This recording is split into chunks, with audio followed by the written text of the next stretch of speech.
All right. Call this meeting to order. Regular BCC meeting, Tuesday, October 29th, 2024. May we have a roll call? Commissioner Anna Hamilton. Here. Commissioner Justin Green. Here. Commissioner Anna Hansen. Present. Commissioner Camilla Bustamante. Present. And Chair Hank Hughes. Present. Thank you. Okay. Let's stand for the Pledge of Allegiance.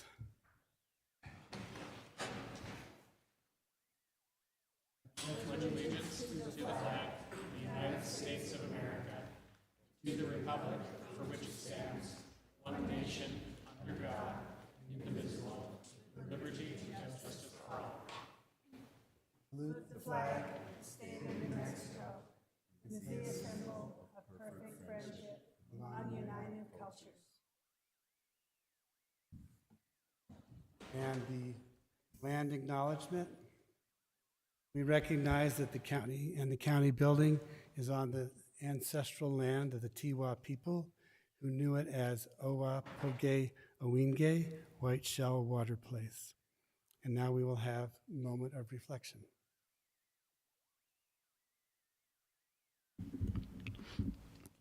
Let us take a moment to focus on the work ahead of us, being ever mindful of our decisions and in the best interest of our community.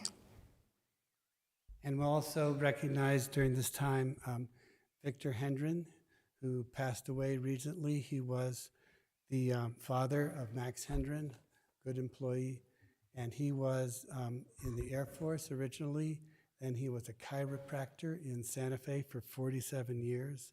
He served on many community boards and services, and he was 91 when he passed away. And now I will let Commissioner Hansen. So it is with extremely heavy heart that I bring up bringing this forward of Monique Mays, who was struck down by a driver off of Paseo, Nepal in the 1B area. Commissioner Hamilton and I had the honor of working with her at BDD, and I'm sure that many others here have had the opportunity to work with her. It is incredibly tragic. She was only 43 years old, and she was on her parents' property. Rita Mays, who has worked here at the county, she was a constituent liaison for Commissioner Virginia Vigil, and I had the honor of being able to attend the visitation, and it was packed. And what was the most heartbreaking is for her children, Joaquin and Soledad Mays, who were literally in shock. You could see that it was heartbreaking. So we had both Commissioner Hamilton and I had the opportunity. We worked with her, and she had the most beautiful smile. I always would see her, and she would smile, and it was just so heartwarming. And our condolences go out to family and friends, and her children, and the father of her children. All of those, and her mother, who they're all suffering. And I just want to take a moment of silence to remember her and hold her children really in our hearts. It is just heartbreaking. Thank you very much. Now let's have a moment of silence.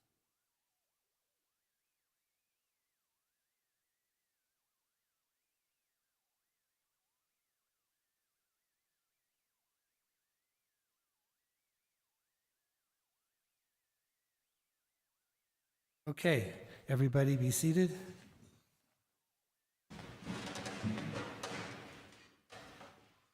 And we will look at the agenda now. Manager Schaefer, are there any changes to the agenda? Mr. Chair and Commissioners, there are no recommended changes to the agenda as presented.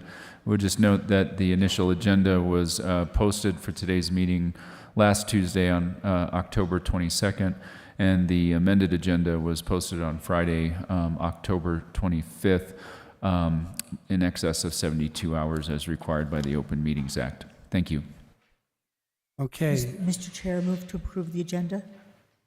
is there a second? Second? Commissioner Hamilton moved and Commissioner Bustamante seconded. All in favor say aye. Aye. Aye. Aye. Opposed? Okay, agenda is approved. Years of service, retirements, and new hire recognitions. Manager Schaefer. Thank you, Mr. Chair and Commissioners. Wanted to acknowledge several county employees who are celebrating significant milestones with the county. The following two individuals are celebrating their 5th year anniversary with Santa Fe County: Christopher Sandoval in our housing division and Joshua Ribeiro in the adult detention facility. We have 4 team members who are celebrating 15 years with us: Demetrio Padilla in the adult detention facility, Paul Portillo in the Public Works Solid Waste Division, Ramon Velorio in the Fire Department, and Lisa Chavez in the RECC Department. Want to acknowledge their continuous years of service to the county. We also want to recognize that Eugene W. Bromer is retiring from the Santa Fe County Fire Department on October 31st after 18 years of service to the county, and we wish him all the best in his new endeavors. On the other end of the spectrum, we had 30 new hires join Santa Fe County in the month of September in the Community Development Department. Layla Shadabi joined the team as an Economic Development Specialist. In our Community Services Department, Jonathan Mason was hired as a driver cook's assistant, and Aaron Rakestraw joined the team as a secretary. In the county manager's office, we had 4 new hires. Kyle Elliott joined the Office of Emergency Management as an emergency communication outreach and volunteer coordinator. Nina Fresquez joined our finance division as a procurement specialist senior. Joshua Hernandez joined the IT team as a desktop support specialist 1, and Russell Hunter joined IT as an IT generalist. In the growth management department, Bianca Mata joined their team as administrative assistant. In public works, Jovan Hovan, I believe, Perez joined the team as a maintenance technician. We have 5 new sheriff's deputies, 4 deputies and 1 cadet: Violetta Baca, Kyle Blakely, Brenda Malloy, all started with the Sheriff's Department as Sheriff Deputy 3s, Cesar Lopez as a Sheriff Deputy 1, and Eric Ortega Leyva started as a Sheriff Deputy Cadet. We have a bumper crop of firefighter cadets, 16 in total: Frederico Adame Garcia, Pablo Armijo Aranjo, Natalie Arrett, Isaac Chavez, Cody Danner, Fabian Dominguez, Fabian Duran, Alize Griego, Leslie Lujan, Dallas Marabli, Desiree Martinez, Noah Pena, Ricardo Pena, Lance Sanchez, Santiago Sandoval, and Anthony Scott. So again, welcome all of those new hires to the county. Thank you. Thank you. Commissioner Hanson. I know this is a little out of order, but since it's my last year, I just want to recognize that on this date, 6 years ago, I hired Sarah Smith, became my liaison, and it is her anniversary, and she has been an incredible asset to me the entire time I have been a commissioner, and she has been an incredible asset to the county manager's office, so thank you, Sarah.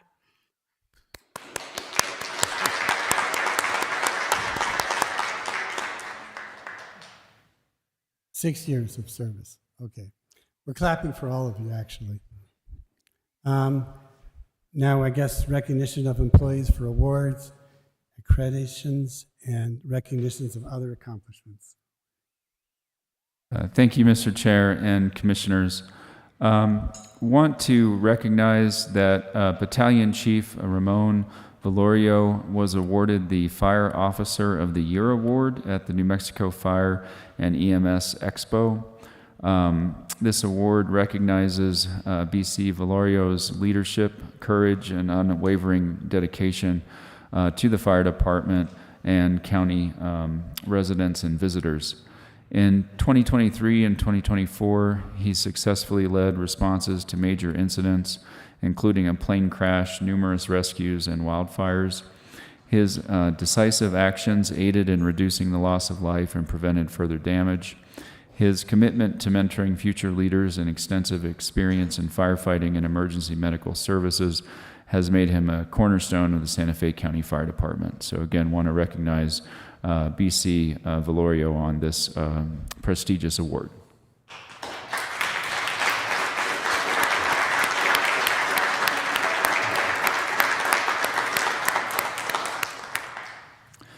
In our Human Resources and Risk Management Division, we had 5 employees obtain significant OSHA certifications that will enable them to better serve our workforce and keeping them safe. 3 employees earned certification in OSHA 511, which is standards for general industry. They are Isaiah Vigil, Eric Martinez, and John Baker. In addition, 2 additional employees earned OSHA certifications as specialists in safety and health with an emphasis on risk management.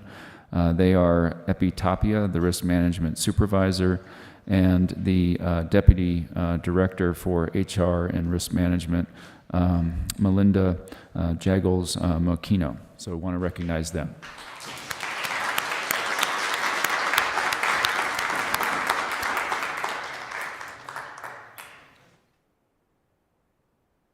And is this the commit to be fit? Okay, is she online? Okay, come on. And so finally, Valerie Park, our HR director, who has been keeping the winners of the annual Commit to Be Fit Challenge under tight wraps, would like to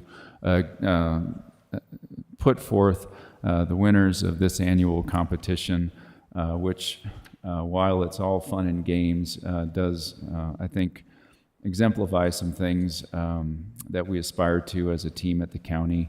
They include continuous improvement, teamwork, and team support, but also trying to take a step back and find the fun and the work that we do on behalf of our constituents. So go ahead, Valerie. Thank you, Chair and committee members.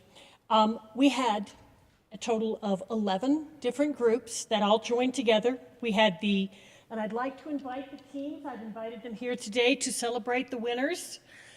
We had the Fit Misfits from Fire. We had Cobra Kai from the Treasurer's Office. We had the Squat Squad. We had the War Pigs. We had the M3 from the County Manager's Muscle Makers. Woo! Come on, guys, get up here. We had the Nacho Lazy Liaisons.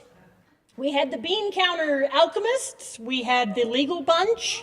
We had the 4ZA from Corrections. We had Commission Impossible 4. And we had the Muscle Munchkins, also from the Treasurer's Office.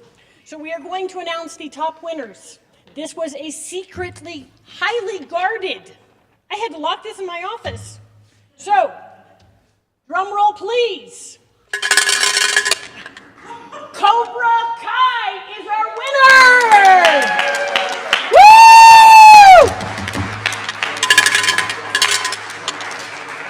Now, we have a very unique situation. We have a tie for second place. So, our second place winners go to M3 and the Fire Misfits, who can't bother to come. Okay, never mind. And our third place winner are our Muscle Munchkins from the Treasurer's Office. So thank you all. The Million Step Challenge is about to wrap up as well, so we will have more fun and things to announce to you shortly in terms of our dedication to employee wellness and engagement in our workplace. Thank you so much.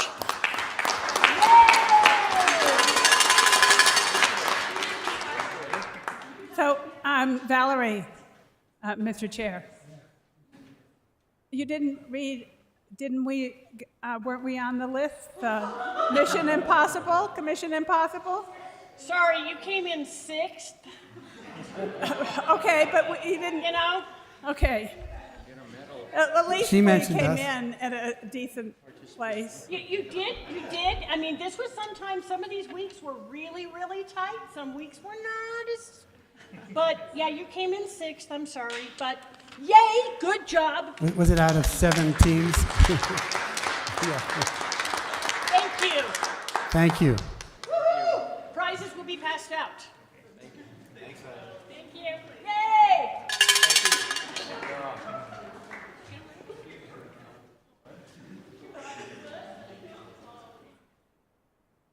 Okay, we move along to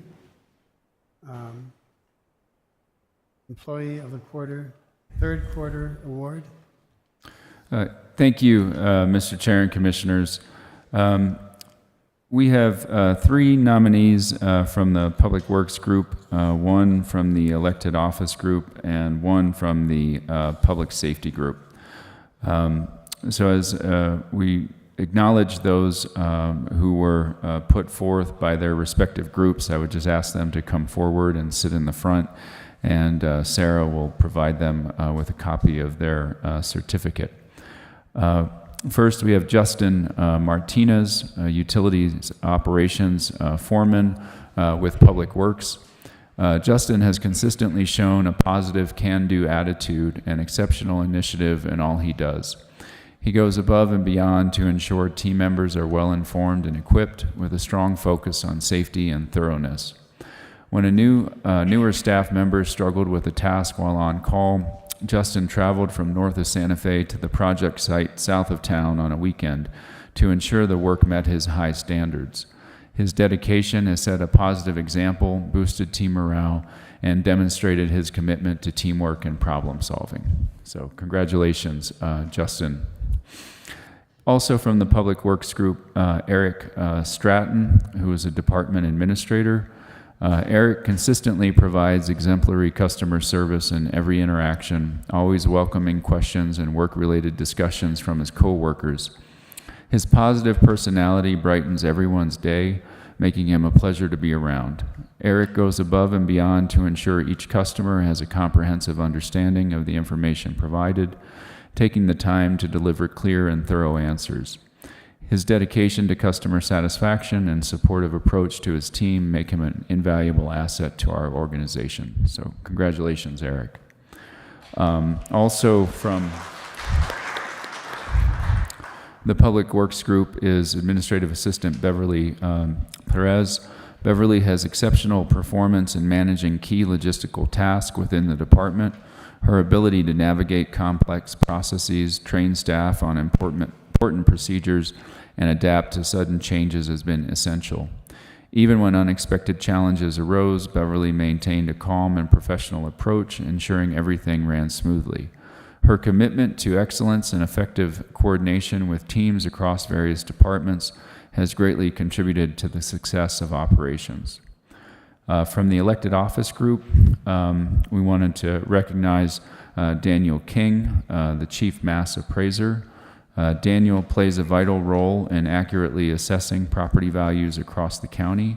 His expertise in residential, vacant, and commercial markets, along with his commitment to mentorship and training, make him an undeniable leader in the office.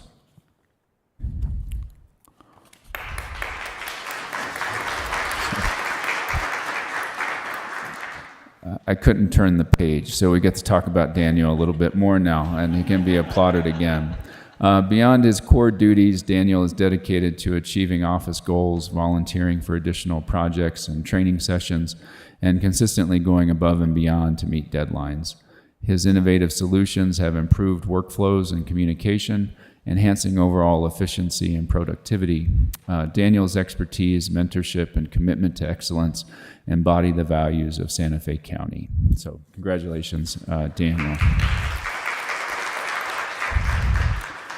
Finally, from the Public Safety Group, Battalion Chief Salvatore Caputo is a dedicated leader who has played a pivotal role in enhancing training for incoming volunteers, introducing a course that provides essential practical experience in fire service operations. This initiative has not only expedited the preparation process for new recruits, but also improved resource availability during critical situations. He is also known for his unwavering support and encouragement. He fosters both personal growth and professional development within the team. His commitment and leadership continue to leave a lasting impression on the department. So again, let's recognize with a round of applause all of the Employee of the Quarter nominees from the various groups.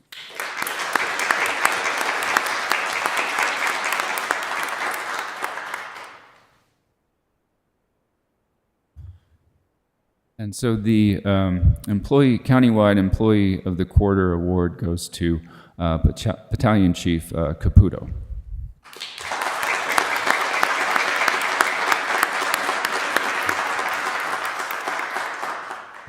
Who I believe is participating in the meeting virtually as he's at a conference in Albuquerque. So BC Caputo, is there anything you'd like to say to the board?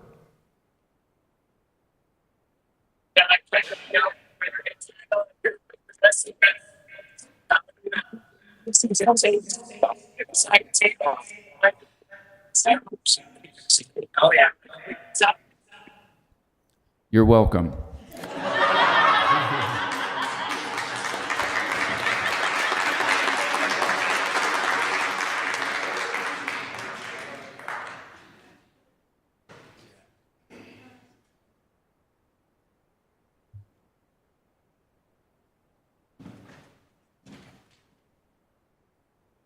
All right, congratulations to everyone, and thanks for the good job. Now we move on to approval of meeting minutes. Request approval of the September 13th, 2024 Board of County Commissions special meeting minutes. What's the pleasure of the board? Second. Move to approve. Motion by Commissioner Hanson, seconded by, I think, Commissioner Hamilton. All in favor, say aye. Aye. Opposed? Okay, that one passed. Approval of September 24th, 2024 Board of County Commission meeting minutes. I move to approve. Second. Okay, motion by Commissioner Hanson, seconded by Commissioner Hamilton. All in favor, say aye. Aye. Opposed? That one passed as well. And now we move on to presentation of certificate of appreciation to the winning teams of the fund drive. Go ahead, Commissioner Green. Thank you, Mr. Chair. This body frequently recognizes the Food Depot for all their great work in Santa Fe County and beyond in our neighboring communities. But today we're going to take a moment to recognize one of their efforts that they do to get really granular and to organize the Neighbor to Neighbor Fund Drive, which pits our neighbors against each other in a competitive or a friendly competitive fashion to raise money for the Food Depot and for their efforts. This year, they raised a record $482,000 between all of the communities around Santa Fe County. And I actually don't know if that includes communities outside of Santa Fe County, so I don't want to take credit for things that actually might be in other communities, but I know that the Neighbor to Neighbor Fund Drive raised over $482,000. The Food Depot does great work, and for every dollar raised, it generates 4 meals for families in need in Santa Fe and in the 9 communities, counties that they serve. I sought to recognize and create certificates of appreciation for the individual neighborhoods to recognize their good work in this. And we have certificates for each of these. So just to recognize each of them individually, we have the Brownell Holland, the BH Road neighborhood, the Las Lomas neighborhood, the Sierra del Norte neighborhood, Monte Sereno, Nava Ade, and Tesuque. Pretty proud to say that a bunch of those are in my district, so thank you very much for my District 1 members collaborating on this. In the senior living community, El Castillo, La Sequoia community raised the most for senior living communities. In the community group, the Buc-ee's Book Club raised the most, and I know that the Pickleballers were a good runner-up. And in the business, a downtown business here, a very small boutique just a couple blocks from here, Toco Santa Fe raised the most for business. In the most individual donations, Chair Hughes's fund, home neighborhood of El Dorado came in first for that. And in the Neighbor to Neighbor Community Champion Award, citing them again, because they were the new up-and-comer, new contributor to this, was the Santa Fe Pickleball Court. I respectfully request that the board make a motion that we recognize the winners of the 2024 Neighbor to Neighbor Fund Drive and present the attached certificates for their appreciation. We also have two members of the Food Depot's team over here, Amanda Bragle and Sergio Mata, who are here that might want to say something in recognition as well, and if the chair would recognize them when it's time. And Commissioner Hanson might have something too as well. Yeah, go ahead, Commissioner Hanson. So I'll second his motion, and I assume that was a motion. Sure. And so I wanted to give you a little history, because when Commissioner Hamilton and I joined the board was the first year in 2017 that we recognized the Food Depot, and the county joined. So I'm just giving you a little history so that you would know that it was Commissioner Moreno, Commissioner Hamilton, myself, Commissioner Roybal, and Commissioner Anaya. And it was passed unanimously. And from then until now, we've been recognizing the Neighbor to Neighbor Fund Drive, and I think it's a really important community event. And I'm happy to see that it will be carried on going forward. I am happy to carry it on in my tenure. Okay, we have a motion and a second, but do we have any comments from the representatives of Food Depot?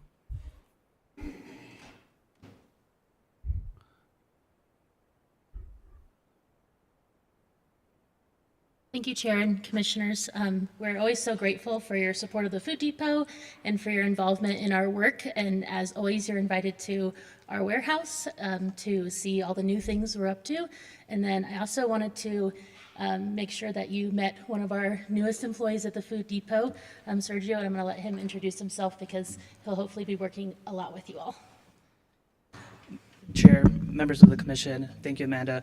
I'm happy to just join the Food Depot as a government relations manager, as a new position that the Food Depot has created in order to come before bodies like yours, like this one before, and continue to keep advocating for those communities who are experiencing hunger in our county and throughout northern New Mexico. So excited to be working with y'all, and hope we can accomplish a lot of great things in the years to come.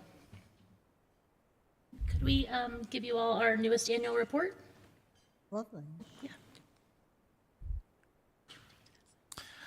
So while they're handing that out, the Food Depot does pretty amazing work, as you all know, and they have a pretty solid team and an open door policy. So as they mentioned, anytime you have a question about how they can help a community in your district, feel free to reach out to Sergio or to Amanda or to Jill Dixon, who is their new executive director, who took over for one of our community favorites, Sherry Hooper, who retired earlier this year. Okay, well, I think we have a motion from Commissioner Green, seconded by Commissioner Hamilton. The motion, Hanson. She's the taller one. Commissioner Hanson, to recognize the winners of the fund drive and present the attached certificates. All in favor say aye. Aye. Opposed? Okay, thank you very much. Now we move on to the consent agenda. Would anyone like to remove any items on the consent agenda for discussion?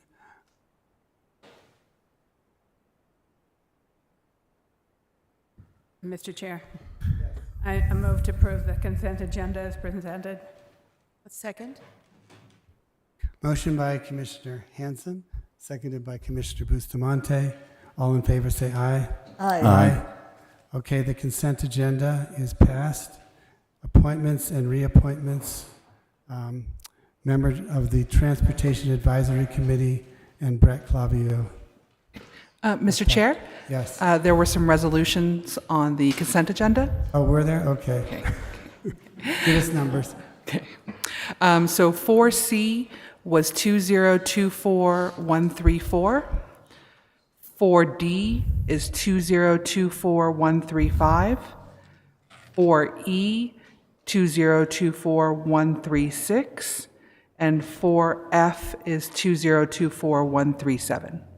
Thank you. Go ahead, Mr. Clavio. Thank you, Mr. Chair, members of the board, ladies and gentlemen. This item is to request reappointment of District 1 member to the Transportation Advisory Committee. So Growth Management Department staff request consideration of the reappointment of Ms. Christina Chavarria to the Transportation Advisory Committee, serving District 1. Ms. Chavarria was initially appointed in 2019, and her second term expired in September of 2024. Ms. Chavarria has expressed an interest in continuing to serve as a member of the TAC, and the reappointment of Ms. Chavarria would allow her to continue serving on the TAC, including at the committee's next regularly scheduled meeting of November 20th, 2024.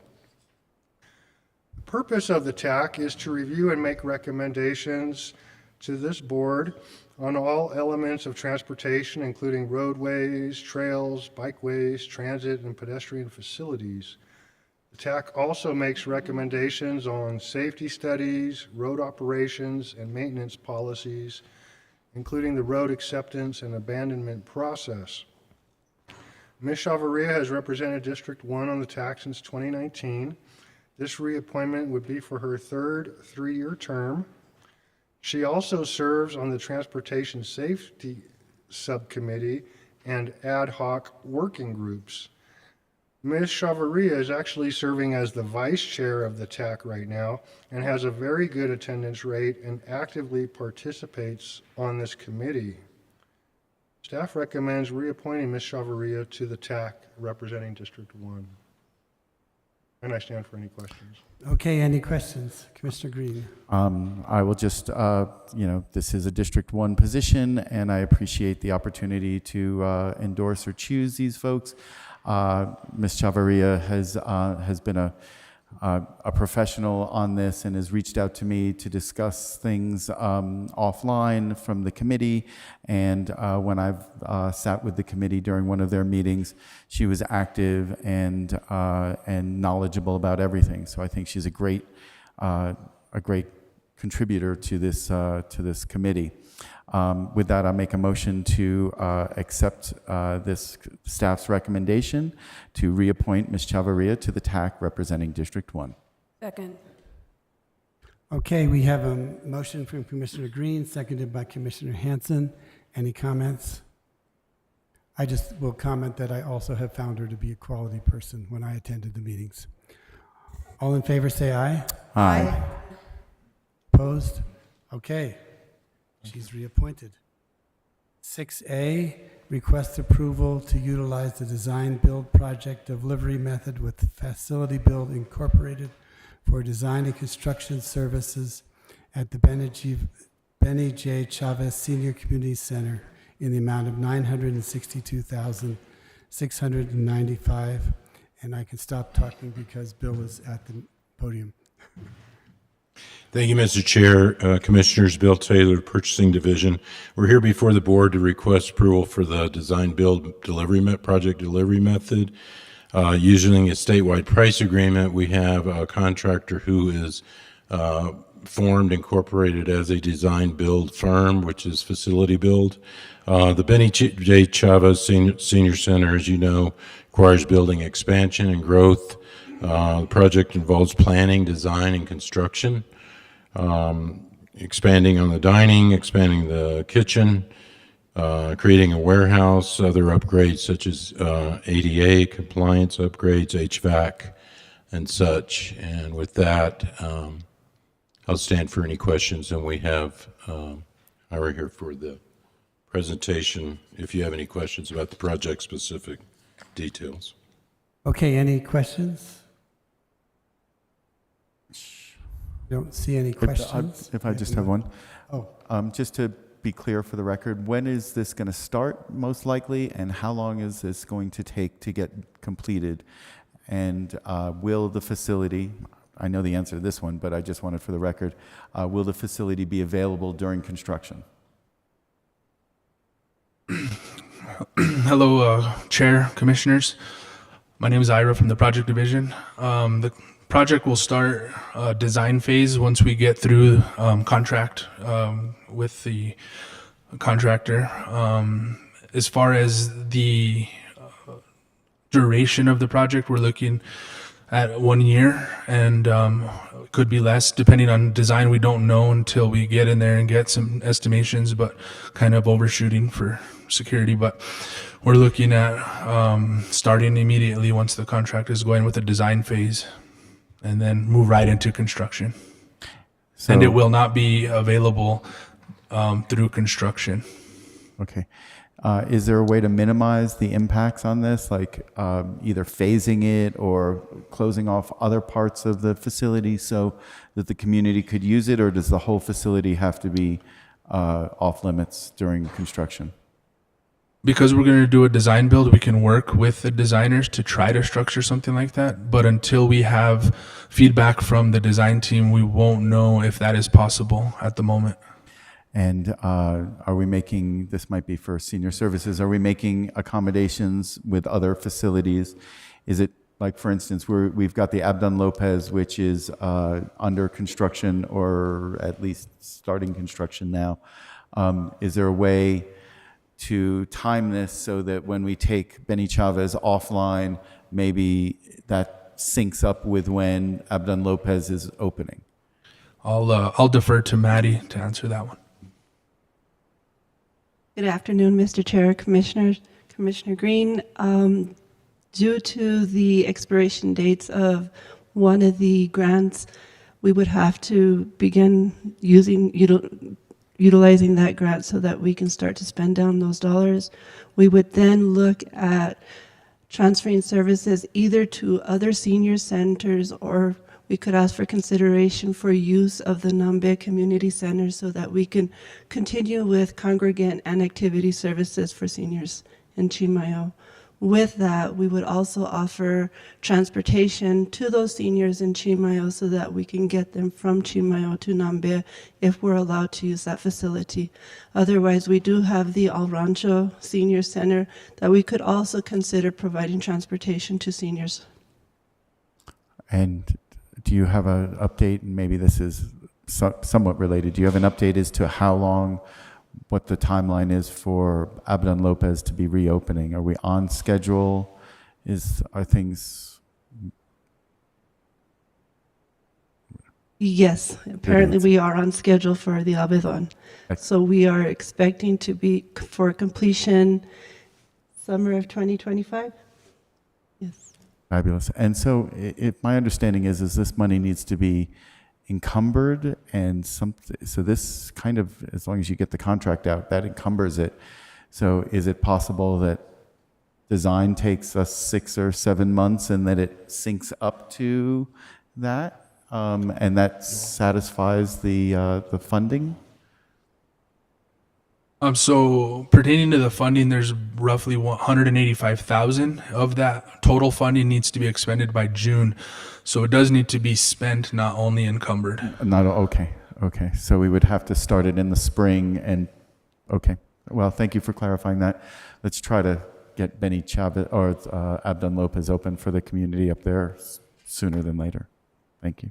And Mr. Chair and Commissioner Green, that initial money that has a critical timeline to be spent, we can utilize that for the design phase and get that expended first. In the design, as for design. I believe so. It's, Okay. The language is design and build. The language is design, build, construct. Wonderful. So, Good coordination and use of the funds. Thank you. Commissioner Hanson. Thank you, Mr. Chair. So I know that the seniors at Benny Chavez don't want to go to the Rio Reba Center, but it's only 1.5 miles or so away. So is there any possibility to contract or do anything with them, or are the seniors just completely opposed to that? Mr. Chair, Commissioner Hanson, we can have that conversation with Rio Reba. When we had the discussion with seniors with the post office, they were very reluctant to go to Rio Reba. They're very territorial, and they only wanted to participate within Santa Fe County because they prefer our food and our activities and our staff. Okay, thank you very much. That answers that question. Any other questions? I'll make the motion then. I will make a motion to approve and utilize a design build project delivery method with Facility Build Incorporated for design and construction services at the Benny J. Chavez Center, Senior Center and Community Center in the amount of $962,695 exclusive of New Mexico GRT and contingency, and 2, delegate the authority to the county manager to negotiate and execute contract and sign purchase orders. Second. Okay, motion by Commissioner Green, seconded by Commissioner Hanson. Any other comments? If not, all in favor say aye. Aye. Anybody opposed? It passes. 6A, Thank you. 6B, resolution number, which we will name, a resolution amending Resolution 2024-023, authorize Santa Fe County to amend county agreement number, all those numbers, or otherwise enter into a grant agreement with New Mexico Environment Department on the same terms and conditions in agreement. And who is going to cover that?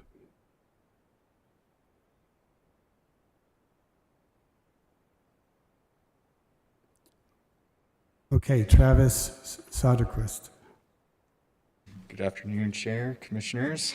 I'm here with a resolution amending resolution number 2024-023, which is updating the amount of money given to, or the grant money from NMED from $459,000 to $1,500,000 for our study into the PFAS contaminants. And any questions? Mr. Hanson.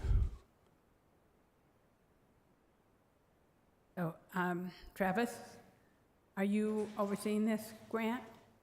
What was that? Are you overseeing this grant? I will be participating in the project pretty heavily. Okay. So what do you plan to do with the additional money? Well, so we don't have anything specific for the additional money right now. It could be used for supplemental phases of the project or additional data collection and analysis. But right now, it's just changing the amount of money that's available to us at this time. So the New Mexico Environment Department offered a subsidy grant to us for this? Yes. Okay. Other questions? Mr. Chair. Bustamante? Thank you. So Travis, how will the additional, I understand that we don't know yet how the additional funds will be used, but how would we identify those projects? Would that be completely internally in-house, or would there be,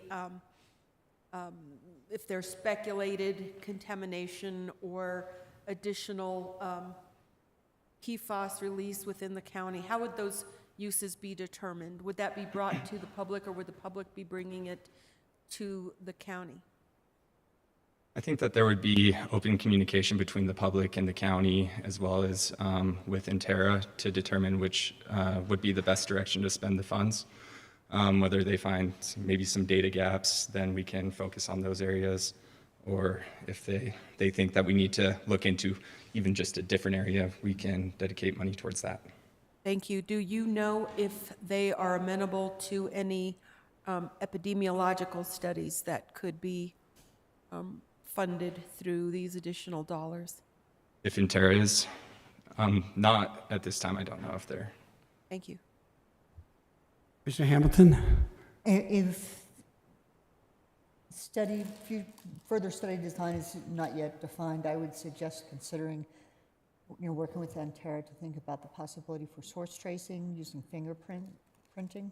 Mm-hmm. They will know what that is. So that the idea of being able to compare potential sources with contaminants you find in different land-based locations would inform what kind of remedial action would be appropriate. So that's just one consideration.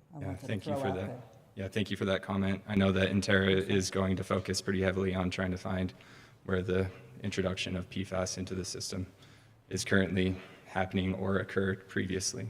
Good. Thank you. Mr. Green? Thank you, and thank you for going after the expanded scope in this. And it's sad that we need it, right? This is actually we do have some issues in specific areas, but I also hope that we can use this extra money to sort of create a baseline in maybe some other communities in the area that have potential contamination, or we can at least allay our fears of some other areas. And so as we look, if there's some extra money, as it may be for the initial area, from the initial scope, look at areas all around the county where some groundwater might be able to, be studied to understand where things are at the time that we do that sampling, and then be able to track from there. So what we don't know, we can't use as a baseline. And so, whether it's, in the north in the Espanola Valley, or in the Pojoaque Valley, or in the Galisteo Basin, or in Lamy area, or Glorieta, or wherever we have these aquifers, I think it would be a good idea to sort of create a sort of baseline for us to be able to measure against in the future. Yeah, thank you for those comments, and I agree this additional funding will help us get a better grasp on the situation once we find kind of what our initial issues are, and what the, levels of PFAS and how they're moving through the system, actually, I guess, get a grasp on the whole situation. Thank you. Commissioner Hanson? So Travis, what's your background and how long have you been with the county? So I've been with the county for roughly 5 months now. My background is water resources engineering. So I came from Idaho Falls, Idaho, where I was administrating water right delivery for irrigation purposes mainly. And it was typically surface water and storage water through reservoirs with some groundwater mixed in. And I came to the county and started as the water resources manager, and then was in that position for a few months, and then I applied for the deputy director position and was selected for that roughly a month and a half ago. And so I've been transitioning into that role and getting up to speed with the projects that the county's participating in. So welcome and thank you. I didn't mean to put you on the spot, but I'd like to know who you are. No. And I didn't recognize you, so welcome to the county. And we're happy to have your expertise here. Well, thank you. And I should have started off with a little bit of history about myself. Yes, well, welcome to the county. And just as a point of interest, I also started out my career as a water resource specialist, but moved on from there. Any other comments? Mr. Chair, if I may, thank you for joining Santa Fe County. I think we are very fortunate to have your expertise and your background. So thank you sincerely. Thank you. All right, should we have a motion from somebody? Motion to approve resolution to amend the 2024-23, authorizing Santa Fe County to amend the agreement with a grant with the New Mexico Environmental Department. Second. Okay, we have a motion by Commissioner Bustamante, seconded by Commissioner Hamilton. All in favor, say aye. Aye. Aye. Any opposed? Okay, that passes, and I knew we do need a resolution number. Yes, Mr. Chair, that resolution number is 2024138. Great. Next would be a resolution to amend Resolution 2015-155, updating map 10-1 of the Sustainable Growth Management Plan. Brett Clavio. Good afternoon again, Mr. Chair, members of the board. Ladies and gentlemen, this resolution, as mentioned, is to amend Resolution 2015-155 by updating map 10-1 of the Sustainable Growth Management Plan, called the Existing Transportation System, with the new 2024 Functional Classification of Roadways System map. So the purpose of the Santa Fe County Functional Classification of Roadways Systems Plan update is to bring current the contemporary and projected future roadway system user data, such as average daily trips, or ADT, to inform transportation and land use planning in the region and to address any health, safety, or welfare concerns. Additionally, the New Mexico Department of Transportation, NMDOT, is currently requesting local government updates to the statewide Functional Classification System map, which is a Federal Highway Administration, FHWA, requirement every 10 years. So upon BCC approval, this map and accompanying data will be sent to NMDOT for their review, approval, and update.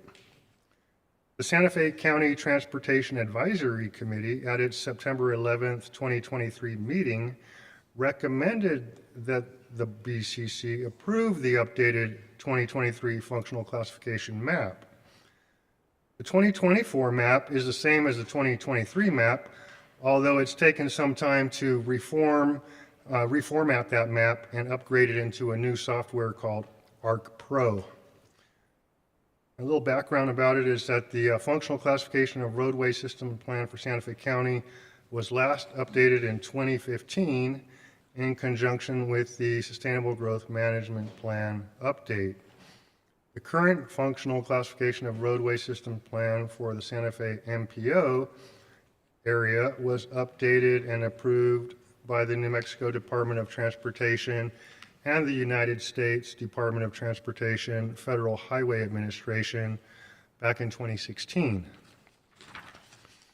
Reports and maps referenced to evaluate the county's existing functional classification of roadways updated included the NMDOT Functional Classification Guidance Manual, the U.S. DOT Federal Highway Administration's Highway Functional Classification Concepts, Criteria and Procedures publication, the Santa Fe County SGMP Transportation Chapter, including Sustainable Community Settlements, also the Santa Fe County SLDC Road Design Section 7.11, Road Classification and Design Standards, particularly Table 712 and 713, and the Santa Fe MPO Functional Classification Map of 2016, which was referenced, along with some of our incorporated areas within the county, such as the town of Edgewood and their long-range road network, and the city of Española's comprehensive plan for Española. We also analyzed the contemporary annual average daily trip data, or AADT, from sources including the New Mexico Department of Transportation, the Santa Fe Metropolitan Planning Organization, and the traffic counters employed by the Santa Fe County Public Works Department. The methodology for determining the existing roadway functional classifications on public and private roads in the county involved using a data-driven approach derived from determining each community roadway's average daily trip data. This data was then measured against existing classifications, future build-out scenarios, how a given roadway actually functions within the larger network, and how the SLDC defines these roadway classifications. The roadway classifications were then measured using Santa Fe County's summary of existing roads data and also Google Maps imagery for determining roadway characteristics like paving, road profile, road striping, and the posted speed limit on that road. Table 712 and 713 of the SLDC help define road classifications for Santa Fe County. And you'll see in the table that a principal arterial contains 5,000 trips or more per day, whereas a minor arterial has somewhere between 2,000 and 4,999 trips a day. Major collector has between 601 and 1,999 trips a day. Minor collector between 401 and 600 trips a day, and a local road is defined as something with 400 or less trips per day. And a cul-de-sac also has somewhere between 300 and less trips per day. In doing the analysis, staff determined that there are some discrepancies between the SLDC standards and the New Mexico Department of Transportation and United States Department of Transportation standards in those average daily trip determinants, but we found that the resulting distinctions were not too significant. We found that the main resulting differences between the local SLDC standards and the state and federal standards is that more roads ended up being classified as a major collector rather than a minor collector. And this is because the SLDC range for a minor collector is only a value of 299. Between 401 and 600, while the SLDC range for a major collector is a value of 1,398, between 601 and 1999. Federal and state classification ranges tend to be larger in value than the SLDC. There is also some overlap among the ranges to allow for flexibility. The numerical ranges help provide for a quantitative analysis of the classifications, while a qualitative analysis helps support that analysis when data is missing or when some flexibility is needed. The various federal, state, and local functional classification standards can be found in Exhibit D. The table in Exhibit D documents the variations between classification standards and presents ADT range averages, which help inform the level of magnitude differences between roadway functional classification types.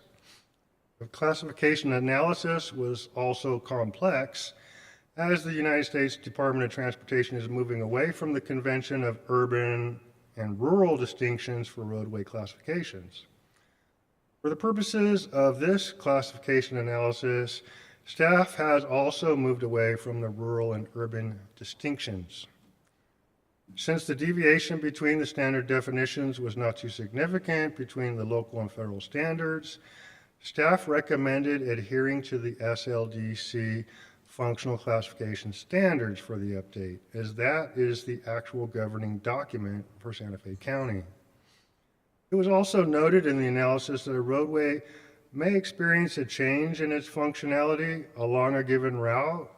For example, a segment of roadway in a rural area may function as a major collector, while another segment of that same roadway in the urban area functions as a minor arterial. Segmented roadway functional classifications reflect how traffic volumes and patterns are actually operating within the transportation network and in relation to adjacent land uses. Maps of the Santa Fe County 2024 functional classification of roadways are presented in Exhibit B.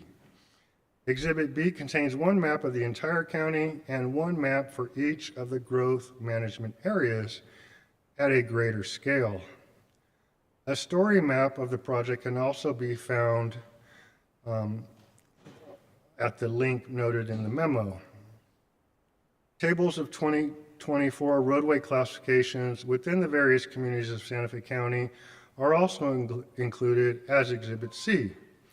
The tables indicate where and why a classification change is proposed from the 2015 map, and those changes are highlighted in yellow.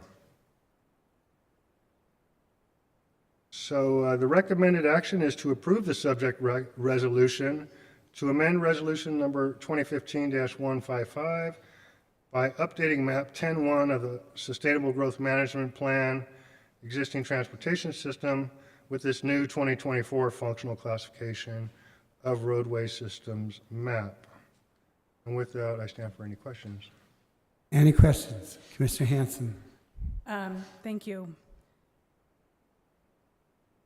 So when I listen to what you're saying about the number of trips on the roadways, I understand that, but I find it odd that in Las Campanas, on Las Campanas Drive, which circles the whole area, that half of it is yellow, and then the Old Buckman Road is also yellow. Old Buckman Road is is a dirt road.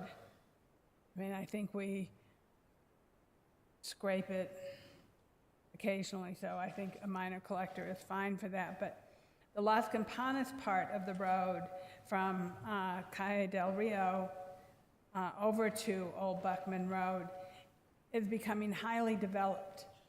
I mean, they're at the last phase of development for that body of Las Campanas. You know, they've been developing that area for the last 30 years, and myself and my liaison just happened to drive around on Las Campanas Drive because I felt like it was important for her to know what the districts look like. And there are multiple houses and divisions. You know, Pulte's built a huge section out there. So I'm just wondering if part of it's a major collector, and I didn't see any difference in the roadway when I was out there from the major collector to the minor collector. So I don't know if it makes any difference, but I'm just bringing that up because you're having a minor collector that is paved and with a large amount of houses, and then Old Buckman Road, which is dirt and rather rough road, also a minor collector. So please explain to me. Sure, thank you for the question, Mr. Chair, Madam Commissioner Hanson. So the analysis that's before you today is looking at the existing conditions as they stand for 2024. What's going to happen after this meeting is that we're going to come back to you in the near future and present a 2040 functional classification map, which will show you how traffic's going to be occurring in the next 20 years. So there will be some differences, particularly in Las Campanas. But what's happening is that this analysis is just painting a picture as to how traffic is actually functioning. Buckman Road, although it is a dirt road, does have a fairly significant amount of traffic on it. It also serves some important county functions down there, such as the water facility. So we are going to recommend in our 2040 plan that we make some recommendation to pave that road in the future and perhaps provide a bridge over the arroyo there for emergency purposes and emergency vehicles. But the story that I'm presenting to you today is just showing you the existing conditions. And it was surprising to see that, for example, Las Campanas has a segmented functionality. And most of the traffic is coming on the southern side of Las Campanas, and the northern side has a little bit lighter traffic. So it just really paints a picture as how the traffic is circulating throughout our network. Okay, so then the next item is the classification of San Ysidro Crossing. So I believe that's red, so it's a principal, is that correct? It's a principal arterial. Let's take a look. I believe San Ysidro Crossing, let's see. Bear with me one I can't second. really tell.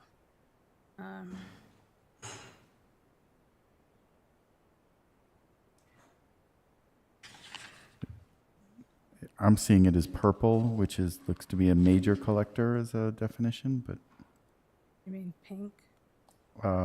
number 5, whatever, fuchsia, lavender. Okay, so I'm,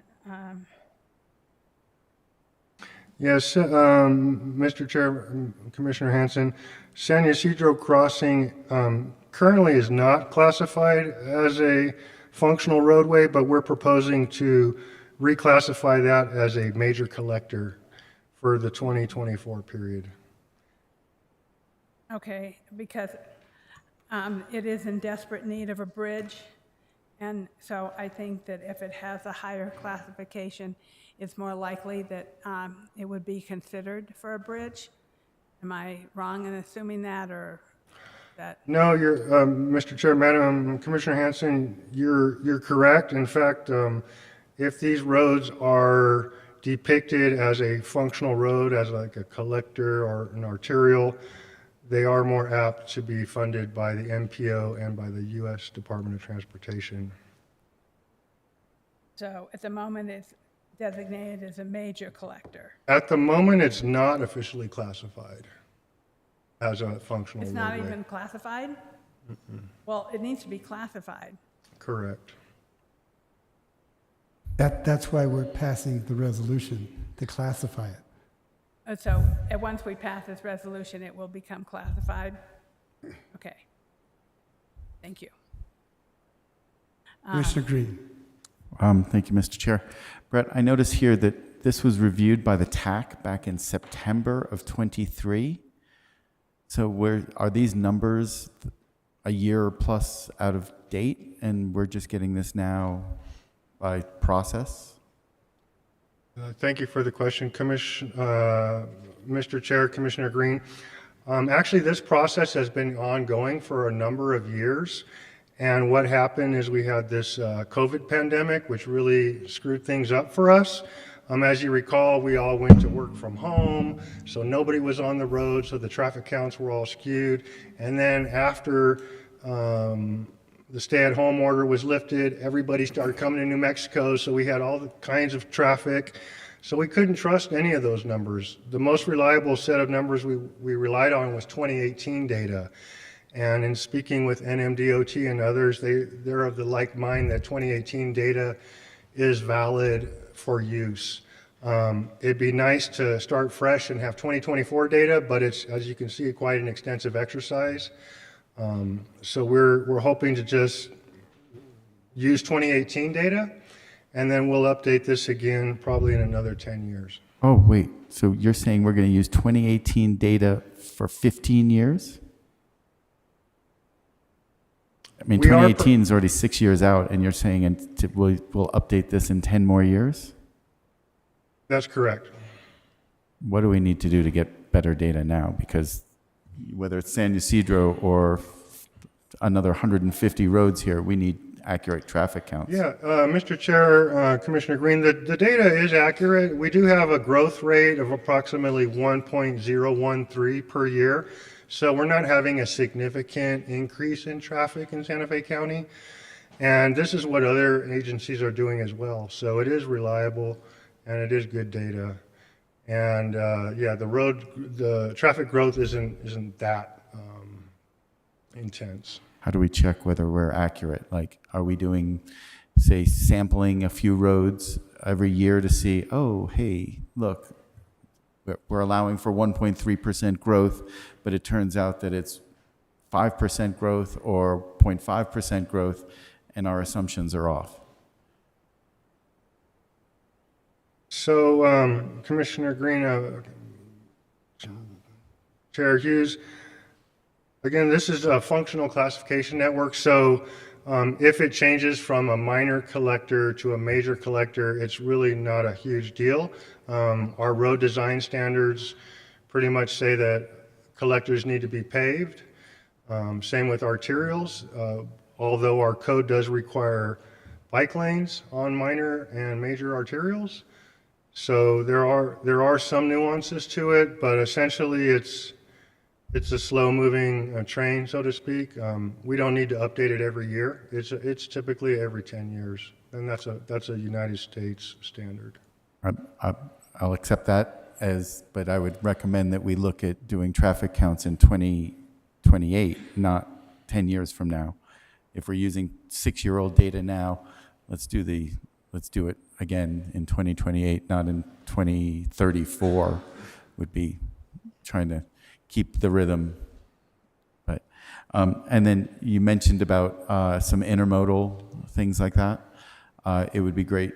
So my first question is which roads are required to have intermodal, whether it's sidewalks or trails or bike lanes or things like that? Yes, thank you for the question, Chair Hughes, Commissioner Green. So we have a few different types of road design standards in Santa Fe County. One of them applies to the SDA 1 area, in which case we do require sidewalks and bike lanes on arterials. But in the other regions, SDA 2, we only require bike lanes on arterials. So one of the tasks that the Transportation Advisory Committee is going to be looking at in the coming years is to re-gear our road design standards to make multimodal equity more spread out throughout the county. And that's something that we're really trying hard to address.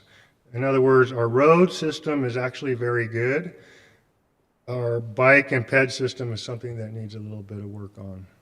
I agree. If there's anything I can do to help with that, to upgrade that, if that's an SLDC design standard, or if that's a road standard that works through your department, please reach out and tell me how we can expedite that, because I do see that as a lacking issue, both for pedestrians and for bikes. And we're an outdoor recreation focused location, and if you don't have trails and you don't have bike lanes, you're not putting your money where your mouth is. Thank you very much. Commissioner Bustamante. Thank you, Commissioner Hughes and Brett Clavio.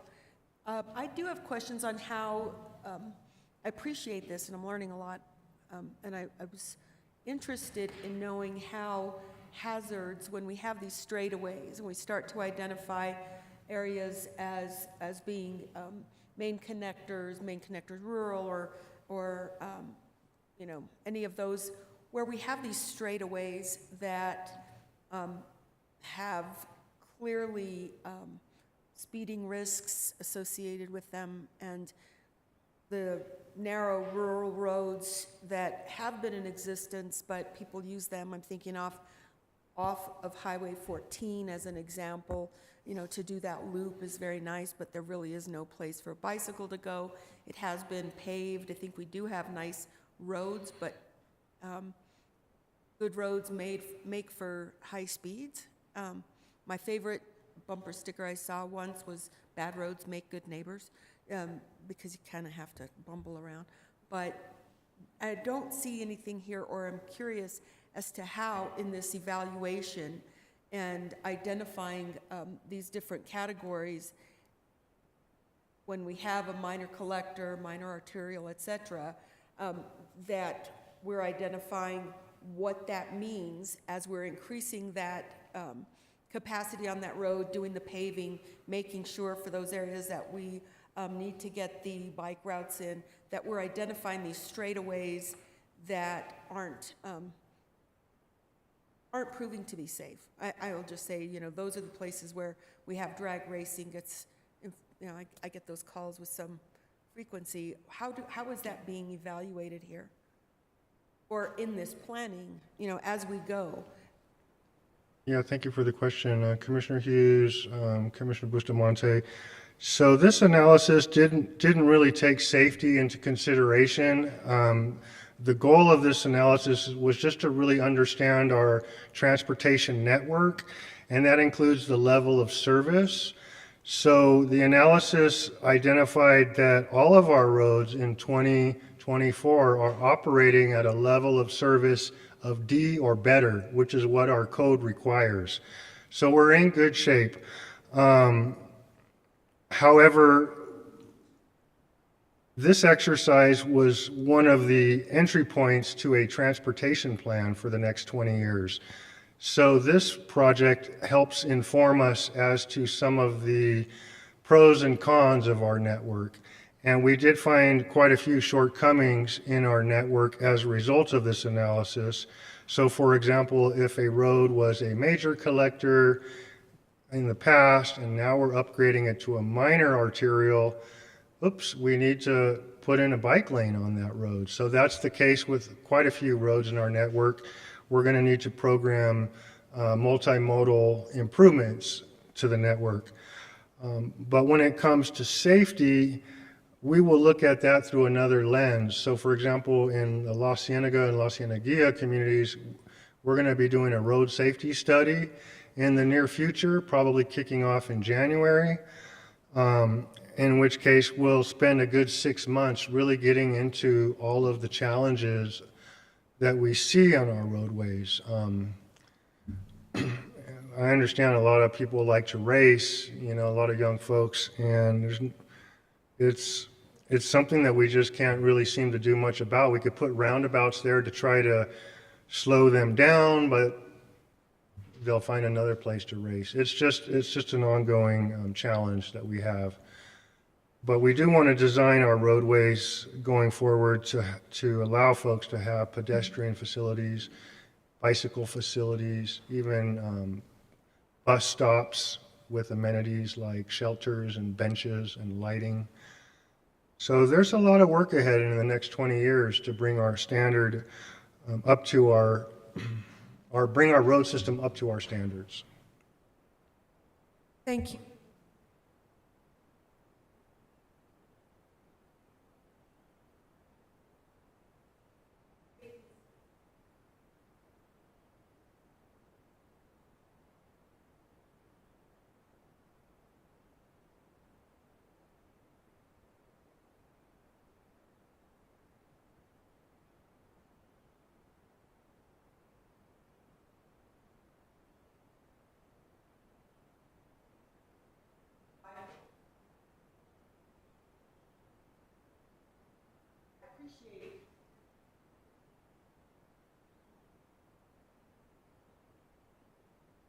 District 3, sorry, I apologize.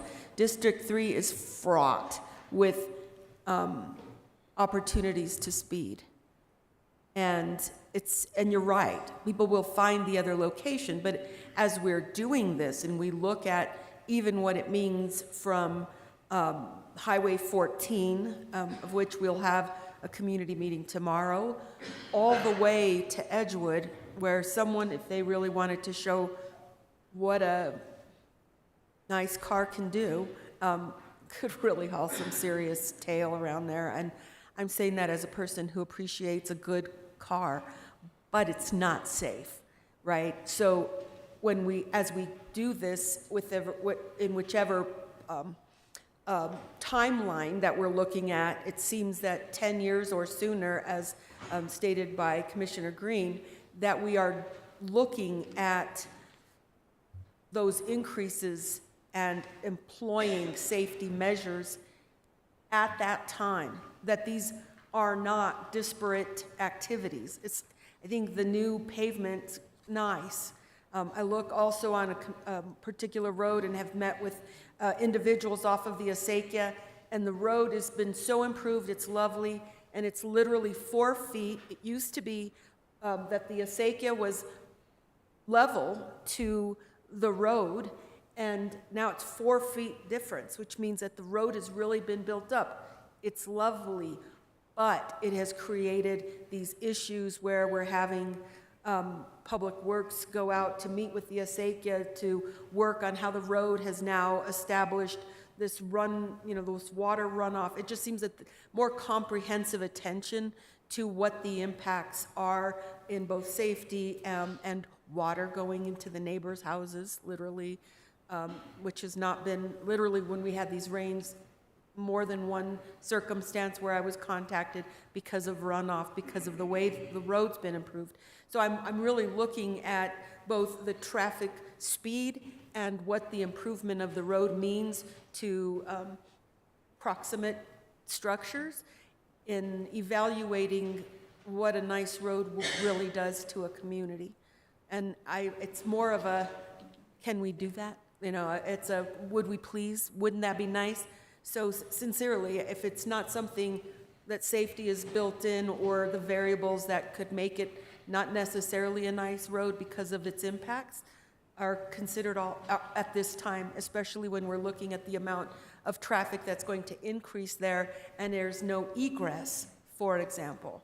So those types of issues, thoughts, or is it not as bad as it looks to me at this point? Yes, thank you for the comments, Commissioner Bustamante. Chair Hughes, Commissioner Bustamante, again, this exercise is to look at the existing conditions of our roadway. In the next month or so, I'll be coming back with you with the 2040 functional classification map, which will include improvements to the road network. At that time, that's when we'll start drawing in places where we want to see improvements. So I'll be sharing that map with you in the coming weeks, and I would appreciate any feedback you guys may have, pinpointing places where you know improvements are needed, whether it's road widening, what have you. So this is just looking at existing conditions. Next one will be looking at the future, and that's when we can start programming improvements for safety and what have you. Thank you, Mr. Chair, Mr. Clavio. So I'm understanding road improvements to be addressing potential safety and obstruction problematic types of scenarios. So I'm understanding improvement to not just mean smoothing out a road and putting another layer, but making it a safer road. Thank you. I appreciate that. Okay, Mr. Green. Thank you. And I think just to follow up on what Commissioner Bustamante is speaking to, I get that this is like one step in the process here, but when we start looking in the function of the road, I think that there's a lot of different aspects to this. There is the safety issue, of course. There's the intermodal access issue that is another, like, maybe not classification per se, but does it offer those things? And those definitely are safety issues. If you're sharing the lane as a bike rider, that's not a safer road. If you're sharing the lane as a walker, that's definitely not a safer road. And so, and then there are other things like, does it cross an acequia? Does it have these other maybe you don't call it intermodal, but does it carry other things? Are there bridges? Are there waterways? Are there, acequias, other things that interact with these roads? And having some sort of internal classification system so that we start to understand these other, maybe the federal government doesn't care about this, maybe even New Mexico DOT doesn't care about it, but obviously we do. And so whether it's an acequia or a bike lane or a trail or a sidewalk or a bus lane or a variety of other things, is it a transit corridor, right? There's a lot of different things that we can look and layer onto this that start to inform us as opposed to everything being in a silo. So as we go forward with this next layer and study of this, I would love to see all of those things that start to inform how we design and improve our roads. Mr. Hanson. Thank you, Mr. Chair. Thank you, Brett. So I have already mentioned to you in the past about the fact that La Tierra definitely needs bike lanes, along with Las Campanas. Many of those people have requested that, so I hope that'll be something that you will, multimodal issues with that particular roadway. And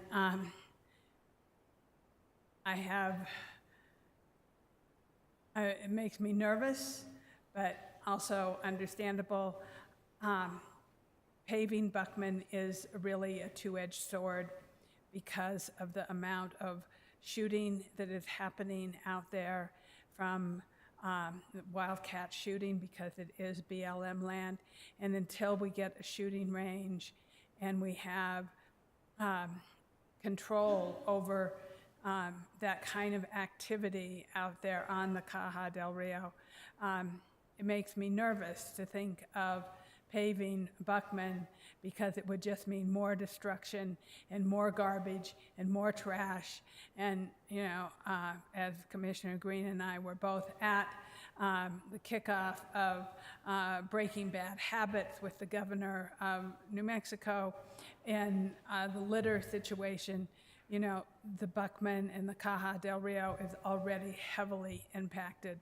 So I don't know how to exactly address that with a roadway, but the more roads that are out on the Caja del Rio, the more damage is done to the environment.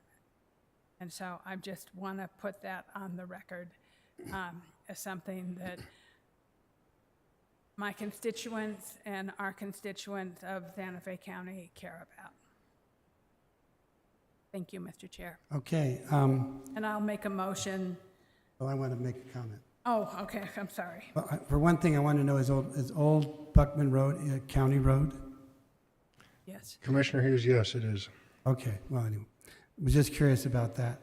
I appreciate the fact that you have named upgraded Spur Ranch Road and Avenida Las Compadres as minor collectors.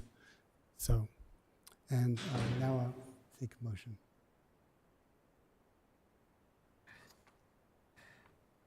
I move to amend Resolution 2015-155 by updating map 10-1 of the Sustainable Growth Management Plan existing transportation system with the 2024 functional classification of roadway systems map. Second? And under discussion, I hope that you will bring back the improved one before the end of the year.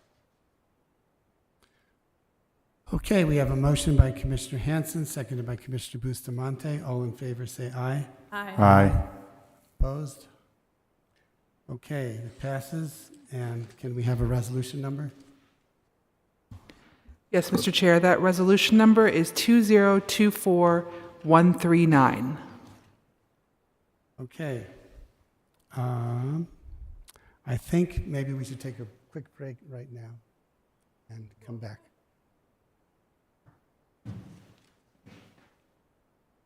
Close to 3:30.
So anyone who wants to make a comment to the board, please raise your hand and come forward. Okay. I see Mike's hand raised. You can come up to the microphone, and you have 3 minutes. Daniel, you have a timer? 3 minutes to make your comments. We also have a couple online who want to make comments. But go ahead. Okay, good day. Thank you for this opportunity to speak to the commission. My name is Michael Schlumberger. I'm the president of Spur Ranch Road Association, and I'm very pleased to see that you have this motion before you and have approved for the sub-connector that is Spur Ranch Road.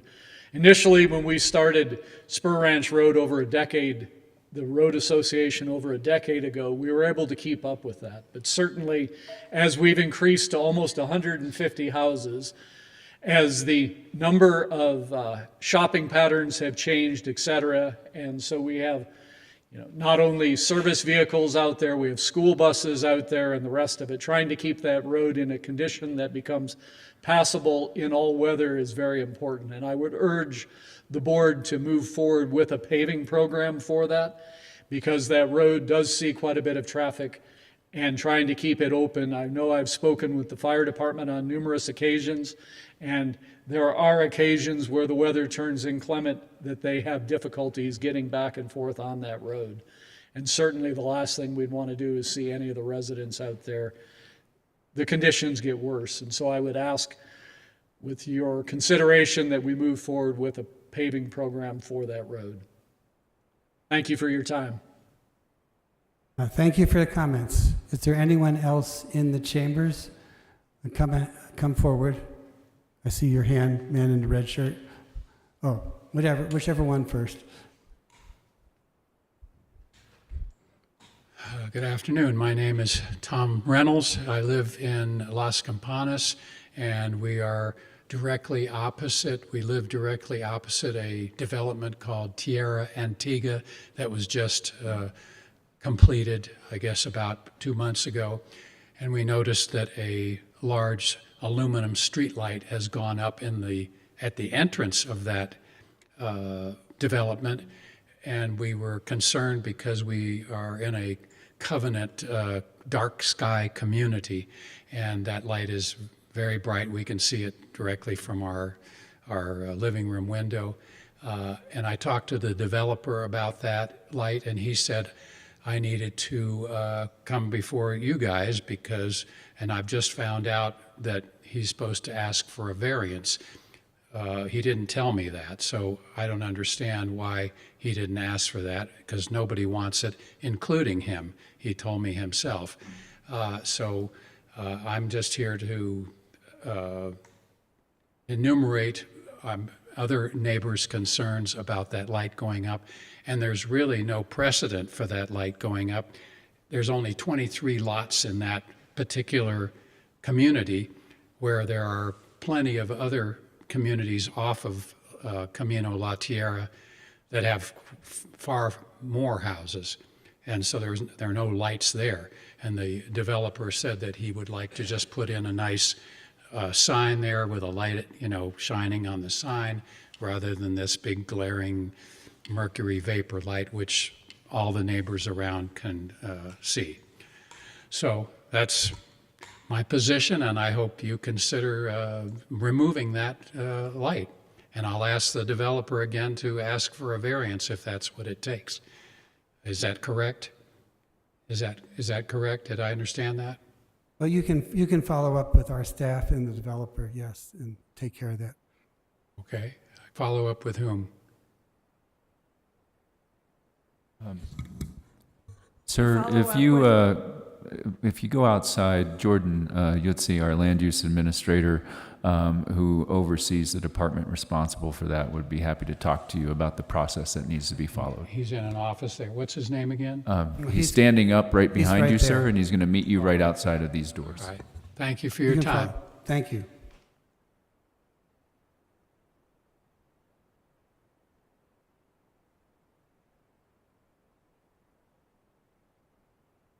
Good afternoon. My name is Gene Mraz, and like the previous speaker, I'm also here to register my objections to the streetlight. at the entrance of Tierra Antigua. I am a amateur astronomer, and I live about a half a mile away from that subdivision. And I participate in a collaboration with professional astronomers and amateur astronomers, and we are actually monitoring meteors in the skies above Santa Fe. And that light is directly underneath my field of view of my camera. And so I have a very personal animus towards that light standard.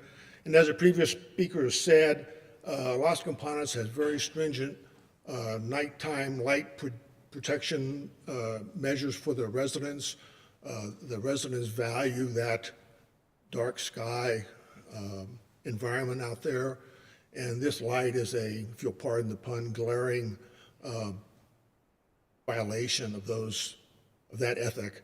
And so I also ask that the county find some way, whatever the mechanism might be, to bring that before your body again so that you can vote upon a variance or whatever mechanism it takes to have that light removed. And I know Mr. Yussi has received several emails from other residents in the vicinity, also expressing their displeasure.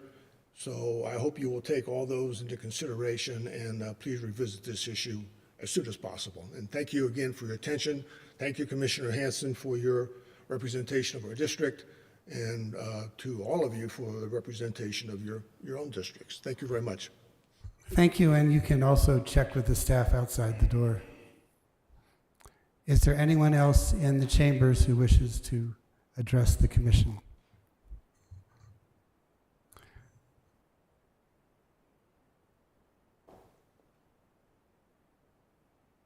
Thank you for hearing us. And I'm Terry Reynolds, also at Las Campanas, overlooking the light. I just want to add one other aspect. It's confusing because we are a dark sky community and we attract a lot of wildlife and birds at night because of that. And having the introduction of this street light has to be very disconcerting to the wildlife. And I think it's important to preserve the wonderful community of birds that we have. And I see this as a tremendous detriment to the wildlife surrounding our dark sky community. Thank you. Thank you. Okay, anyone else in the chambers wishes to address us? If not, we'll go to the online people, and I guess first is Kathy Thomas. Yes, thank you, Thank you, Commissioners. Can you hear me? Yes. I want to thank Commissioner Hanson for mentioning the bike lanes, which we are indeed in need of. I also want to speak out against the light on Camino La Tierra. It is the only street light in west of 599, except at the hospital and at the city facilities considerably south of us. Sorry, I'm getting feedback. We'd asked, there was some confusion at the original meeting. We understood that both the roundabout and the light were removed. They were later put back in by county staff. So now we are back before you. We will pursue it with county staff, but we just wanted the commissioners to know that the neighborhood is very upset about it. There's about 25 houses that see it directly, but it affects the night sky for all of us, for birds, for astronomers. And again, it's the only one west of 599. The other issue I wanted to bring up to the commissioners, I listened to the transportation discussion and the 2040 plan. Las Campanas Drive is maintained by the Las Campanas HOA. We asphalt it, we mow it, we do the snow removal on it. We had discussions with the county about taking it over. The county declined. So it would seem to me that the county and Las Campanas need to talk if there's going to be discussion of widening roadways, that we're going to end up taking care of in the future. So I will talk about all of these if I'm allowed with Commissioner Hanson, but I would hope you would all consider that in the future. We appreciate your service. We know how difficult it is in these times. That's it. Thank you. Thank you. And Chris Meckles will be our next one.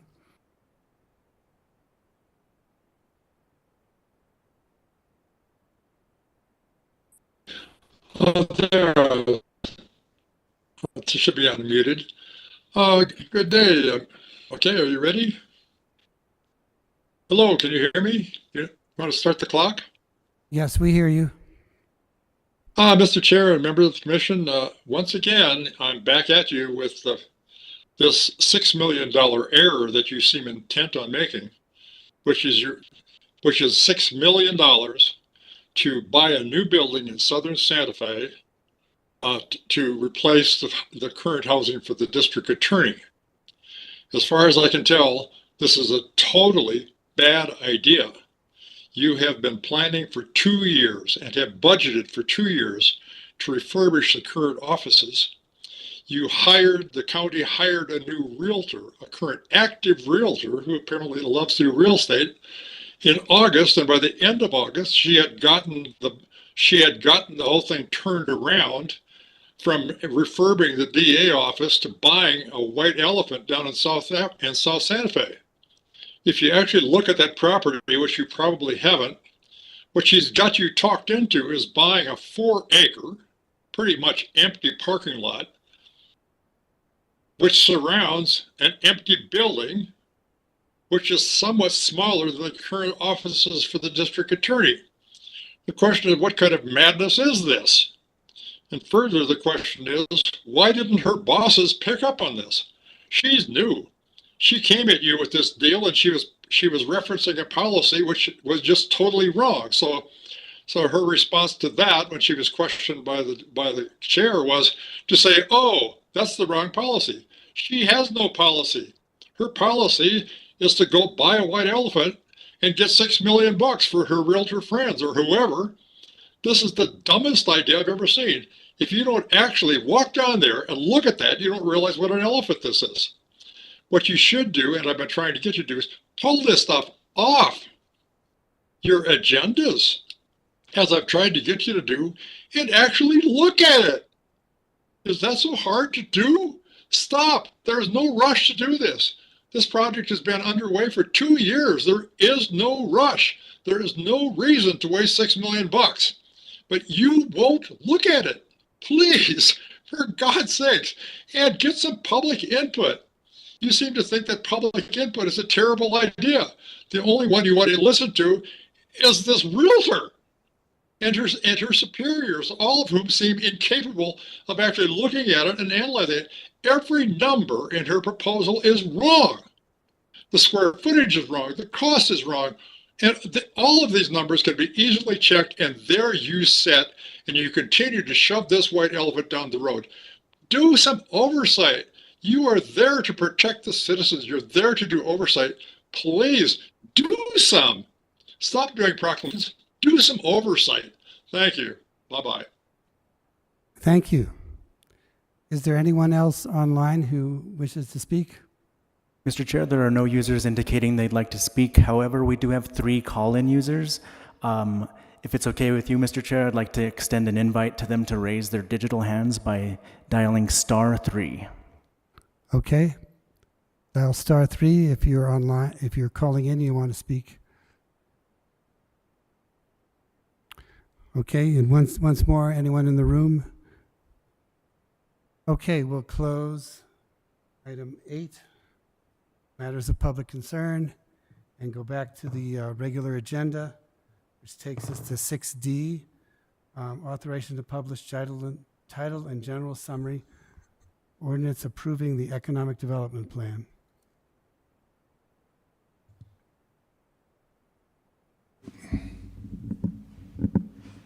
Good evening, Mr. Chair, members of the commission. The item before you is request authorization to publish title and general summary of ordinance number 2024-blank, an ordinance approving the 2024 Economic Development Plan, repealing ordinance 2014-07, and providing for detailed rules to be applied to assistance of qualifying economic projects. The purpose of the presentation is to provide an overview of the 2024 Economic Development Plan, which we presented in May of 2024, and request authorization to publish entitled General Summary of the Proposed Ordinance. In 1993, the Local Economic Development Act was enacted, and in 1996, Santa Fe County Board of County Commissioners passed Ordinance 1996-07 pursuant to LEDA. That ordinance was repealed and replaced by ordinance number 2014-07. The proposed ordinance would repeal ordinance number 2014-07, adopt a new 2024 Economic Development Plan, and provide updates to incorporate statutory requirements and language. The proposed ordinance also would add overarching economic development objectives and priorities of the county, procedures for application review, requirements for project participation agreements, as well as public safeguards. And I've got a short presentation to go through this.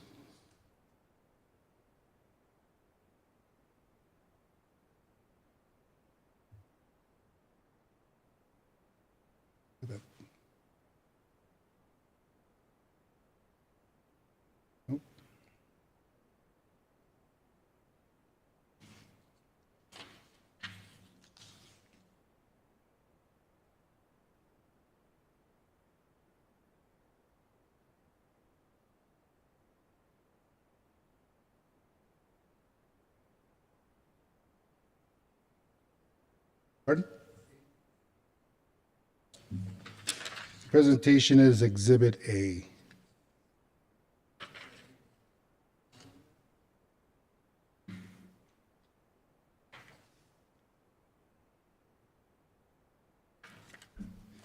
I can go on with a bit of the memo just to give you a little bit more background. The proposed ordinance and the accompanying economic development plan are economic development tools for the county. Through participation in LEDA pursuant to this ordinance, the county invests public funds as authorized by the LEDA to the offset costs associated with land, building, and infrastructure for the purpose of economic development and job creation in Santa Fe County. LEDA requires that for a project to be approved, there is sufficient economic impact or return on investment to offset the public investment. Security is required equal to the amount of the grant award for the purpose of securing clawbacks, if necessary.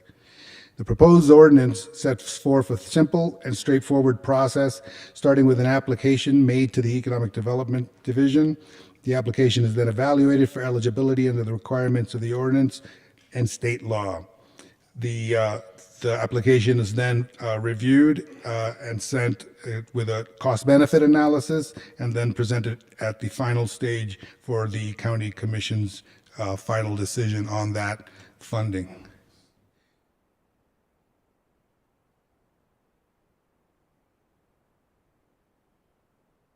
Perhaps we could look at the I can just start going through the slides without having the slides up if you'd like. Yeah, we could look at them online. Okay. So,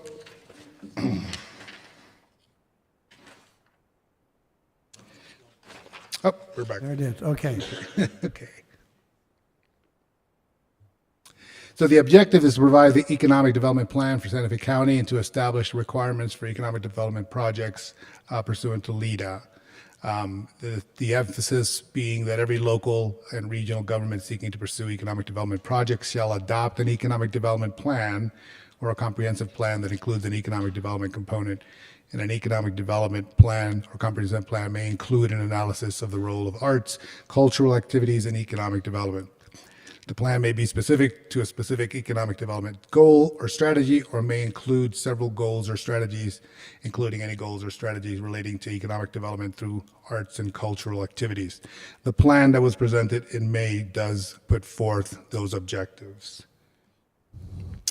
The purpose of the economic development plan the Economic Development Act is to implement the provisions of the 1994 Amendment to Article 9, Section 14 of the New Mexico Constitution to allow public support of economic development to foster, promote, and enhance local economic development efforts while continuing to protect against the unauthorized use of public money and other public resources. This is colloquially known as the Anti-Donation Clause. Further, the purpose of the act is to allow municipalities and counties to enter into joint powers agreements to plan and support regional economic development projects, including investments in arts and cultural districts pursuant to the Arts and Cultural District Act. The act requires that local governments seeking to pursue economic development projects adopt these plans by ordinance. So the objectives, Santa Fe County's population goal number 2, promote a sustainable and equitable community economic development objectives, maximize the use of economic development tools, implement and enhance county targeted economic development industry clusters, incentivize green economic development and sustainable job growth, develop a council and a programming to support the arts, support workforce training, education programs, and develop a comprehensive broadband plan. So these are all contained under Population Goal 2 for economic development. The slide shows you in a more basic way the connection between the strategic plan goals and the different sub sections directed to economic development, and emphasizes the plan is at the core of that rubric and goes through that to identify infrastructure needs and identifies and accesses the specific targeted industries and the infrastructure needs associated with broadband, affordable housing, workforce development, water and wastewater, and financial incentives. So the targeted industries you're very familiar with: agriculture, arts and culture, creative industries, outdoor recreation, film and media, green industries, and alternative energy, health, and wellness. Those are the areas that we focus our activities on. So the proposed ordinance reflects legislative updates to LEDA since the adoption of 2014, adopts a new plan for the county, adds an overarching economic development objectives and priorities, adds requirements for applications and application review, and adds requirements for project participation agreements, and adds safeguards for by statute and ordinance. So very quickly, the changes to LEDA starting in 2016 amendment, which changed the definition of qualifying entity to include a restaurant or a lodging establishment and allows for retail under specific conditions. In 2017, the amendment in 2017 added the definition for broadband telecommunications network facilities and amended the definition of economic development project to include assistance to acquire or convey rights of way infrastructure. In 2019, the amendment revised the definition of economic development project as used in the Act and excluded the acquisition of water rights from permissible uses of local Economic Development Act funds. And finally, in 2021, the amendment clarified that the Economic Development Department may participate with local or regional governments in economic development projects that provide for rehabilitation or remodeling, as well as construction of a building for use by qualifying entity. However, this provision is limited to municipalities with a population of less than 60,000. The objectives of the ordinance, the economic development objective of the county, is to establish a community and economic development climate attractive to private businesses and to hereby achieve self-sufficiency through economic diversification, expansion of the tax base, increased job and income opportunities, retention and expansion of existing businesses and industries, recruitment of businesses that utilize the county's science and technology assets, strong entrepreneurship and business startup activities, as strengthening the business sector and redevelopment of non-residential areas, to further the Santa Fe County Economic Development Plan approved and adopted with this ordinance, and other public benefit industries compliant with the Local Economic Development Act. The priorities as contained in the ordinance, those qualifying entities which fall within any one or more of the following categories shall receive priority. Private businesses seeking to build, expand, or relocate facilities with additional consideration given to businesses that are in the targeted and cluster industries identified in the Economic Development Plan. Private businesses that provide facilities or services which enhance the ability of county businesses to operate and expand. Research and development and high technology firms that enhance the technology base of the county. Private businesses which enhance their exporting capacity or reduce the net level of imports in the local economy.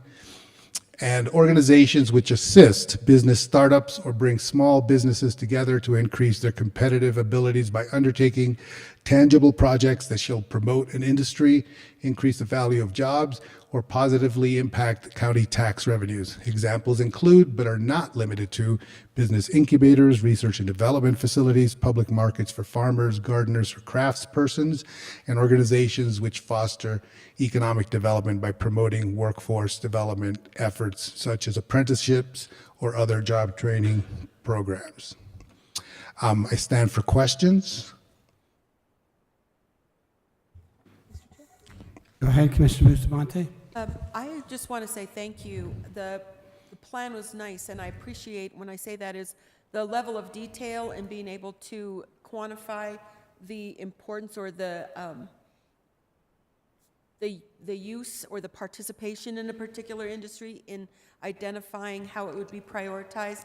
And even though the agriculture didn't rank as high as the others, it's also very clearly a regional value. So I found that to be very, very helpful in understanding how this was all done. So I want to say thank you for that, and I will sincerely support publishing this. Thank you.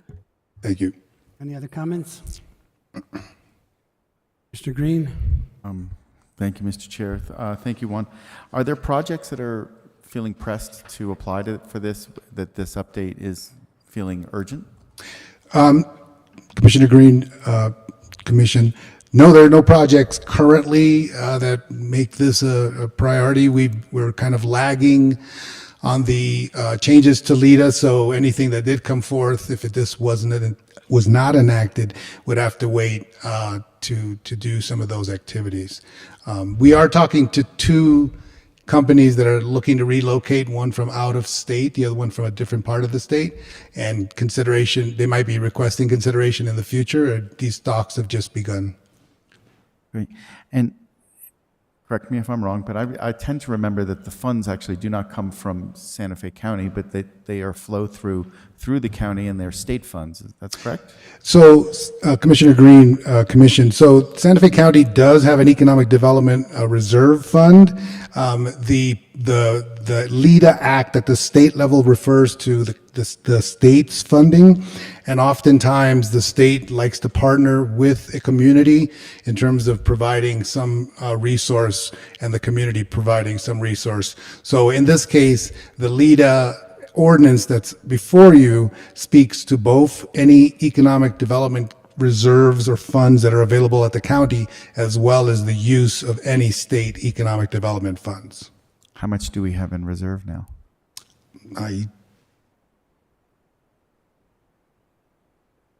Mr. Chair, Commissioner Green, it's approximately $5 million.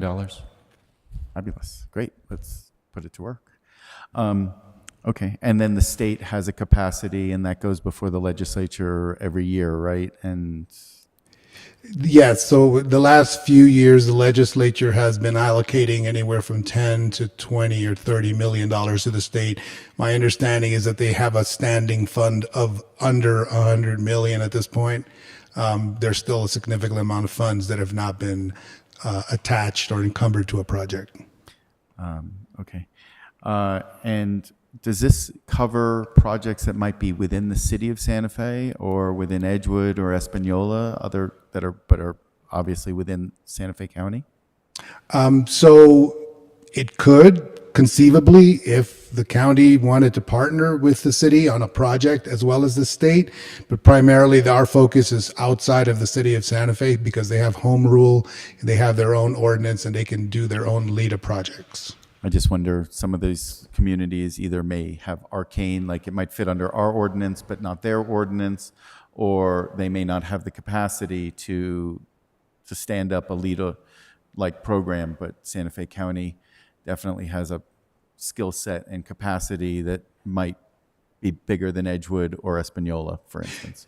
Commissioner Green, Commission, yes, that is correct. The county can engage in projects in incorporated areas such as Edgewood, as well as unincorporated areas through cooperation. And then how about tribal areas? So technically, yes, we could enter into LEDA projects in tribal areas. The overarching issue has always been the sovereignty issue, and that has not been breached so far. However, through the use of corporate entities, we could conceivably enter into a LEDA agreement if the commission so chose.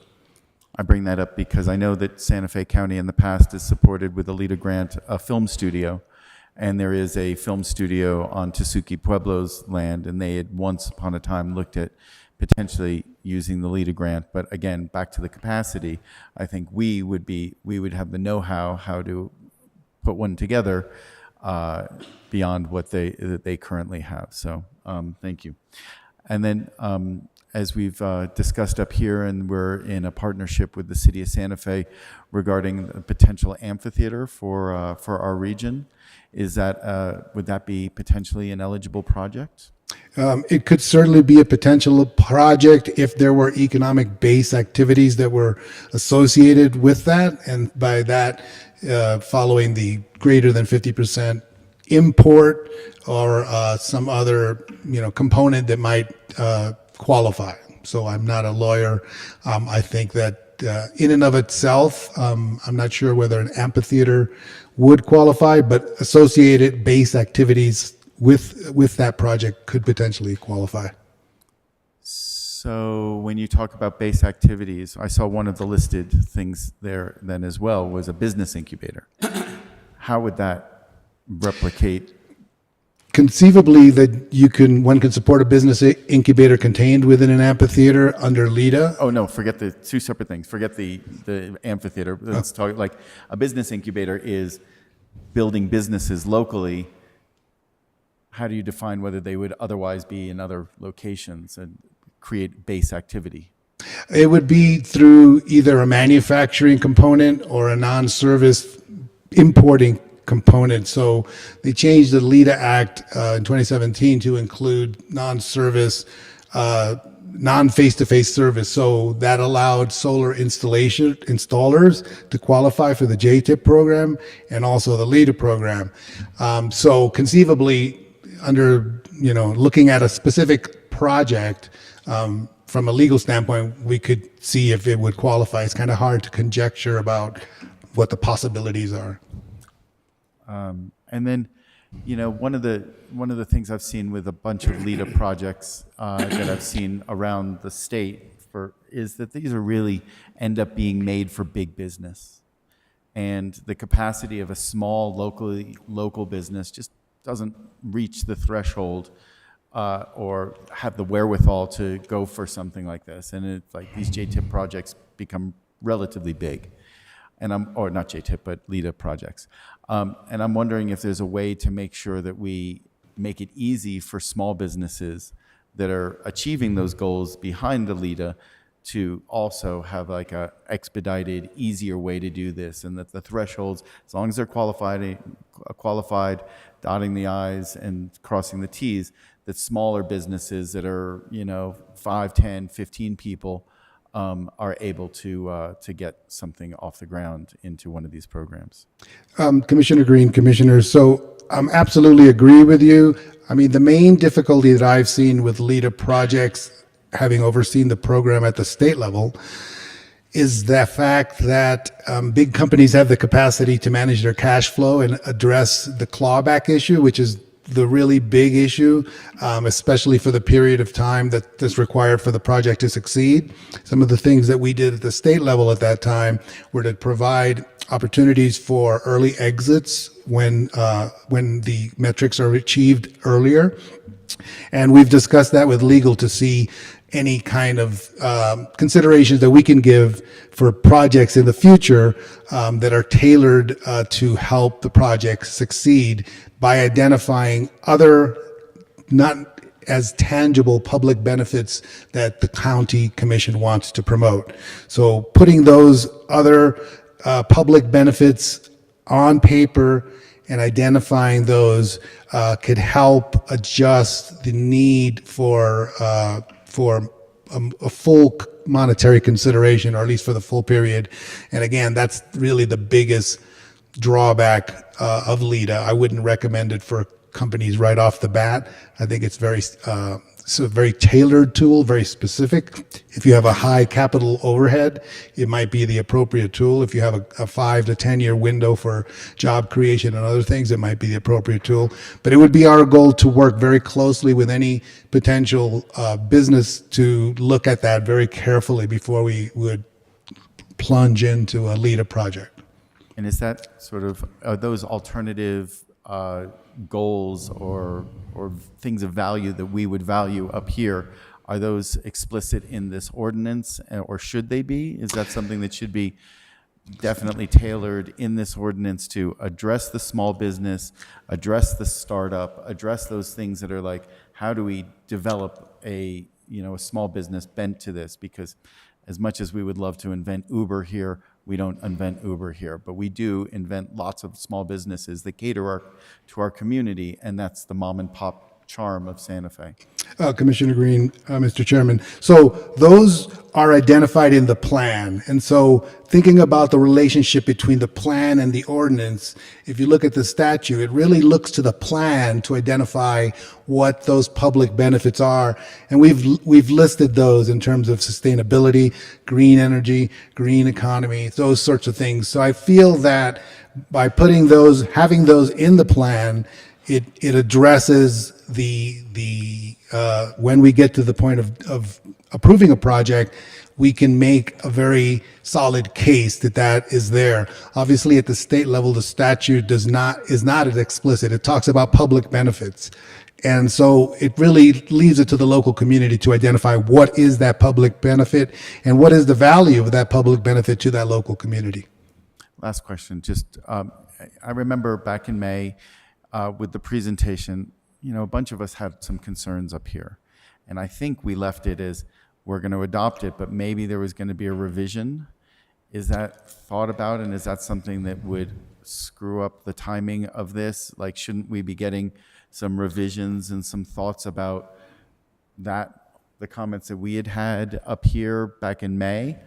Commissioner Green and the commission. So we did meet individually with all the commissioners, and we took everyone's input. At the time that we discussed it, what we proposed was an economic development action plan as a follow-up to the economic development plan. And that is to say, not changing the plan per se, but to come up with very specific and actionable, innovative concepts that we can put forth, put timelines on, and put dollar amounts to. I believe that's what we discussed, and we're prepared to do that, hopefully by the end of this year, if not early next year. It's been a kind of a very interesting period this last year, but we're still prepared to move forward with a set of recommendations under an economic development action plan for your consideration and direction on those sort of innovative concepts and ideas that we talked to each one of you about individually. And does that have a place in this ordinance, or is that just a subsection of a subsection? And So the ordinance again is to allow us to operate at the state, with the state under the LIDA Act for all the activities that were approved since 2014 until now. It requires a plan which identified all of the things that we want to work on and focus on. So in my opinion, we have all the tools necessary to then create an action plan based on everything else that we've presented that is actionable and could be presented to this body for consideration on funding or approval or direction forward. Okay, thank you. Commissioner Hanson? So, at the county, we've had this ongoing project called Aggregate, and it's never taken off. Does that fall anywhere into this? Commissioner Hanson, and Mr. Chairman, absolutely. So, coincidentally, I suppose, I've been having a lot of conversations with the Farm to Table people.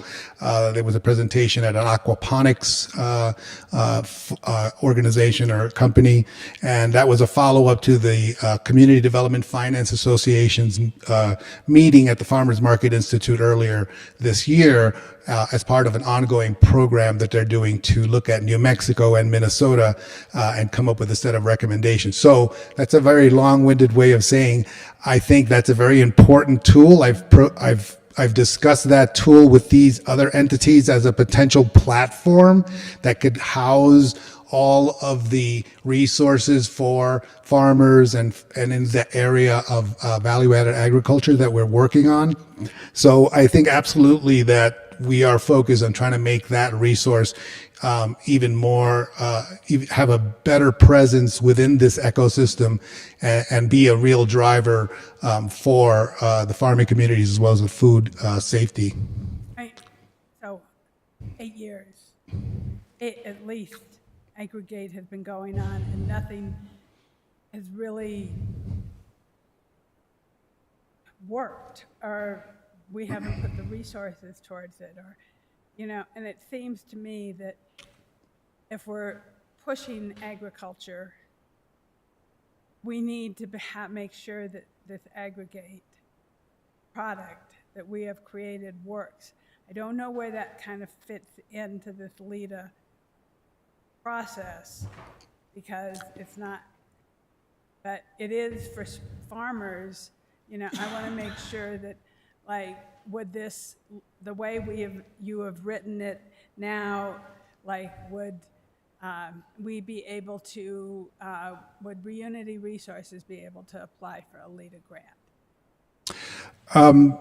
So, Commissioner Hanson, Commission, the short answer is yes. They could for any non-direct agricultural activities. So, again, value added. So when I met the great people at Reunity Resources a few years back when I was with the state, and we had the same conversation. Well, where it ended up as was that we said, why don't you bag up your compost and then you have a product and then you can sell it and that makes you a qualified entity. And that's what they did. And they qualified for JTIP and they could qualify for LEDA. Again, the overarching aspects of LEDA in terms of requirements of job creation, permanent job creation at certain levels can be a pretty high hurdle for an agricultural organization. That's not to say that they wouldn't be qualified. I would just say that it might be difficult for them to hit those targets. So again, I would advocate in a kind of hypothetical way for those sorts of projects to have additional consideration based on other public benefits that are identified going forward that may not be as tangible as permanent job creation. Yeah, so Commissioner Bustamante and I both care deeply about agriculture, and what I'm hearing is, like, here we have Reunity Resources that is a relatively successful business, but in order for them to get a LEDA grant, they only can have a product, and that's the only way. Like, it's not going to support a farmer's market. Farmers markets, yes, because they're a place where farmers are bringing their products for sale. This goes back to the originating statute.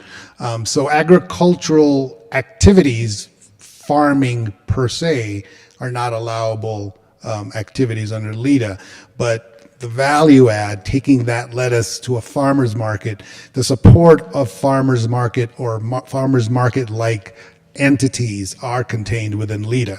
So again, we've been meeting with the Farmers Market Institute to have conversations about how we can work together to see what the need is. One area that's come up is the food distribution system and having the idea of perhaps a cold storage facility.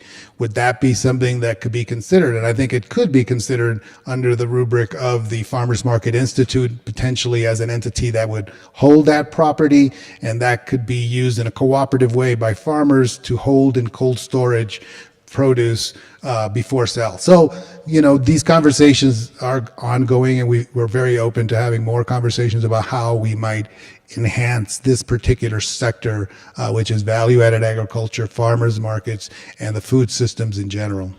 So my one other question is about broadband. So in 2017, we added broadband. Does that mean that we haven't been able to use that aspect until we get this ordinance written?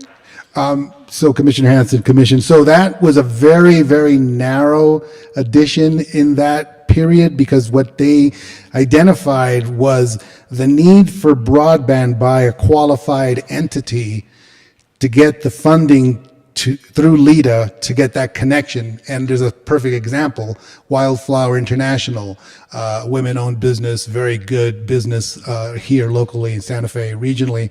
They got state funding through LEDA to connect their building to a broadband network and all of the hardware associated with that. That's the limitation. It's not for broadband per se. It's for a specific qualified entity to get a specific service connection to broadband. So how will this ordinance help us increase our broadband? This ordinance in and of itself, Commissioner and Commissioners, will not change broadband in terms of LEDA necessarily. We still look at this point through the federal funding that's being deployed through BEAD at the state level, as well as additional federal resources, as well as identifying projects that are high value to this commission that could also have an ancillary connection to expanding broadband in general terms, if that makes sense. Well, I'm frustrated because for years we've said broadband was an economic development driver, and we're still struggling with it. Commissioner Green went to a conference this morning. He was the only person there from Santa Fe County. Is that correct? Yeah. So, why weren't we there? Commissioner Hanson, Commission, I am here. I couldn't be there and be here. I was signed up for that broadband conference. I was signed up for another broadband conference out of state. So I appreciate the frustration.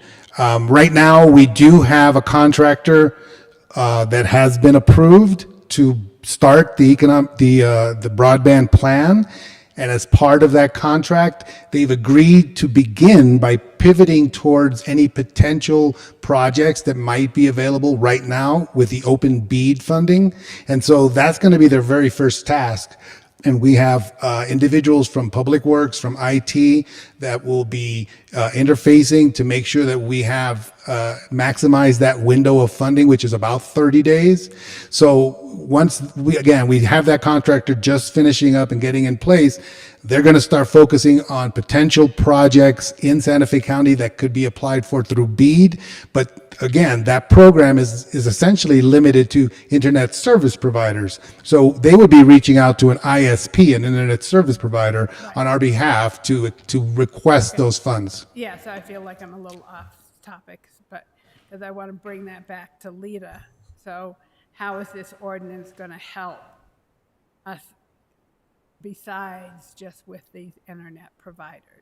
Well, it's a speculative matter, Commissioner Hanson and Commissioners. If we had a major company that had a huge demand for broadband and they requested LEDA funding for that, and they were situated in a position where that broadband could also be expanded to other entities, then that gets us to a place where it's always been the case that we want to bring from a middle mile source, which is where the main trunk lines are, to more dispersed areas. So that's a scenario I could envision that potentially could expand it by use of LIDA specifically for expanding broadband. So does this ordinance cover that? It would, based on the inherent nature of LIDA, broadband as a targeted infrastructure that we want to improve, and the other things contained within the plan. And so did you incorporate all the things that we were slightly critical of in May into this new plan? Commissioner Hanson, commissioners know, as the time we discussed it, I was saying that we couldn't change the plan per se without coming back again and revisiting the entire plan. So it was at that time that I met individually, and we did discuss, again, providing an action plan to address those specific criticisms, and we're still committed to doing that.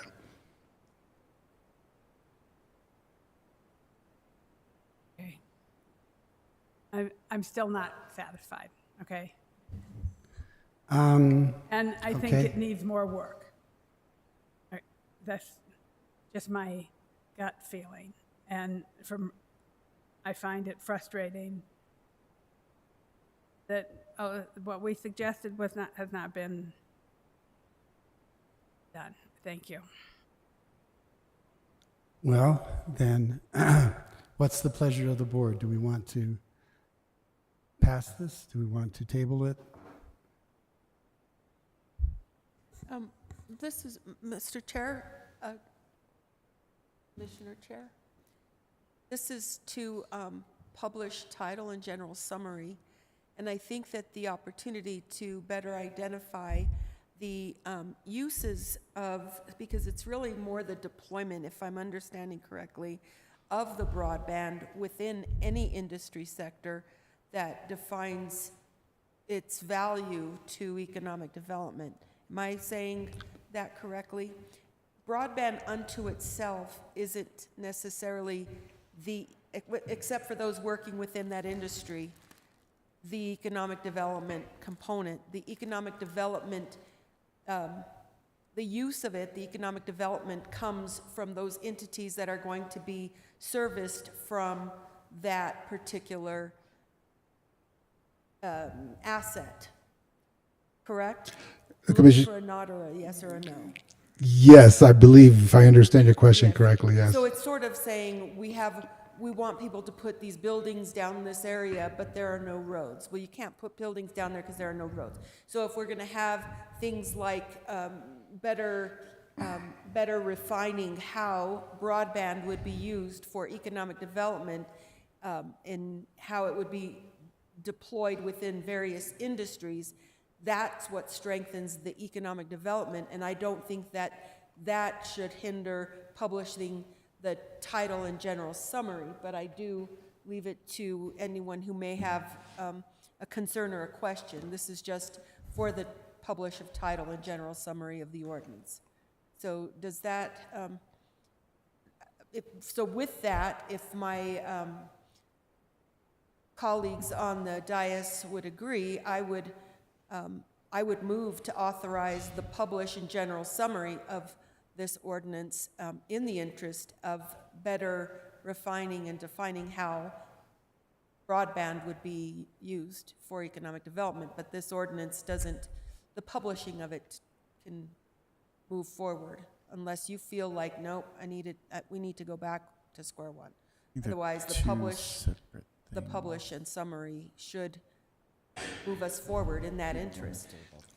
Commissioner Bustamante and Commission, so not to keep reiterating, but the ordinance that is enacted refers to the plan. So if the idea is that there's a desire to change the plan, then we're going to have to come back, my understanding, and request to change the ordinance. So if it's the will of this body to, and again, with the conversations that I had individually, I thought it was fairly clear that at the time we made the presentation, it was at the will of this body to say, start over to another plan. I mentioned very clearly what went into that 6-year period before I got here, where that plan was being developed, but I'm very happy to just start over and from scratch and do a plan that this commission wants, and we can, pick this up when we get a contractor and redo it. That's the pleasure of this body. Chairman Hughes, do we need to redo the whole plan if it's really what I would see just about identifying how broadband, I mean, does that require going right back, ditching the whole plan that's already been proposed? Or, and I'm not saying we approve it, I'm saying if that happens, but does it require, I mean, the way it's been stated is that we would start from scratch, but I'm hearing that there's just concern about not having adequate information regarding the use of broadband. And if that were the case, I don't know that it requires scrapping the whole economic development plan. I think we could not approve it today and it could go back, but I wouldn't say not approving it today means that the whole thing that's in the system is scrapped. I don't understand why it requires going from square one. So Commissioner Bustamante and the commission, so in the plan, contained in the plan, there's a section on broadband. It identifies broadband as an infrastructure that's needed. It identifies a few areas of specific focus that were reviewed at the time the plan was developed, and it emphasizes that broadband development is an important component of economic development for Santa Fe County. So I'm not very sure how that might change. I don't know how that could be more specific or allow for more activities. Again, I mean, I would just emphasize that those sections are there identifying the infrastructure, broadband in this case, that's needed, and making recommendations going forward on how to expand that. Ultimately, it's a cost-benefit analysis, as we're finding out based on the funding that's available through the BEAD funding at the federal government, and ultimately $600 million at the state level is apparently not going to be even enough to deploy broadband to every residential community in the county. Thank you, Mr. Torres. Commissioner Hughes, my motion stands. If it doesn't get supported, it can die. But I'm comfortable with it. But if it's not going to receive the support. Well, let's see if there's a second, and then we can have more discussion. Would it be possible to temporarily withdraw the motion until we have further discussion? Because once we have the motion, I mean, You can kill my motion. no, I don't necessarily want to kill it. That's the trouble. I might want to, if we kill it, then it doesn't come back. We've voted on it. That's why I don't know if it's in the rules, Robert's Rules of Orders, if we can even suspend it or you can withdraw it and then make it again. But it seems to me we need a little more discussion, and there were two hands up. If you force a second, we'll vote it up or down, and then that's it. So I'm just wondering if you can temporarily withdraw it and then remake it again after the further discussion. Well, there's no second, so we can just keep discussing, I guess. No, actually, I don't think you can. I think you have to, once you have a motion, you have to either have a second or withdraw it temporarily. Well, I mean, yeah. So just withdraw it temporarily, I guess. I withdraw my motion. Okay. Temporarily. Paul, do you have something to enlighten us with? Yes, Mr. Chairman, Commissioners, thank you. I just wanted to kind of reiterate, I think there's a slight misunderstanding how broadband and LEDA are interconnected or could be connected. And I think we can come back to you by the next end of the month to provide that clarity and that understanding of how they fit. The motion or the item before you today is to ask for publishing a title and general summary so that we can take the ordinance to a vote from you all saying, yes, we want this tool in our economic development toolbox. And if we need clarifying or additional information regarding broadband and how they may interact or other sectors, we can certainly do that. But I want to just be clear that The ordinance is based on the state statutes, and it allows us to have a new tool or an enhanced tool to work on economic development. The plan is a subset under the ordinance, and all the ideas that we've been hearing, I think, are contained in the plan, and they can be further fleshed out through an action plan. So, but voting to title and general summary, to my mind, it does not. It's not impacting, and that we can bring you back more clear descriptions for broadband and other items as needed. Mr. Green. Thank you. So 2 points in this. The first one is to further clarify the broadband issue. The broadband wasn't we're going to start up a broadband project. It was a qualifying expenditure for a LEDA project. So that's a way to say, I'm a company, I'm coming here, I'm setting up a post-production facility that wants to do all sorts of high-speed internet transactions and needs high-speed internet to be able to do that. That was now written into the state law to allow for that expenditure. Whereas in the old days, you could put in a road, you could put in a utility line, and broadband was sort of added into that because that became a new type of utility that was necessary for that. So to clarify that. So, but broadband projects don't fit under LEDA per se, except as they pertain to an expenditure of a other project.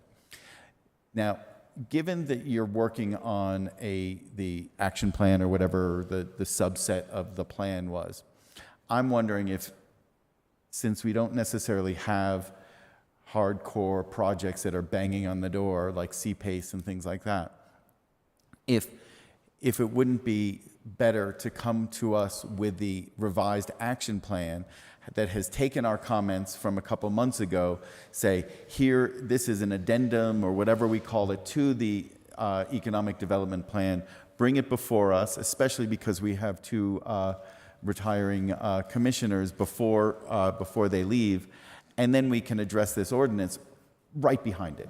But instead of doing the ordinance and then plugging in this action plan after it, my personal feeling would be, let's get that action plan out here. We get to review all those details that you heard us ask for and then interviewed us, bring that in, and then we can come back with this thing soon thereafter. I think the action plan really addresses what the five of us as a current board, individually and as a board, have brought forward. And if that comes in as soon as the new board comes in, two of them are going to be new and say, well, where was my input? So I would focus on that within the next 3 meetings that we have before the end of the ANA's, Commissioner Hamilton and Commissioner Hansen's terms. And then we could easily publish this before that and start that process. That would be my recommendation in this, to know what your thoughts are and what you glean from us. And then this is a sort of, to me, a boilerplate that addresses that more specifically, or as a mechanism. Commissioner Green, Commissioner, so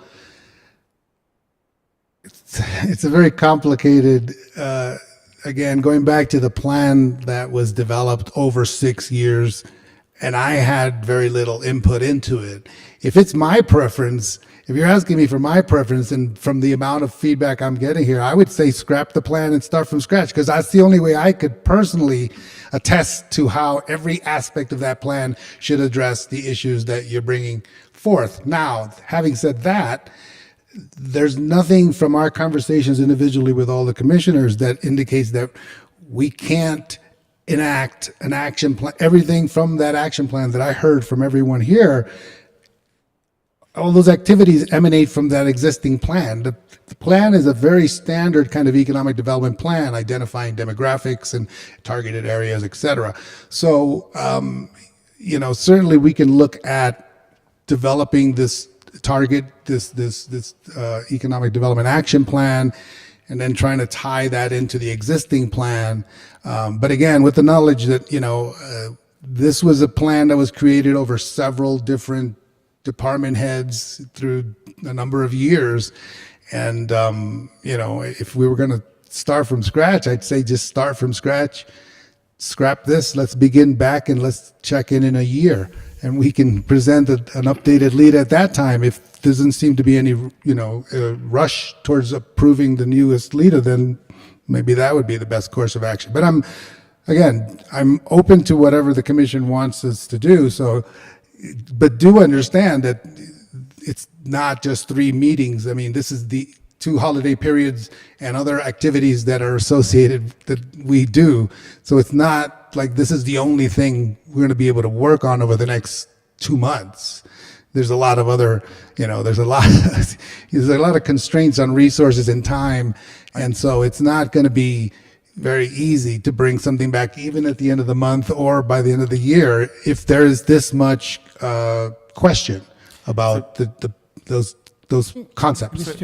Let's go to Commissioner Hamilton. Yeah, I think I've done enough program management to say pretty confidently that it's entirely unrealistic to think starting from scratch is anything but another year, 1 to 2 year undertaking. I think part of the concern was whether publishing title and general summary for this ordinance would fix that plan without any options for further enhancement or modification. But from what you earlier and what Paul said, it sounds like there's that plan can be fleshed out further, even with the ordinance in place. Is that the case? Commissioner Hamilton and commissioners, yes, everything in that plan allows you to do any of the things that I spoke individually about with you all. Okay. There's nothing that constricts that. It just broadly identifies areas of focus and broadly identifies things that the commission wants to do. It does not lock you into something, and I would encourage to read the plan in a little bit more detail. It's 85 pages, there's a lot of stuff there, but you're not locking into anything other than we're being able to move forward LEADA projects. That's a kind of a separate issue. Okay. We are able to move forward with any of the projects that you all want to see from that plan. Okay, that answers my question. The reason I wanted to delay having a motion on the table was because I thought there was confusion about that. I actually kind of agree that some of the answers on the issues on broadband, some of the specific questions Commissioner Hanson was asking, seemed unsatisfying. But I don't think it's a fundamental problem with the structure of the plan. To my mind, that 85-page plan is the framework within which we work. The liability of postponing this now is a very, very major tool that doesn't get added to the toolbox to implement that plan. And that's not what I wasn't asking to postpone that. I think it's a mistake to start from the beginning and a mistake not to do this ordinance now, frankly. Anyway, thank you, Mr. Chair. That's what I was trying to say earlier, that it doesn't throw the brakes on this, that these issues allow us to move forward. And if you're willing to re-accept your motion, yes. Accept my motion, I would like to make my motion again to approve the ordinance for the Economic Development Plan. A second. The motion should be authorizing publishing and title. That's what it was. Yes, I just want to be clear. Yep. Okay, so we have a motion by Commissioner Bustamante, seconded by Commissioner Hamilton. Is there any further discussion? If I may, just one last question. You mentioned that the action plan, 6 months later, you interviewed us all, and you said that it was almost ready to go, and you would like it to be it would be ready to go before the end of the year. Given that before the end of the year is probably on the same timeline as this ordinance, is that feasible to present to each of us? Hey, I heard everything you said.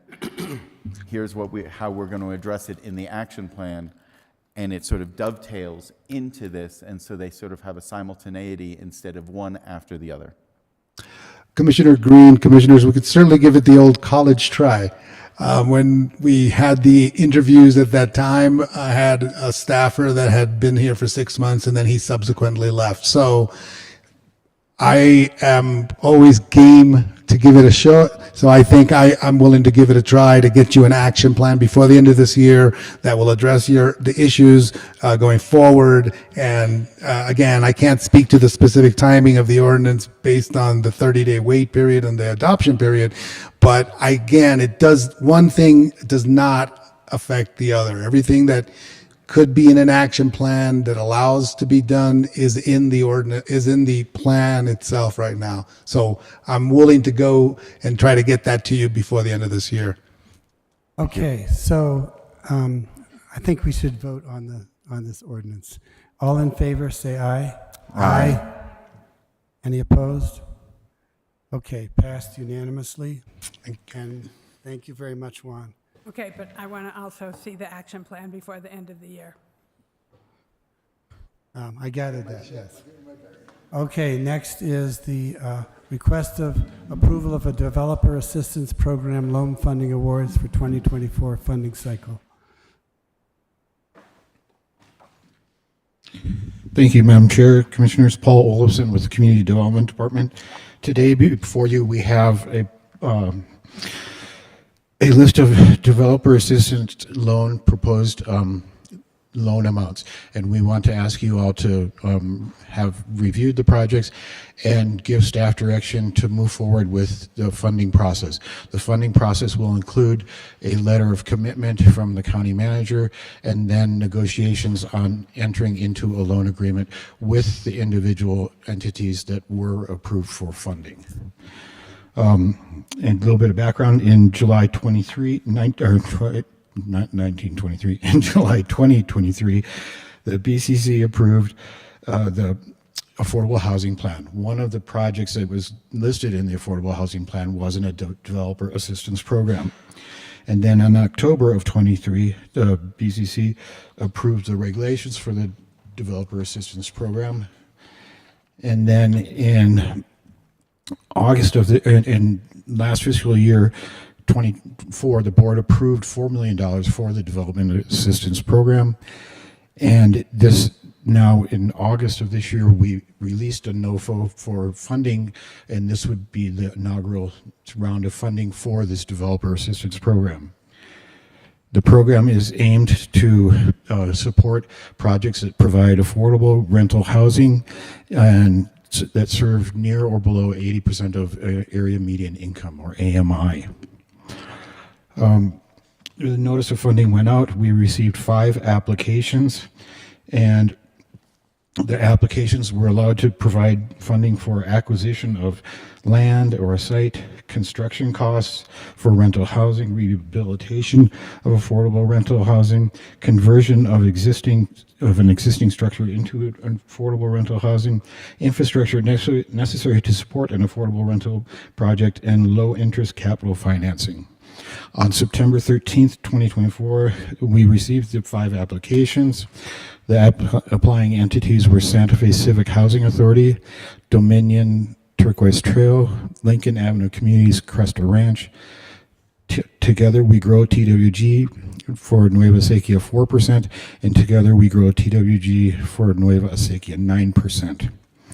There was a review team formed with staff from Public Works, Finance, Growth Management, and Affordable Housing. They did an evaluation of the 5 proposals. The proposals included, or the evaluation elements included summary and cost benefits, team experience, environmental design and sustainability, project feasibility, and extra points were also awarded for commitment to working with local trades, special needs set-asides, right of first refusal, and location near essential services. And it's important to note that the projects were not, strictly speaking, competing against each other. Awards were not limited to the highest ranked applicants. Instead, the evaluation criteria were used as a means to ensure that projects objectively merited support. And The staff concluded this was true for 4 of the 5 projects. The one that is still uncertain is the TWG 9%, and that is because the 9% funding process is a different animal and has, we have not completed those applications. So we're anticipating that we will try to get that all buttoned up, but there could potentially be a gap on that project. So additionally, the review team recommends that $500,000 of American Rescue Plan Act, or ARPA funds, that had previously been allocated to Nueva Ezequiel be allocated to the Santa Fe Housing Authority's request. This will ensure that these funds can be obligated and spent within the ARPA funding timeframe requirements. So staff is recommending the following projects and funding levels. For the first one, Santa Fe Housing Authority, their Ocate project, the application requested $600,000. This will produce 60 units of affordable housing or rental housing, and the committee recommended $100,000 from the $4 million allocated, and then the 500 ARPA money. And that would make that request complete. The next proposal is Dominion Turquoise Trail. They requested $2 million. Their project will produce 312 units of affordable housing, and the team recommended $1 million in funding for that project. Next one is Lincoln Cresta Ranch. The request was $2 million to support 240 units of affordable housing. The team recommended $1,320,000 for that. Under the TWG Nueva Ezequiel 4 project, the request was $1,050,000 for 105 units, and staff recommended $1,050,000 in funding for that project. The last project is Nueva Ezequiel 9. The request was $530,000 for 53 units, and staff recommends the full funding of $530,000. So that gets a total funding recommendation of $4 million from the county's allocated developer assistance fund and $500,000 from the ARPA fund.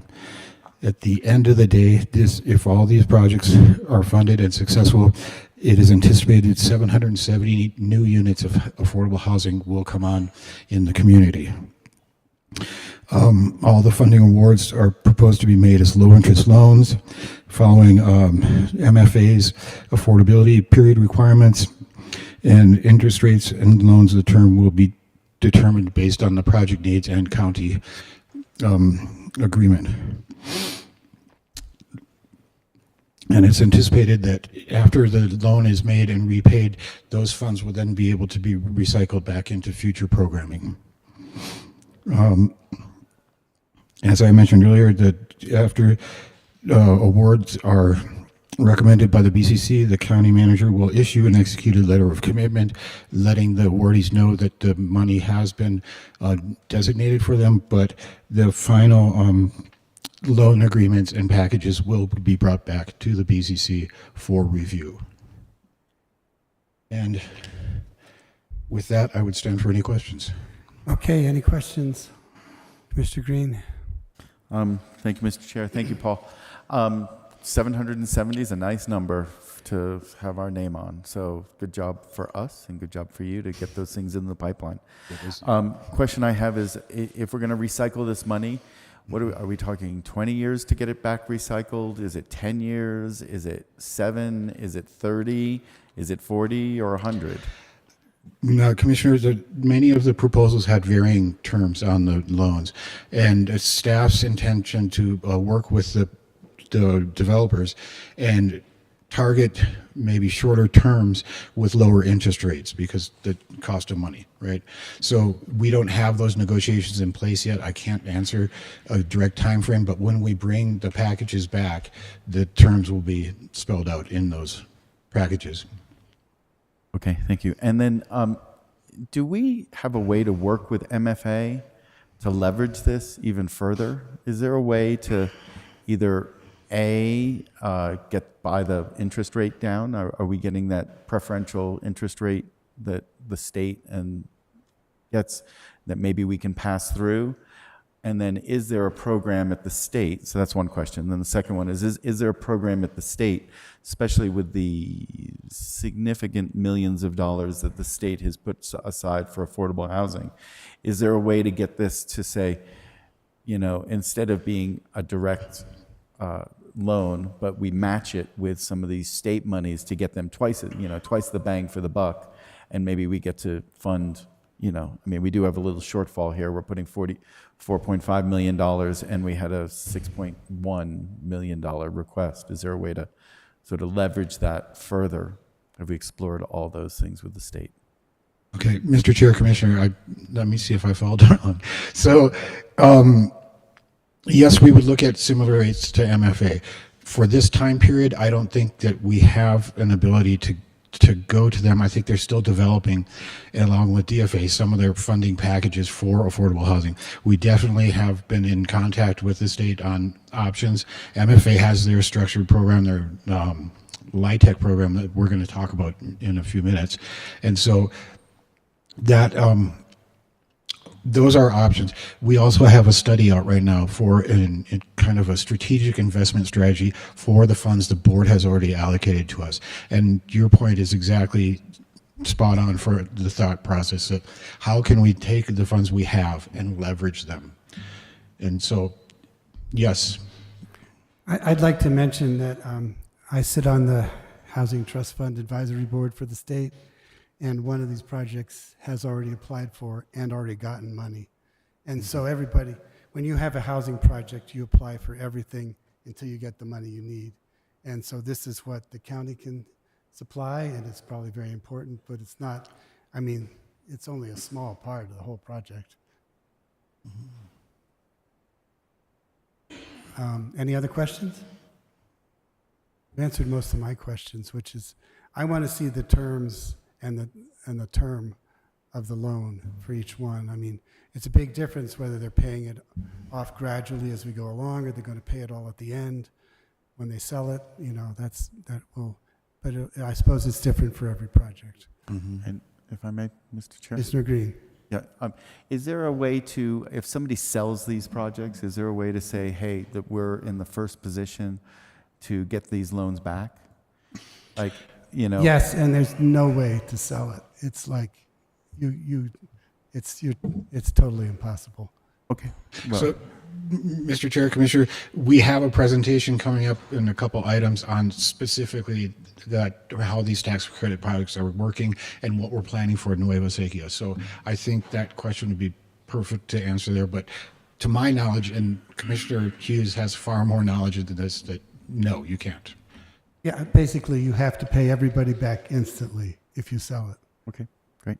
Well, I will make, unless there's any other questions up here, none? Seeing none, I will make a motion to approve the Developer Assistance Program Loan Funding Awards for the 2024 funding cycle. Second. Motion by Commissioner Green, seconded by Commissioner Hamilton. All those in favor say aye. Aye. Aye. Congratulations, folks. Thank you. Have a great night. All right. Takes us on to presentations, number 7. Sorry, we're running a little long today, so the extent to which these can be kept short would be very much appreciated. Okay. Go ahead. Good afternoon, Mr. Chair and Commissioners. My name is Naomi Solomon, and I'm the County Records Program Manager. For today's presentation, I will provide general information about county records, retention obligations, our current records retention schedule and recommended revisions, and additional goals for county records management.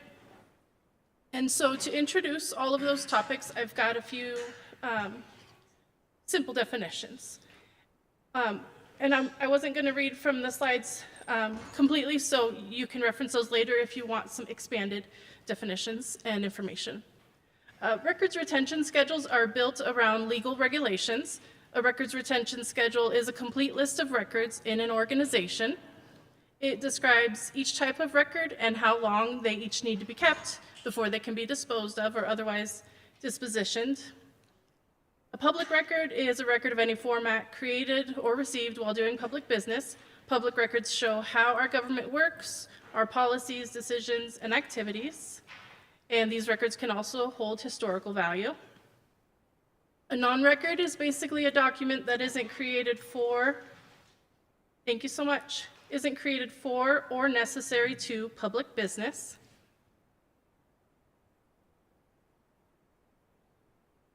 Oops. And so this list shows some potential examples of non-records. So if it's not on this list, please do consider it a public record, and I'm going to help us manage those. Public records are generally managed by file closure dates. These dates help staff see which records are still in use, which ones are no longer active or have been closed, and which records can be transferred to storage or formally disposed of. Currently, the county is using a retention schedule adopted by the board on June 11th, 2013. It was Resolution 2013-60. This resolution adopted provisions of the New Mexico Administrative Code, as well as general and local records retention and disposition schedules from the State Records Center and Archives, SRCA. That's just a picture of it. And I'm here to let you know that I believe updates are needed to Resolution 2013-60. That one references over 200 pages and 400 record types. And this many record types to choose from can make indexing records feel overwhelming. It can slow us down and cause us to look for indexing shortcuts that diminishes the quality of our data. The included record types from 2013-60 were written for state agencies and not necessarily county offices. The regulations in that resolution, NMAC Regulations 1.15 and 1.19 have since been repealed and replaced by 1.21.2.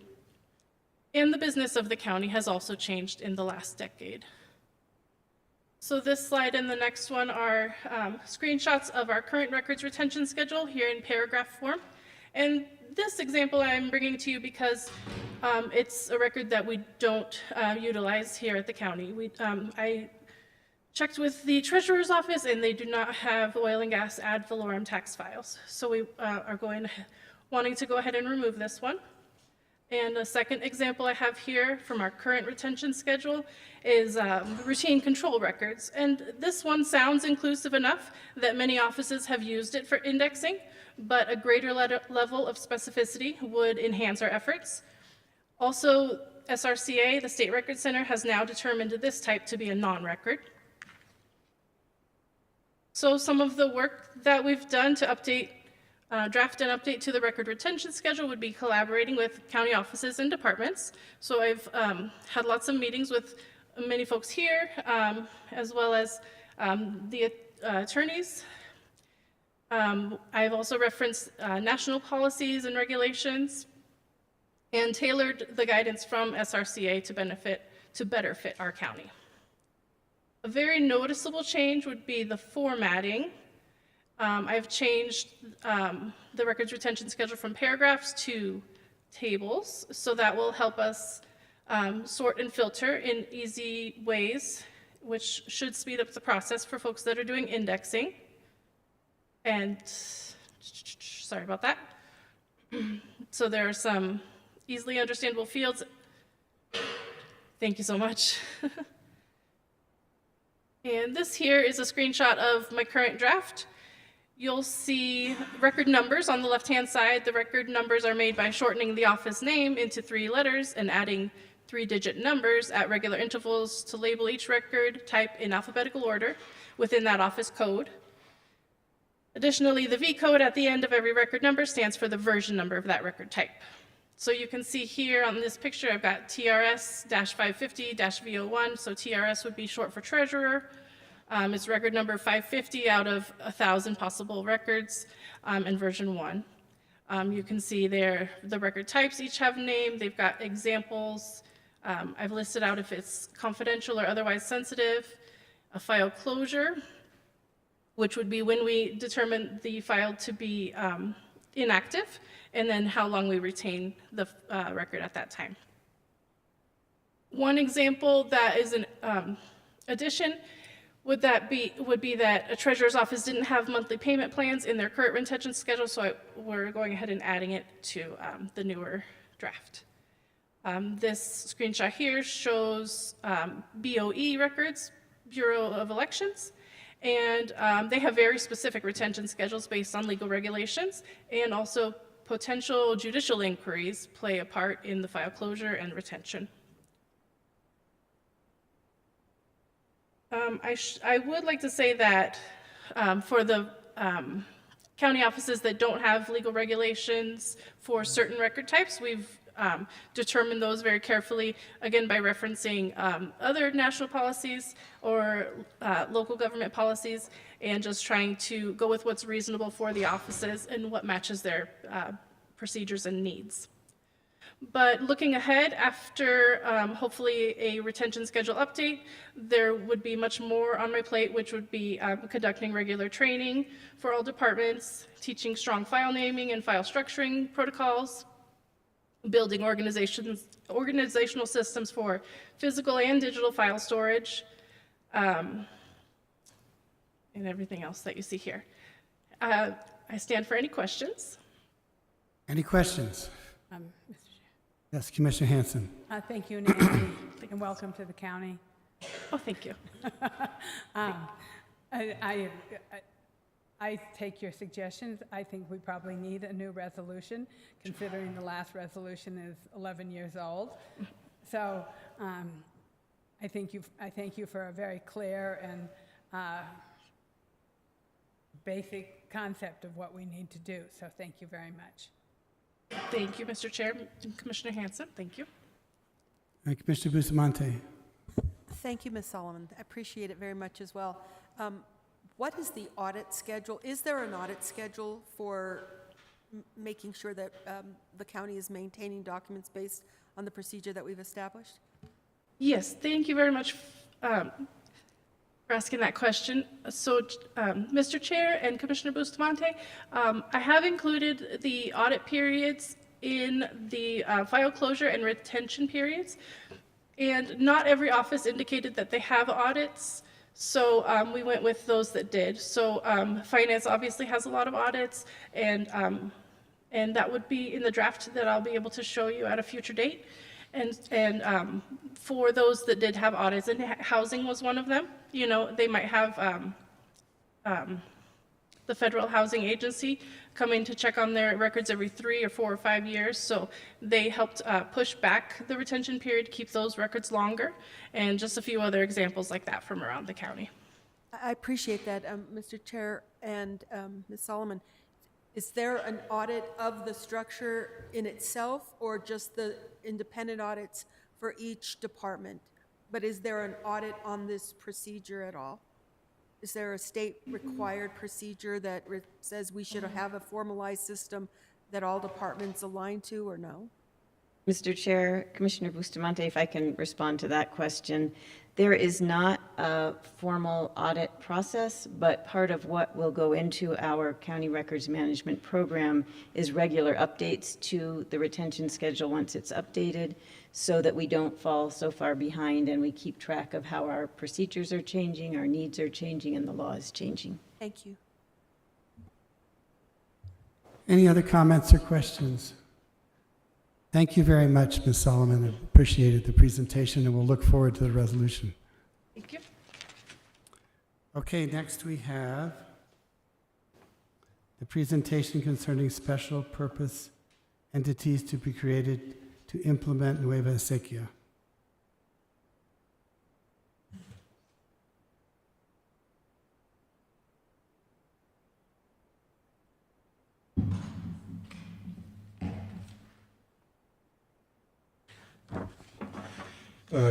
Good afternoon, Commissioners. Paul Olofsson with the Community Development Department.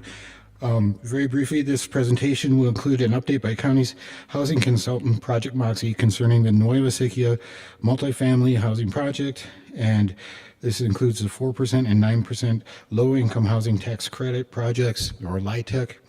And I'm going to ask our consultant and Jen Lopez to kind of go over how these projects are formed and some of the special entities that are needed to make these projects pencil out. And then I'll provide a little more information, and we'll have time for questions as well. And I just want to confirm, Jen, are you online?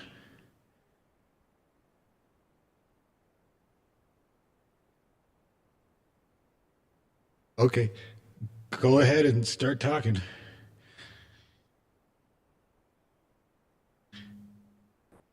Hey there. Sorry about that. Hello, commissioners, board chair. Nice to see you again. Let me unraise my hand. There we go. Good to be with you again. I have a short presentation just as a reminder again of the journey we're on as the county with a tax credit project and some of the decisions we've already made and why we need to make the decisions around these new entities. Next slide. So again, why do we do housing tax credit projects? Why do they work? Again, this is a unique program that was created in the 80s, and it was created to get away from publicly subsidized housing. And there's a little bit of an echo, and I don't know if it's on my side or yours. Do we need to do anything? You're good on this side. I am? Okay. What's unique about these tax credit projects is that it provides an opportunity to do a public-private partnership. The developer and the owner agrees to long-term affordability. The private sector assumes the risk for the project and its success. These are very competitive sources of funds. And so with competition, you get really strong projects. The tax credits, when they're allocated to the project and bought by an investor, creates a significant portion of the costs. It's the source of funds and the equity to build the housing, which means that the property takes lower debt and therefore has lower rents. The state agency, which is now Housing New Mexico, customizes its program through the Qualified Allocation Plan, which they just approved, and it's sitting in the governor's office for signature, I think, a week ago. Next slide.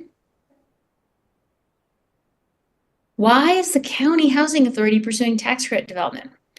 It's common for local governments and housing authorities to sponsor and or co-develop tax credit projects because it creates high quality affordable housing. It allows the housing authority to have the opportunity to earn a modest developer fee. And most importantly, there's a mission element where it allows the housing authority an opportunity to own these properties long-term and start to build their asset base. Next slide. Development has risk. And so there's many things that the team has put in place to mitigate risk for the county to this point. Again, the county is a local government, but we're always mitigating risk with our local governments. First and foremost, your staff had put together a development team last year. Project Moxie was hired to lead the effort. So we're the lead development consultant. We helped hire a lawyer that's expertise is with tax credit development, which allows that lawyer to speak to your lawyer because it's a very complex program. We helped identify market study analysts, environmental review consultants, et cetera. And then most importantly, we ran a RFP process with your staff to select an experienced tax credit developer. The developer then, this summer, we came to you probably in July and presented a memorandum of understanding representing the relationship between the County Housing Authority and the developer.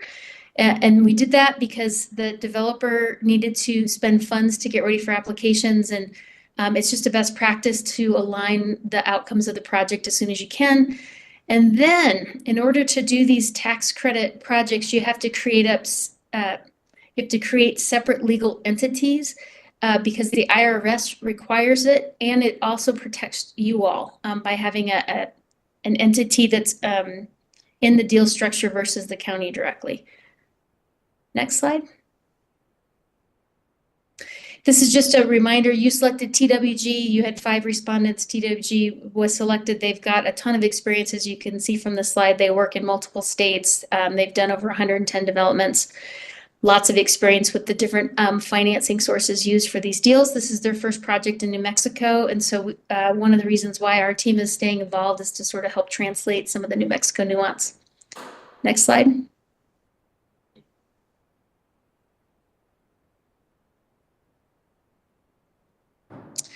And again, the development approach is Santa Fe County ran the process, did the selection. Again, we've got a strong team. And this is how we're managing the project, which is, I just have to say, is a significant amount of work and a huge burden to your staff. And so I just have to give them kudos. Paul and the team have been working really hard to pull this together. It's a lot of extra work for them. So kudos to your staff. Anyway, there's a number of us. We meet weekly managing the process to get to application. The team is applying under both the 4% tax credit program and the 9% tax credit program. This is called a 4-9 combo. This has never been done in New Mexico, so you're going to be the first to attempt to do this. It's a little bit more complex, but what it allows you all to do is move a little faster in your process. So the 4% project is going in November. It's 105 units, and the 9% will go in January, and it'll be 53 senior units. It's on one site. You've created an intergenerational community complex. There'll be services on site. Next slide. So usually when I say something's really complex, why would you do it? You all were so clear and your staff were so clear that you need a win and you need it now. And so by trying for both the 4% and the 9%, you're more likely to get funded at least in one of those programs next year. We met with Housing New Mexico in September as a development team, and they were really excited to see how this 4-9 combo could work. And we had been anticipating applying for the 9% in January and then the 4% in March, just because, we needed some lead time. And they said, no, apply for the 4% in November, because we really want to see how this works and we want to have a longer lead time to work with you on how to structure this. When the funder tells you to apply sooner, you do it, but it also has created a lot of additional stress on the team. So we're running as fast as we can to get this done. And again, we appreciate all the support from the county manager, legal team, Paul, et cetera. The other kind of scheduling challenge we've had over the last couple of months is that the qualified allocation plan, which dictates sort of how the competition is going to be run, wasn't finalized until October. So there's just been a lot of things up in the air, but the project's coming together, and we're excited to have you all approve some very critical documents at your next meeting. Next slide. We met last week when I was in Santa Fe with my team, and then we had a call on Monday. The tax credit applications are incredibly complex. Again, this is a IRS program, it's not a HUD program, and so you're dealing with a lot of tax law. You're dealing with private investors. You're dealing with just a number of different regulations that you wouldn't see in a traditional housing authority or a HUD-funded project. And so, but as a reminder, what we're doing to make your projects the most competitive is, first, we have to have these legal entities set up. There'll be a Nueva Sequia 4% LLLP and a Nueva Sequia 9% LLP. We need those entities set up immediately because those entity structures are the nomenclature for those applications, and we have to file them with the state and get them set up and formally approved by the state. And then we'll be showing MFA or Housing New Mexico that the county, TWG, and these entities, everybody's in good standing. The project has to meet basic requirements around design. We have to get costs from a third party, so we're working on those costs coming in next week. We have to have site control, so you'll be seeing a document in the near future where we are asking you to approve site control because they don't want to look at an application unless you have site control. We had to prove that there's sufficient demand for the types of units you're creating. We did that with a market study. Again, the reason we pull in experienced developers to work with folks, entities that haven't done tax credits before, is that they are able to create the financial feasibility models for us, walk us through how to do it very quickly. And so we've had a financial model for several months. It's getting tweaked with the new numbers coming in, but we've got models, so that's really exciting. Zoning's in place. We might have some minor things we need to go through with the city of Santa Fe, but multifamily zoning is allowed on your site. We'll be providing some services, working with Jennifer Romero on that. And then 20% of the units, if they're covered by vouchers, you're more competitive at the state. So your housing authority is going to run a competitive process separate from this, and we'll see if it all comes together. Next slide. So legal entity creation. So again, we need the county to approve two new legal entities for this application. Again, it's a requirement from the IRS, and it's good for you. It provides protection. And then, yeah, we just need those approvals as soon as possible. Next slide. Again, because the county hasn't gone through this tax credit process before, again, we met on Monday. Your LIHTC attorney is your #1 sort of resource to help vet with your legal team what documents to look at, what to look for, and how to get comfortable signing off on these applications. It's probably, when we submit both applications together, it's somewhere between $45 and $48 million. These are huge. I want to answer Commissioner Green's question about leveraging Housing New Mexico. We're leveraging everything. So we're leveraging all of the programs, tax credits. We got federal home loan bank money last week. So truly the county's funds are kind of the final gap, or one of the final gaps. And so grateful for you all to step in. It just costs a lot more to do these deals since COVID. Next slide. And then on November 12th, we'll have some Housing Authority documents related to the project-based voucher process. And so, and then again, you'll have, you won't have land lease options, you'll have land purchase options. My mistake, I thought we were doing land lease options. They're purchase options, and we will provide in the agenda documentation why that is, and we will try to have Dan pick your LIHTC attorney available if you have questions on the November 12th board meeting. Next one. I think that's it. That was a lot of information. I know you've been meeting for several hours, and I apologize if I talk quickly, but hopefully that was a good overview of the process and where you're at, and you're so close to application. It's really exciting. Thank you, Jen. It's nice to hear from you always and work with you. Thank you, Any Chairman Hughes. questions? Let's keep going. Commissioner Green, keep going. Not too long. Yeah, thank you. So 3 questions. First one, how did these units differ from the 2 other projects and the 770 units that we have? Obviously, this is 150 of the 770. Like, are these different or basically the same, and just it's a location difference? How would you classify them? Are they different sizes? Are these like the senior housing? Do the other projects not have senior housing? Mr. Chair, I can't speak exactly for every other project, but our specific project is targeting both seniors and families. And that gives us, as Jen mentioned, the multi-generational kind of complex, and also gives us extra points in the process. So those are our 2 target communities. Go ahead, Jen. Oh, and that's such a great question, because those other units that are being created are exciting, and there's probably a mix of all kinds, Commissioner Green. But the main difference in my mind between Nueva Sequia and those projects is that the county has long-term ownership. You don't have long-term ownership options. You don't have a right of first refusal on private developer projects. It's something we can work on. It's part of your program moving forward. We can do that, but yeah, your properties are going to be yours long term, and so there's a much stronger mission element to your projects. So that then brings me an added question, because I had asked that in the previous project. Like, if somebody sells this, and Commissioner Hughes says it's impossible to sell, but if we have if long-term control isn't in our hands, but it's in an entity's hands, and it's unable to be sold, then we do have long-term control, even if it's in a third party.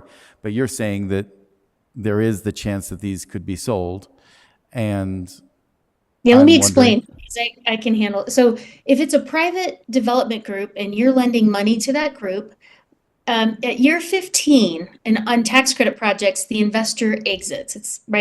It's called a year 15 exit strategy. Likely they will pay back your loans then, because they have to restructure the debt on the property. When it's a private developer, they pay you back. Thank you for the money, and they're on their way. In our case, when we get to year 15 and the investor leaves, we get the option to stay and own. Big difference.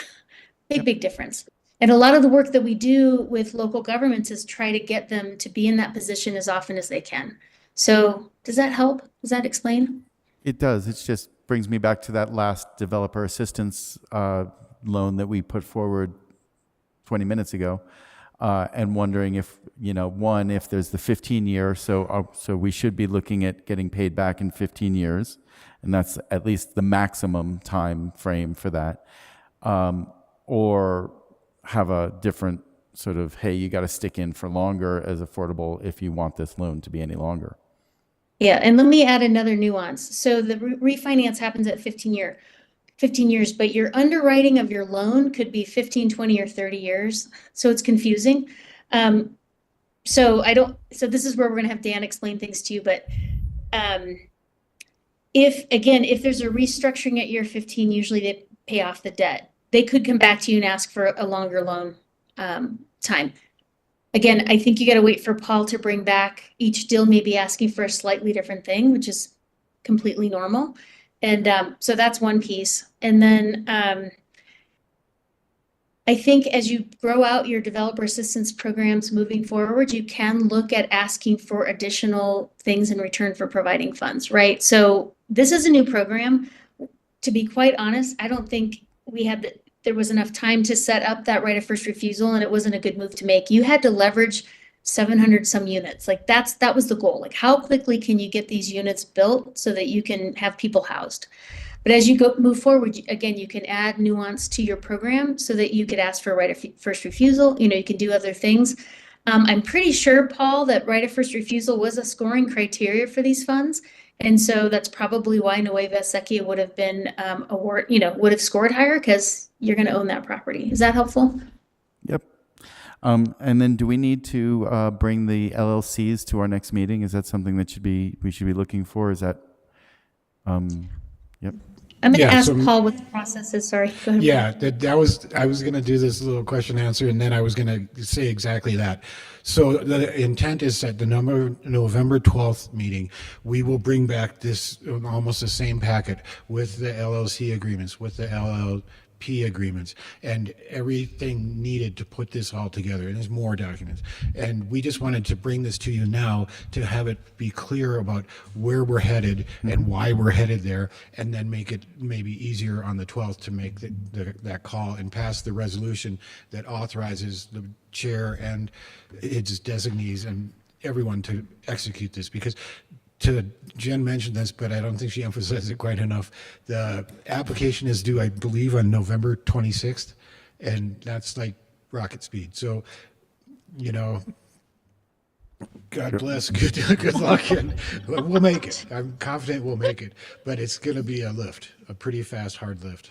Fabulous. And then last question, and Jen, can you help us with this? As we look at the housing mix that we're working on, one of the things that I don't think that we're building into our community is that sort of transitional SRO model, single room occupancy model. And either the city or the county needs to incorporate that into our portfolio. And I know you probably have examples of that.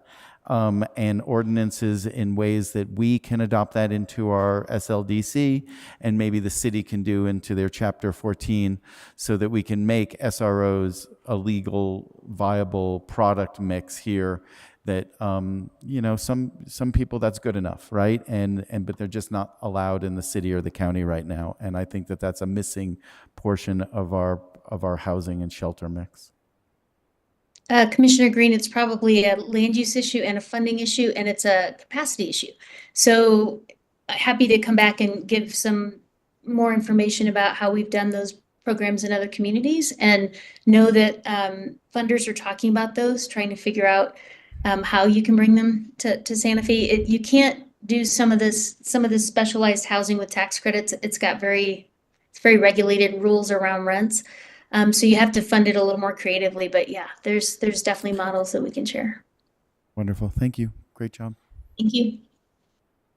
Mr. Chair and commissioners, would just remind the board that in the packet material for this item was an addition to Jen's very useful presentation, memo that explained the primary documents that we would be seeking board approval of at the November 12th meeting, as well as copies of those primary documents as well. So between now and the next meeting, if you have questions or comments relative to those specific documents, you can reach out to me, Paul, or Jeff Young. Thank you.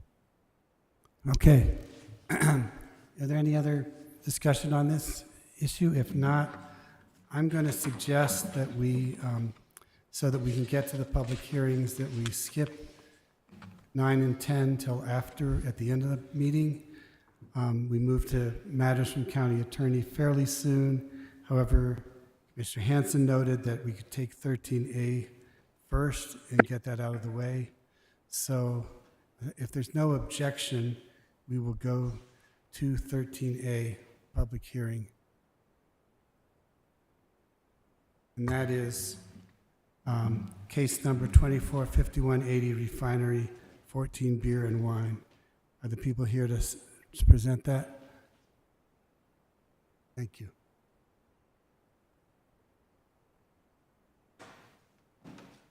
And then just to note, after that, we will take our break, so if other people are here for other public hearings, they can go for a cup of coffee.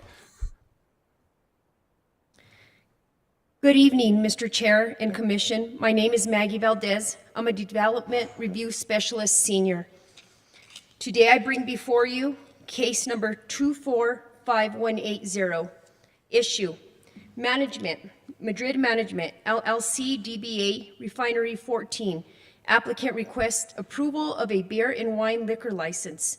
The property is located at 2849 New Mexico 14 and is zoned traditional community within the Madrid Community District Overlay and Rural Commercial Overlay, MCD ORC, within Section 25, Township 14 North, Range 7 East, Commission District 3.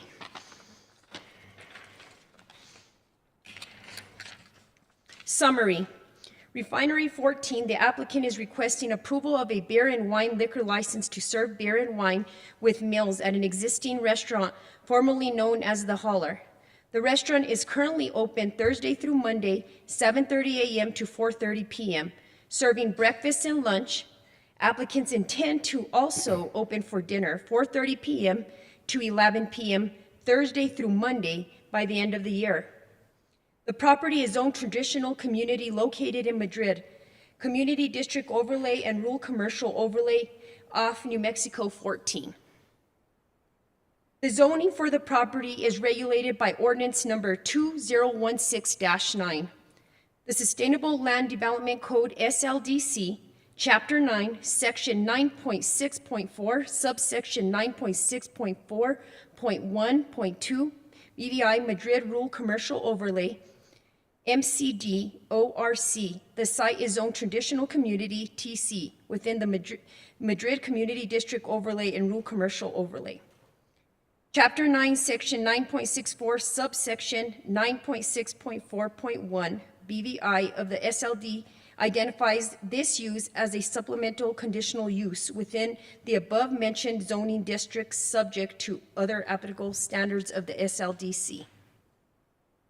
The traditional community zoning within Madrid Community District Overlay and Rural Overlay, TC MCD ORC, allows for the tavern as a supplemental conditional use as Chapter 9, Section 9.64, subsection 9.6.4.1.2, BVI of the SLD. The subject property was previously approved in 2009 under the Holler LLC. The case number 095010 for a restaurant use with consumption of alcohol prior to the adoption ordinance 216-9.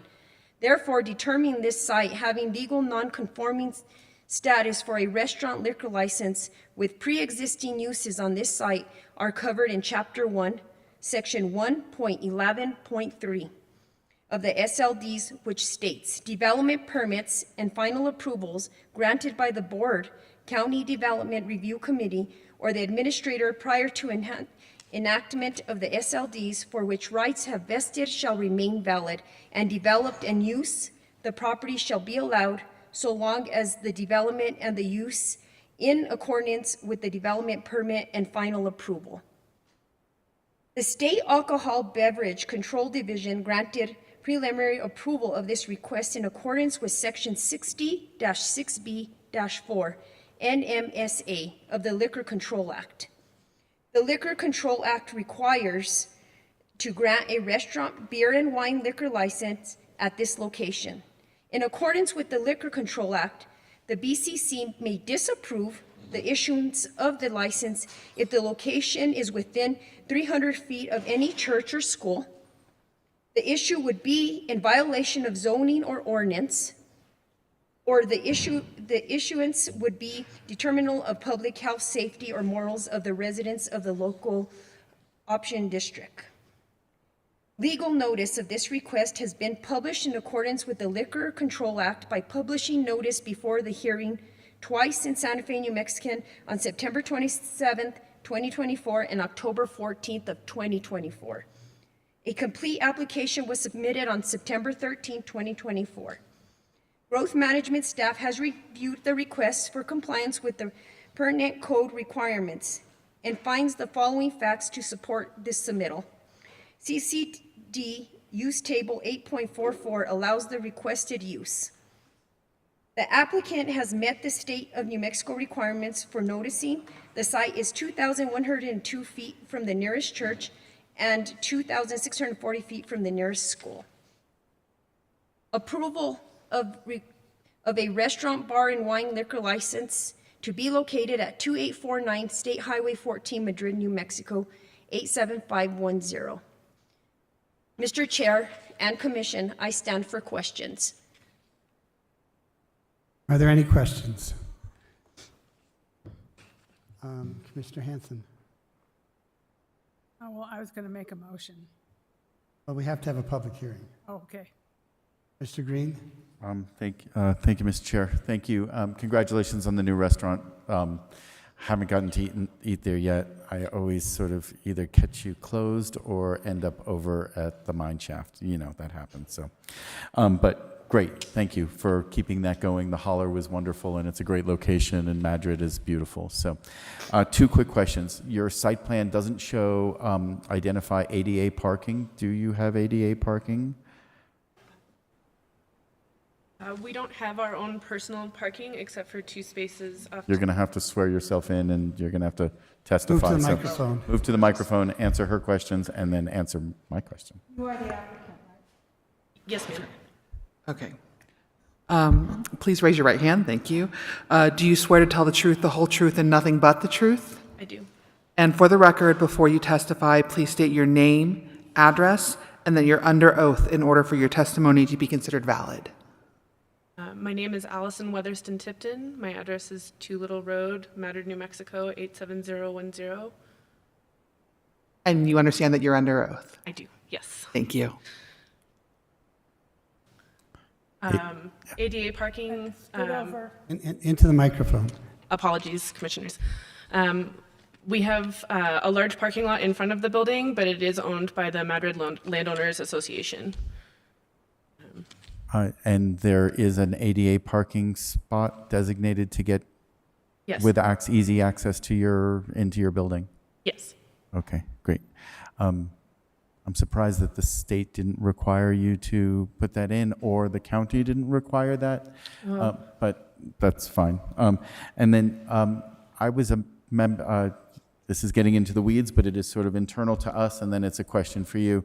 I was a part of a presentation at the TAC, the Transportation Advisory Committee, where they were showing a plan for the Madrid community, which would have sidewalks and stuff because as folks that know Madrid, it's a pretty tight street, and there's lots of stumbling people coming out of the mine shaft and out of your establishment.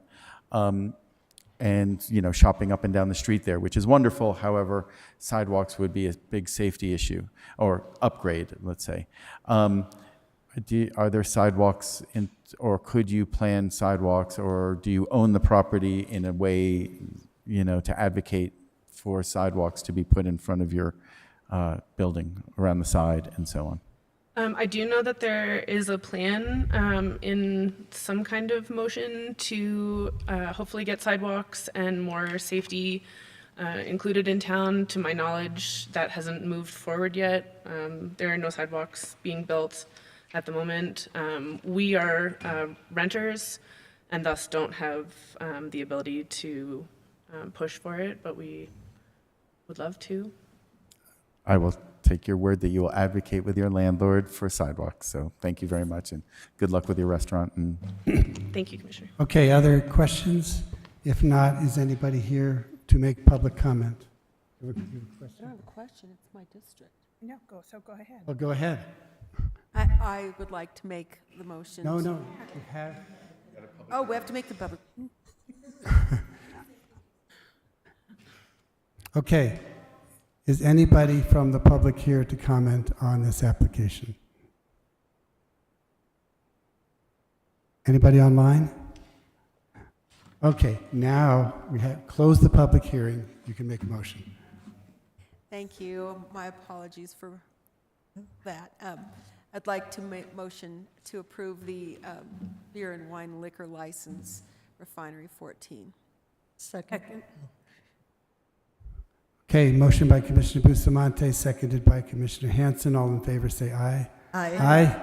Okay, you have your beer and light wine license. Thank you. Now let's, just to be clear, we're going to go to we're going to take a break with matters of county attorney. So, there isn't? There is.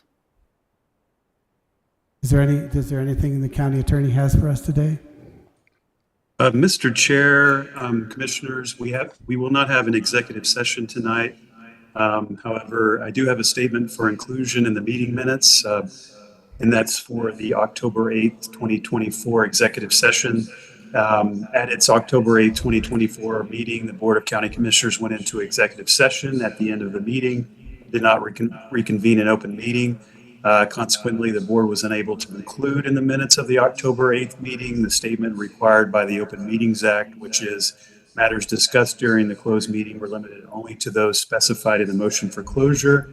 Therefore, we would be seeking a motion to have the minutes of this meeting reflect that the matters discussed during the October 8th, 2024 meeting executive session were limited to only those specified in the motion for closure. So moved. Second. Okay, motion by Commissioner Hanson, seconded by Commissioner Hamilton. All in favor say aye. Aye. Aye. Okay, that passes.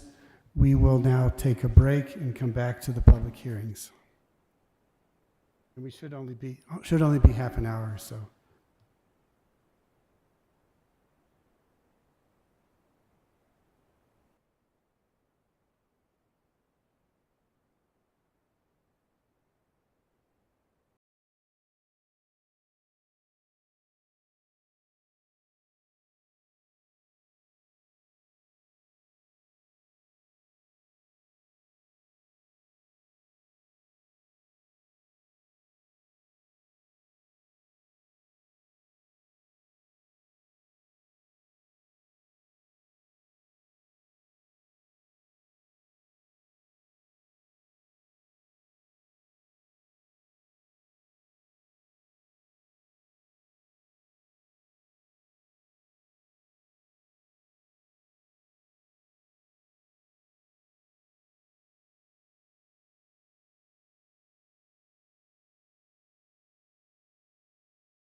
We will now move on to item 12, ordinance authorizing issuance of and sale of Santa Fe County, New Mexico multifamily housing revenue obligations, Cresta Ranch Apartments, and we will hear from Paul Olson. Good evening, Mr. Chair, Commissioners. Paul Olofsson with the Community Development Department. So this item before you today is to authorize the issuance of bonds to help fund the Cresta Ranch apartment complex. And the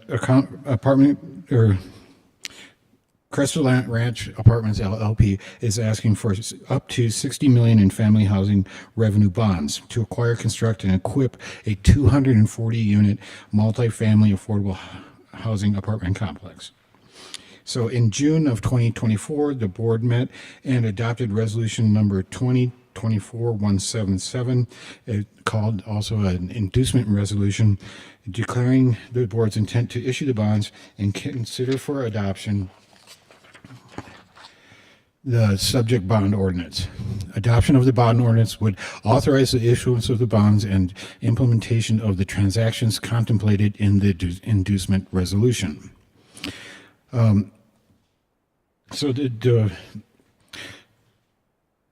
memo also outlines that in June at the board meeting, the project team recommended that this was the county staff recommended review team recommended the project be conditionally approved with the conditions as follows: submittal of satisfactory economic impact study of the project to the county, and the developer and the owner of the parcel abutting the project would enter into an agreement to provide a point of ingress and egress for residents of the project that satisfies county's Sustainable Land Development Code, which access shall be in addition to the access currently approved by the state DOT, which is required to be locked except in cases of emergency.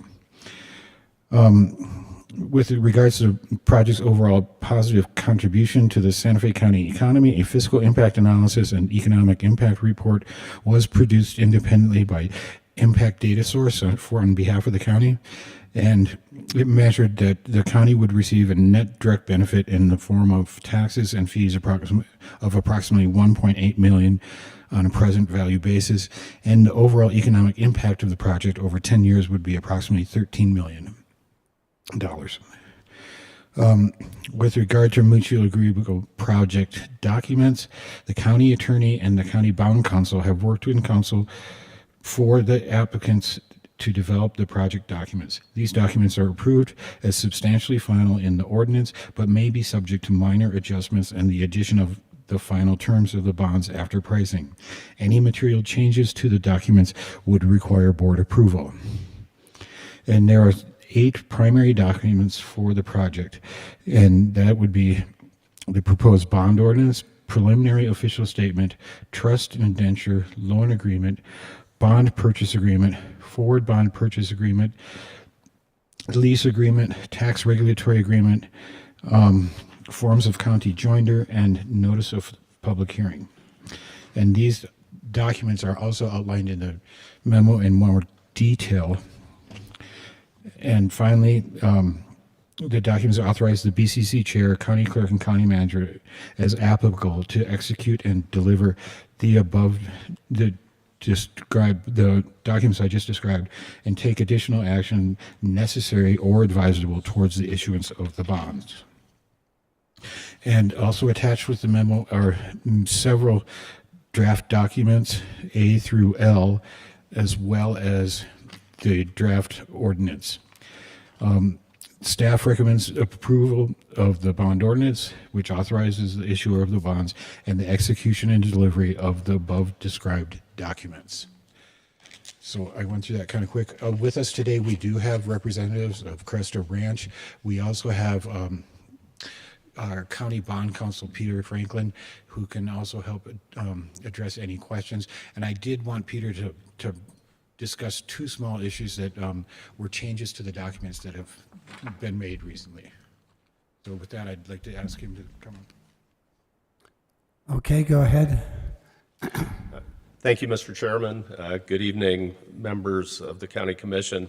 Peter Franklin with Modrell Sperling. We are the county's bond counsel.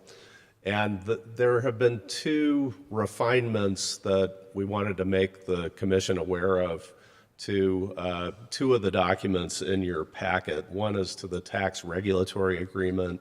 The other is to the lease agreement.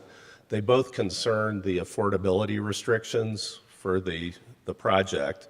The project will be 100% affordable, subject to affordability restrictions.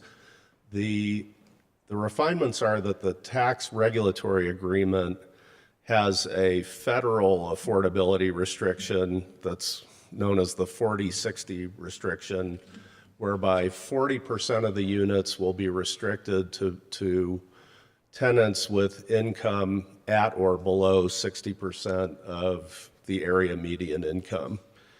The lease agreement provides that, well, let me back up for just a second. So that restriction doesn't really address what happens with the other 60% of the units. So in order to assure that all the units will be affordable, the lease agreement now provides that 100% of the units will be at 80% or less of area median income. So the result of that is that at least 40% of the units will be at or below 60%, and the remaining units will be at or below 80%. So if you can follow all those percentages, that's what we've got. And I'm happy to address any other questions. Those restrictions were not clearly spelled out in the versions of those two documents in your packet. Okay, any questions? Mr. Green? Getting into the weeds of the affordability thing. Did we check, or somebody checks their income like monthly, right? There's something. Mr. Chair, Commissioner, are you talking about the residents or Yes. the renters? Yes. Yes, I believe, I don't know that there's a monthly check, but I believe there's an annual report, and there has to be documentation, and this is how we do it at the Housing Authority. You have to recertify your eligibility and your AMI. So I'm wondering if there can be like an upward mobility factor here, where, you know, if somebody breaks the 80%, but is not quite at that point, and it's like that they have a window of opportunity to either pay slightly more, right? You know, hey, you're making enough money, or that they have a window to sort of transition. You know, these folks might not be making enough to actually get, quote, on their feet into something, but 80%, 100% is still a tough rent load to carry.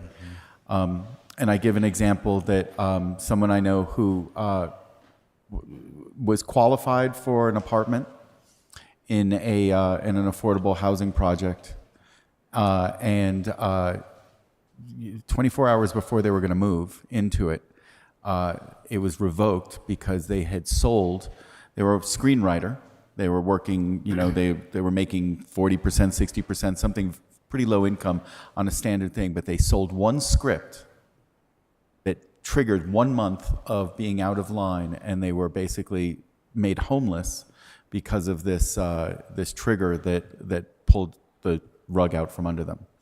And I'm wondering if there's a way to sort of, you know, give people the mobility to say, if you make a little bit more suddenly, or, you know, you're making more, you get a raise, you get a better job, whatever it is, that you're not triggered into, you know, homelessness, because it's sometimes tough to find an apartment, and you're lucky to be in one of these things if you've gotten into it. Anyway, you seem to want to answer this, so I look forward to your answer. Yeah, absolutely. Do I need to swear in? Please raise your right hand. Do you swear to tell the truth, the whole truth, and nothing but the truth? I do. And then for the record, before you testify, please state your name, address, and that you're under oath for your testimony to be considered valid. Campbell Eversolt, 828 4th Street, Santa Monica, California, 90403, and I agree to the statement. Thank you. So these set-asides with the bond regulatory agreement typically sit at a 40-60 set-aside, which Peter and Paul have both mentioned, so 40% of the residents would need to qualify annually under the 60% AMI set aside.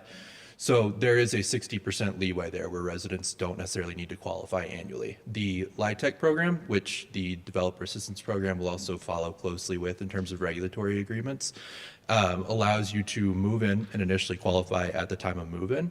And then after that, you can be grandfathered in if your AMI does go above your unit-specific set-aside. So they aren't removed from the property the moment that they go above that number. There is a threshold, 140%. So once they're above 140% of that AMI, they would then need to be, typically we buy them out. We offer them a certain number based on their rent. However many months, typically, usually it's somewhere around 3 or 4 months of their rent to buy them out, and then they can find another apartment to live in. Fabulous. Thank you for answering that. Yep. Because you don't want to trap people into these homes. I have a question for you since you're there. So what is the total mix of the apartments? Because I think I understood at a last hearing about this that you were doing all 60% units. So since that time, we have elected to, with MFA, do an average income set aside. So we will have mostly 60% apartments here, but we will also have 8 30% AMI units. We will have I believe it's 4 70% units and 8 80% units as well. And that will average out to a 60% area median income for the entire project. So there will be a multiple set-asides that residents can qualify for. Yes. So indicate again the levels you're going to average out to 60? Yes, exactly. What are they? Oh, I believe it averages out to 59.8%. No. Are you going 30, 40, 50? It's of each. Are you going to have? Yeah, I believe it's 8 30s. There should be 4 70s and 8 80s, and then the remainder will be 60s. Okay. Yep. Okay. Thank you. Any other comments or questions? Okay, we have a public hearing on this issue, I think. Do we have anybody in the public who wishes to speak? Seeing no comments on the public hearing from the public, does anybody want to make a motion? Oh, anybody online? No.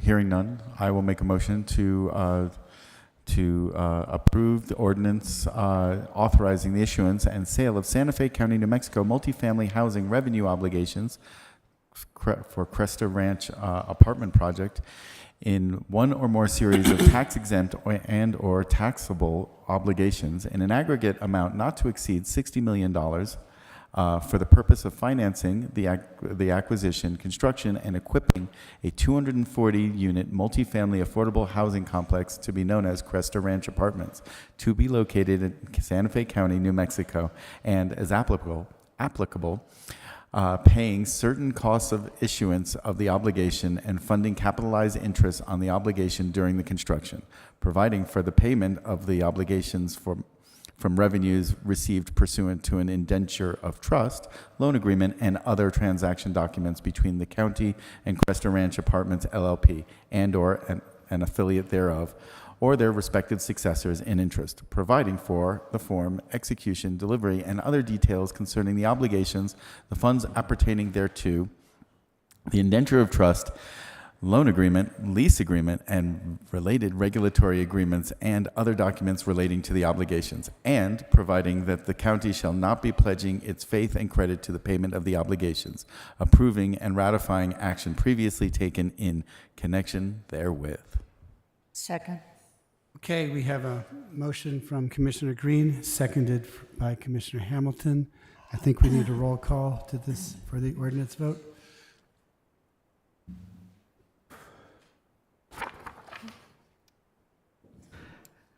Commissioner Anna Hamilton, Yes.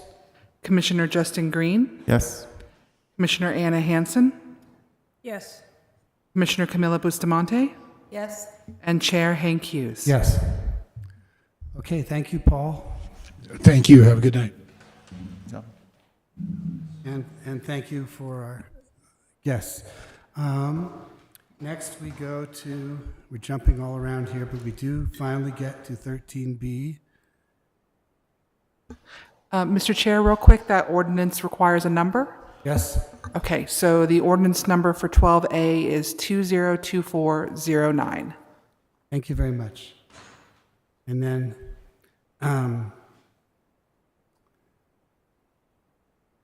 13B, and we would have Ken Quintana, if he's available, present this to us.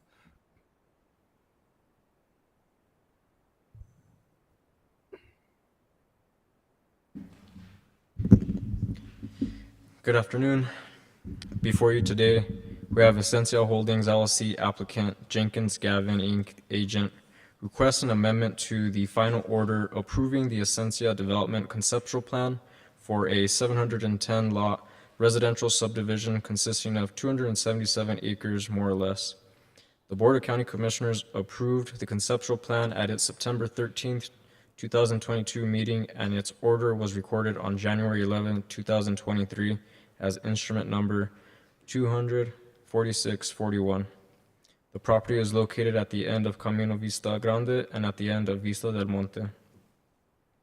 The applicant requests an amendment to condition number 21 of the order. This condition required that vertical construction not commence until Avenida del Sur was constructed by the developer to county standards.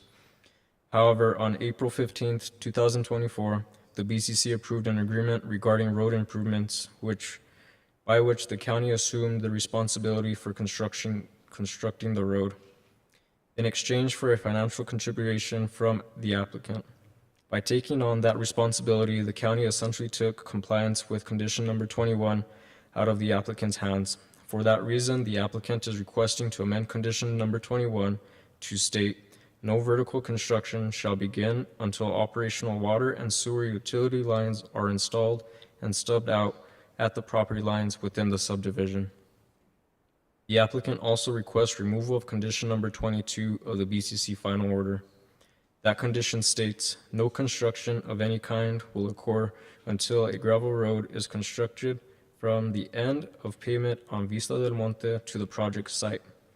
Because the county has assumed responsibility for the construction of the road, and because the county's timeline for the road construction will result in the road being under construction simultaneously with certain infrastructure work within the development, it is no longer practical to require the applicant to have a gravel road in place before any infrastructure work commences.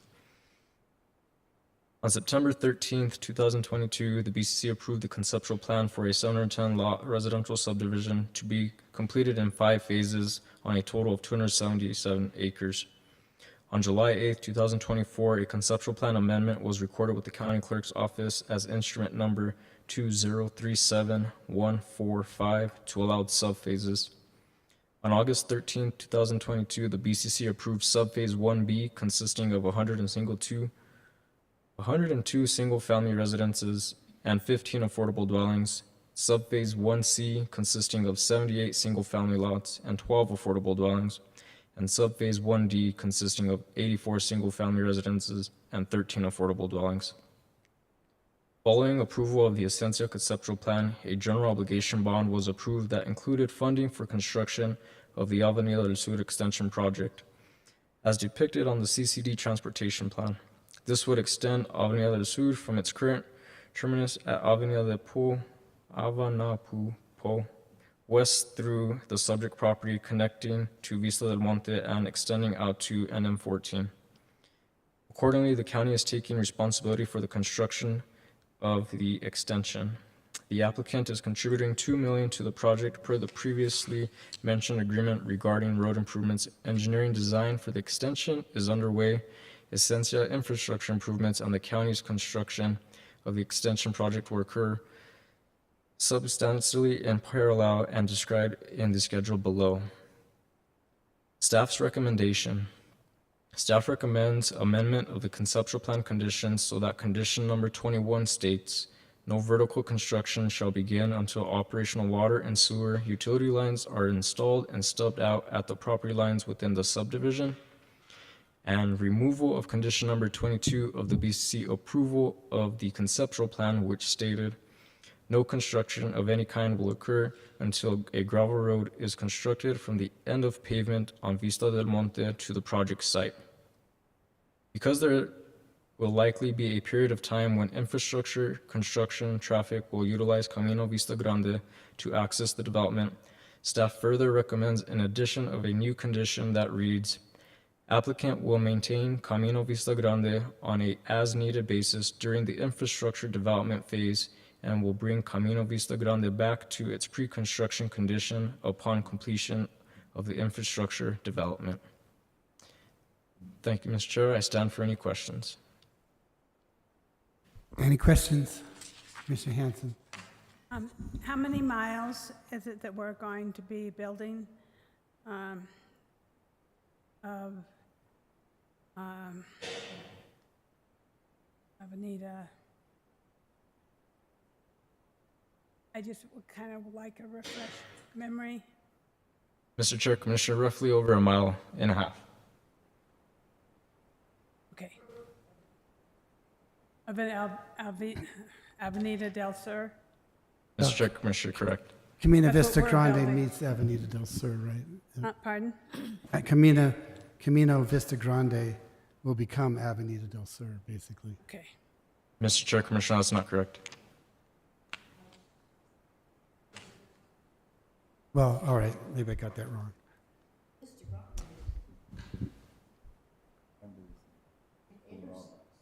Mr. Chair, Commissioners, I believe if we allow the applicant to present their presentation, it may answer additional questions. Okay, sounds good. All right. Thank you. It's a different Vista Grande than in El Dorado.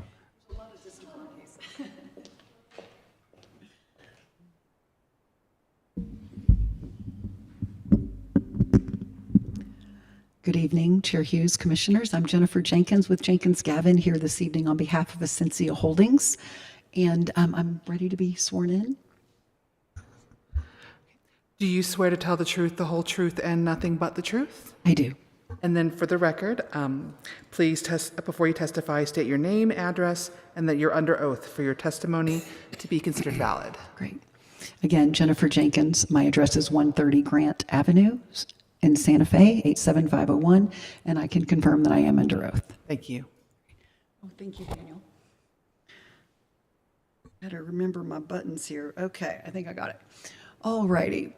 So, as I mentioned, I am here this evening on behalf of Essentia Holdings, just introducing some of the other members of our team, our design team.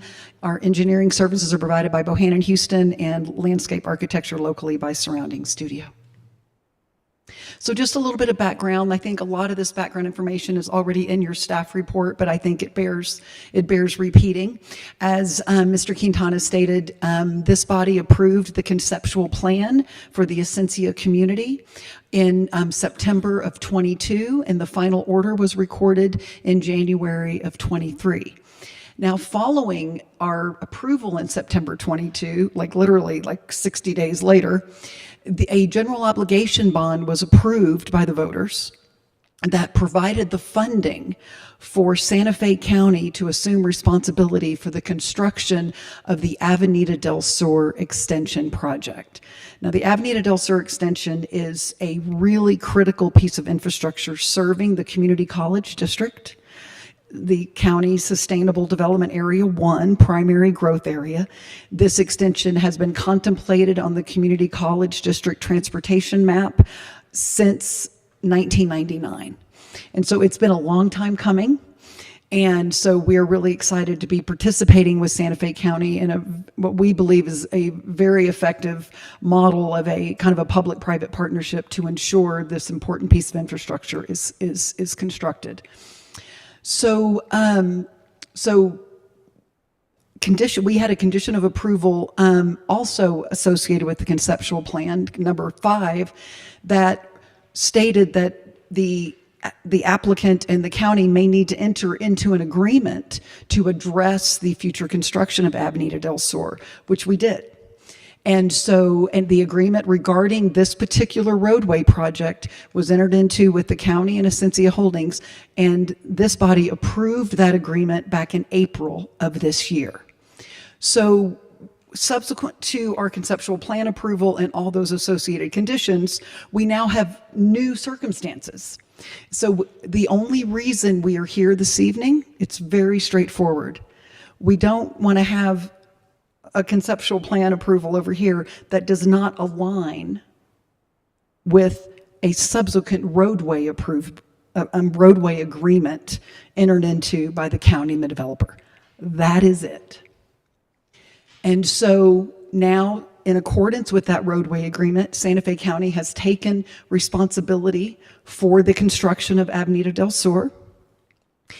The Essentia Holdings is contributing $2 million as their fair share contribution to this effort. Part of that contribution includes the engineering design for the project. And so Essentia has engaged with the design engineer, with surveyors, soils testing, and we are working very closely with the County Public Works Department to help coordinate this design effort. We are now over 60% design on the road, which is very exciting. And the project is going out for preliminary bid before the end of the year. So we've had incredible progress over really starting since April. And so we're moving at a great pace. And Brian Snyder, head of Public Works for Santa Fe County, is here and be happy to speak more about the process. And we're going to touch on the schedule for that project here momentarily. So just as a little reminder, this is the Essentia project. It is 277 acres. It is located south and west of the Rancho Viejo master plan community.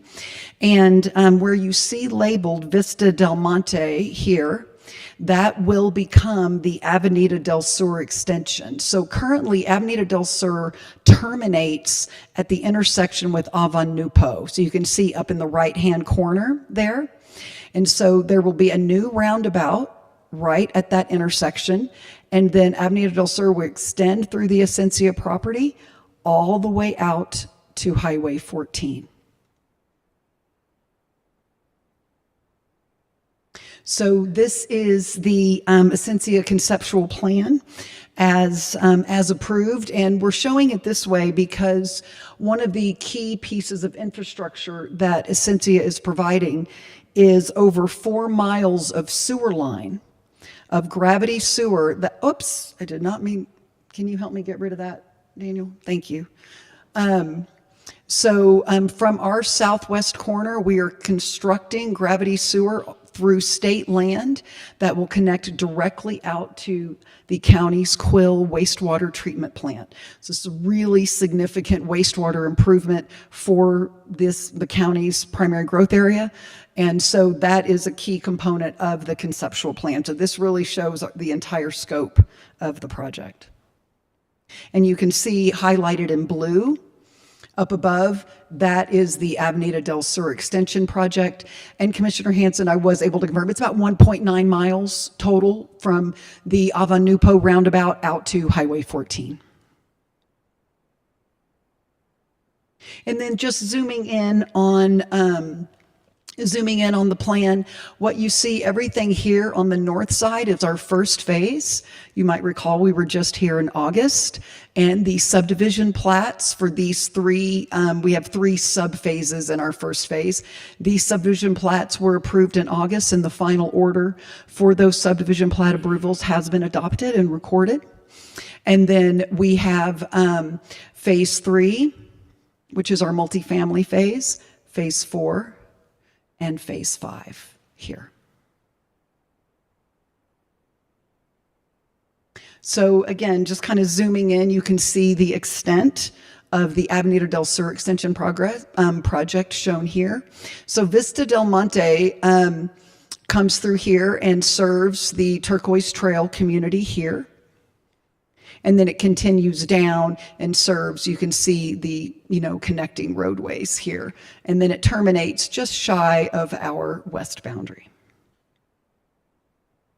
So final order condition number 21 relates to Essenzia's obligation to build the road. Essentia Holdings is no longer obligated to build the road pursuant to the roadway agreement that was adopted.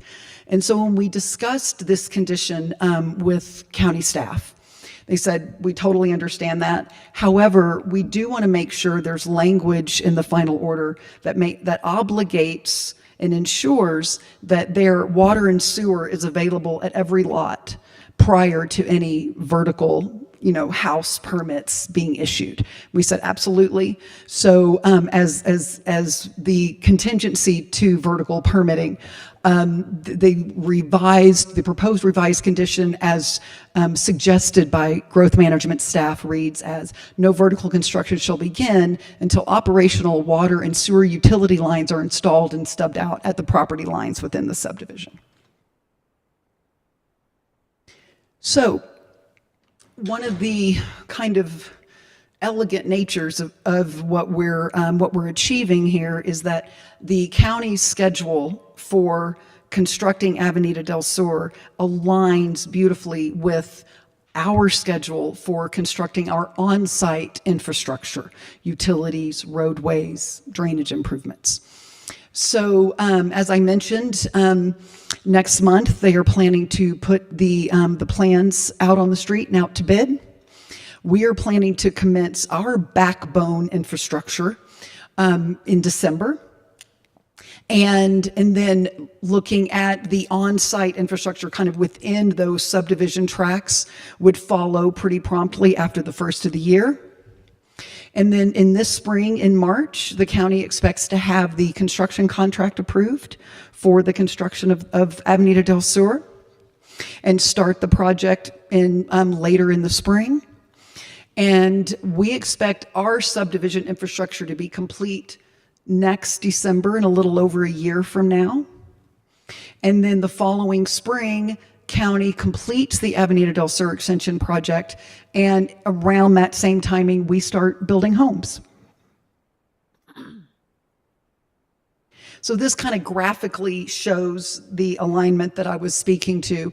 So what we see in orange is kind of the county schedule for Avenida del Sur, and which kind of leads to a kind of a March 26, spring 26 completion date for the roadway. And then down here in purple is the Essentia schedule. You can see this is our subdivision infrastructure. We start the backbone, then the subdivision infrastructure starts, and then again, looking at spring of 26 is when we start constructing homes. So the key thing about this schedule is nobody will be living there because until that Avenida del Sur roadway is complete. So that is the beauty of this. No cars on the road until, because we're not looking at having homes completed, looking for certificates of occupancy for those homes until the end of the summer of 2026. So again, the schedules align quite well. So condition of approval 22. This was when we were going through the conceptual plan phase, it was contemplated that Vista del Monte, the future Avenida del Sur, would be utilized for construction access, because obviously if you're going to build a project, you have to get to the project, right? And but then when the county took over the roadway and we looked at how our schedules were aligning, it is not practical that while Avenida del Sur is under construction, we're also utilizing that roadway for our construction vehicles. It doesn't make any sense. And so we do have a really great alternative. There is another county road just to the south, which is Camino Vista Grande, that would be, which is available for us to utilize that in a temporary fashion. So our construction vehicles are not impacting the county's construction project on Avenida del Sur. So we are requesting that condition number 22 be removed to account for the change in conditions. So as you can see here, we have in pink at the top, Avenida del Sur construction project, and then what is shown in orange is County Road 48. We believe it's County Road 48. There seems to be, but I can't confirm with you that it's a county road that leads right into the project here. And so that works out quite beautifully. And we have a condition of approval that states that we shall maintain Camino Vista Grande as needed during the phase of time we are utilizing the roadway, and then when we're complete with that we will bring the road up to standard to comport with its current conditions today. So we will be taking on those maintenance obligations during that construction period, and we are perfectly in agreement with that condition. So what are some of the other future access points? Well, we have a couple of them. So in addition to Avenida del Sur here, and which goes off to the east and then goes off to the west, in the future, we also have a proposed access point that comes directly off our east boundary that connects, this is Avanupo right there, that comes up to Avenida del Sur, about right there. And so we will have another point of connectivity in the future. And then we are also dedicating right-of-way here to the south. So this is the state land that is below us here to the south. And I think we all know there's been a lot of planning efforts and over the years to potentially develop the state land. And so we are dedicating right-of-way that will provide, at such time that the state land is potentially developed, we will have that connectivity into the Community College District roadway network. So this is kind of completes, the access picture for Ascensia. And so with respect to access, with every phase of development, in accordance with condition of approval number 6 in our final order for the conceptual plan approval, we have to update our traffic study with every phase of development because traffic evolves. Traffic patterns change. We now have a southeast connector that is open and operational. How has that impacted traffic patterns, right? We have new projects that get approved and are in the process that we need to account for. And so because this is a longer term project over several phases, with each, when we come in with, like we did with phase 1, we came in, we updated the traffic study, and that was reviewed as part of the subdivision review. When we come in with our next phase, exact same thing's going to happen. We're going to update that study. There'll be fresh traffic counts. And then we also look at our surroundings. What are some other projects that are moving forward?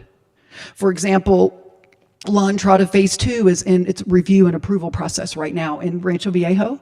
So that background traffic will be incorporated because they're in their review and entitlement process. And then we'll be looking at our surroundings of other projects that are warranted to include in that assessment. So I just share this with you just so you can see how these access and improvements, and if there are, for example, if there are other off-site improvements that might be warranted over the years as Ascensia develops out, then Ascensia will be obligated to participate in ensuring those improvements are constructed. And so, like I said, this is not a static thing. So it's something that is organic and that is continually reassessed as the project evolves. So that concludes my presentation. And with that, I'd be happy to stand for any questions. Thank you very much. Any questions? Commissioner Hanson? Don't think you're going to get away with that. I just didn't want to assume. Have you notified the people along Camino Vista Grande? So I'm going to ask, if I may, Commissioner Hanson, so Santa Fe County notified them of the roadway project. Is that your question about the extension project? No, I want to be, if you notified them about the fact that you're going to be bringing construction traffic along. Oh, on Camino Vista Grande. We have not yet because we needed to move through this process initially. I mean, so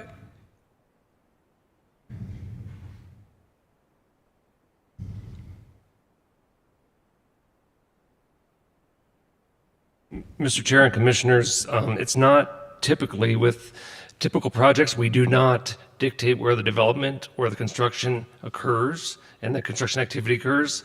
As part of the conditions of approval, Board of County Commission basically stated that can I access the construction site through Rancho Viejo Boulevard. So there's only 2 county roads that remain for access for construction. One we're partially we're going to be impacting because of building, and then there's another one that is in that vicinity. So we're very limited in this area on roads that can be utilized. As part of the design, we're in the process right now of, like Jennifer said, we're at the 60% design and construction. We're doing potholing this week to determine existing utility locations. And once we have that, we can start developing some timelines and verifying some alignments and putting that on paper so that we can have community meetings in that area. So long way of saying that we're being strategic on what we share with the community because we want to make sure that it's accurate as we move forward. So we will be having community conversations in concert with the developer and the county staff. And is Camino Vista Grande a county road? Yes. Okay. Okay, that makes me feel better. Although I think some of those neighbors should know. They should be here. Yep. No, but we'll have made a decision on their behalf without them being informed ahead of time. Well, unless we don't make a decision in affirmative today. But Mr. Green. Thank you. So once upon a time, the developer was going to build the extension, correct? Of Avenida del Sur. Mr. Chair, Commissioner Green, no. That's so the once upon a time. Map back up, please. So it's easier for us to understand. Okay, that's good. Sure. So it doesn't have the Avenida del Sur extension was going to be originally built by the developer, correct? At one point? Mr. Chair, Commissioner, no. So originally, the original plan that was brought forward as part of the, I think, preliminary, and then the preliminary development plan was to construct from the intersection of Avenue Poe and Avenue del Sur across the frontage of the property, moving south west, I guess that is, to the edge of their property.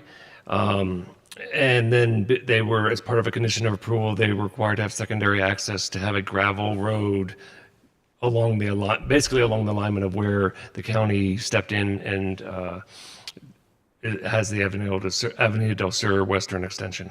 We can't phase that road to have that eastern part built accessible for construction so that, I mean, I personally, I can't make a decision that impacts these neighbors. I remember very specifically asking about why doesn't this road connect the cul-de-sac over by Phase 3? Why doesn't that connect over to the people in Avenida Vista Grande?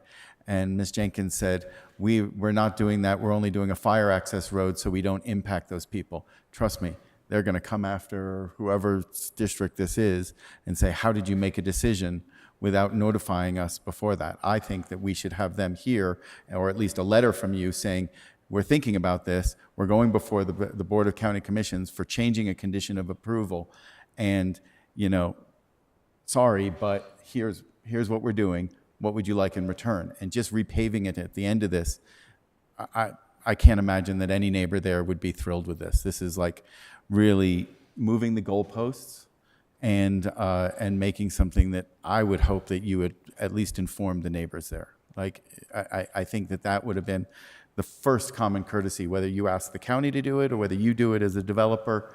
I have a tough one there. How many homes reside there? You know, to me, it just seems like we're putting a major impact of heavy-duty trucks turning in and out of Highway 14 on their intersection. There's no acceleration lane to go north on Highway 14. I don't know where the trucks are, whether they're going to be crossing 14. That's pretty much a residential road, and you chose not to extend it into your development to, quote, protect the community there, but then you're going to put all the construction traffic in there. So I I want to see this with a letter from the notification of all the communities so that they can have a chance to come for this or, negotiate with you to get what they want out of this. But repaving their road at the end of this is not nearly enough. Let's see what public comment we get tonight, too. But they're not informed. So I know. let's see. Maybe they're all in for it, all in favor of it. Let's see. Any other questions before we go to public comment? Go ahead. Are some of the utilities going in on what will be Avenida del Sur? Except for some of the utilities for the development, are along that line? Is there coordination on digging for the utilities and the county construction? Mr. Chair, Commissioner Hamilton, that corridor has a water line, has a gas line, has electric lines existing in that corridor. This week, the developer and the engineer has a potholing company out there to verify the horizontal and vertical locations to coordinate that with the road design. So a large, the county's water infrastructure, that's where we come from BDD into this corridor through under 2514 and feed this whole region. Maybe if we had the picture back up of the water and sewer line connecting to Quill. Would that help, Commissioner Hamilton? No, I was just trying to confirm that, the timing of the construction project and this change in responsibility. I mean, to be honest, could somebody reiterate what the ultimate purpose of having the condition of road construction was in the first place? Was it to be able to manage the construction traffic? Yeah. So the original proposed conditions when we came forward with the conceptual plan, as Mr. Snyder pointed out, was that I'm just going to go to another image here that's a little better. So Essentia would be responsible for constructing the frontage of the road up to this roundabout. And then from our west boundary out to where kind of the pavement begins, because a portion of Vista Del Monte coming off Highway 14 is paved. Up to that point, we would have to provide a 22-foot base course road. In anticipation, knowing that Santa Fe County had a GO bond that was coming up and that this was a critical piece of backbone infrastructure for the community college district that Santa Fe County needed to take responsibility. I apologize, maybe I misunderstood. So that was the original intent, was we would be responsible for this portion here, and then everything west, we would be responsible for ensuring a base course roadway. But so the condition read that would be done before construction started, right? Correct. Was that because there was some reason that was anticipated as the main road that would be utilized by construction? Yes, there was a condition that talks about us, because the road currently ends, Vista Del Monte ends just shy of our boundary. So it doesn't go all the way to our boundary. The easement goes all the way to our boundary, but the road does not. So there was a lot of discussion at the hearing when the conceptual plan was approved about ensuring that we would build this little piece of gravel road to kind of build out Vista Del Monte so it could be used for construction traffic. And was there discussion about the comparative impacts to the existing communities between using Del Sur and using Vista Grande? So the potential for utilizing Camino Vista Grande did not come up at that original hearing in 2022 when the conceptual plan, it was really not at issue. The only issue that came up during that hearing was concern expressed by Rancho Viejo representatives about construction traffic actually moving through the county roads in Rancho Viejo. And so that's when the condition about us building this little piece of gravel to ensure we had a complete surface going out to Highway 14 for construction access. Okay, I'm trying to get information on whether that, using Del Sur, because that eastern end from Yeah. is less developed than what, Vista Grande, Camino Vista Grande goes through.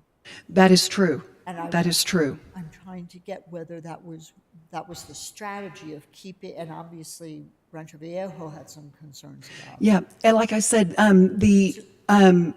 it's atypical that construction access would be discussed at length during a conceptual plan hearing, right? So honestly, it was not something, I mean, that was like ages off in terms of construction staging and how all this is going to work. And we knew we had access to county roads. And so it wasn't a primary issue, but of course it came up during the hearing. And so that is when it was basically mandated by the BCC that Vista Del Monte / Avenida del Sur needed to be utilized for construction access. So Brian, is there just that eastern piece of Del Sur from where it stops? Avenue Po? Yeah, Yes. Avenue Po.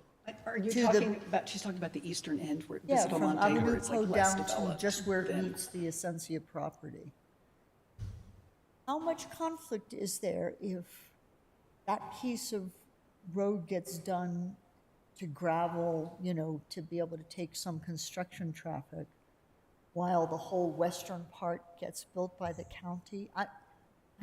I'm trying to figure out if there are options that minimize construction traffic to the community itself and don't mess up road construction activities for the county.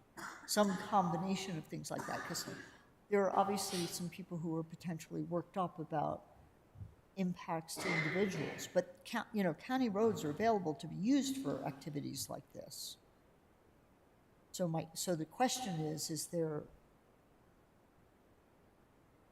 the issue of taking this requirement out altogether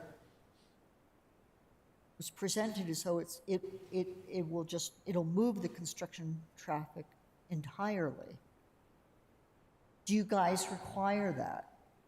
Is there some way to use that eastern piece for some of the construction traffic, even though the county is going to be? Madam Chair, Commissioner Hamilton, if I'm understanding what you're saying, the eastern piece being from in the upper end of the screen, Avenida del Sur and Avenue Po, eastern going from that intersection east towards Rancho Viejo Boulevard. Is that this piece you're talking? No, I'm just talking about, there's no access right now from, That's not east. It's the east well, end of northeast. Vista Del Monte.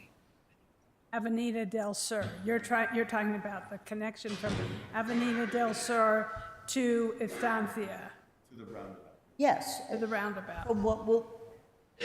Because that would become another, without it being completely paved yet, just as a gravel road, could there be some construction traffic that utilizes that access to the construction site without messing up the county's construction of the entire western extension of Del Sur?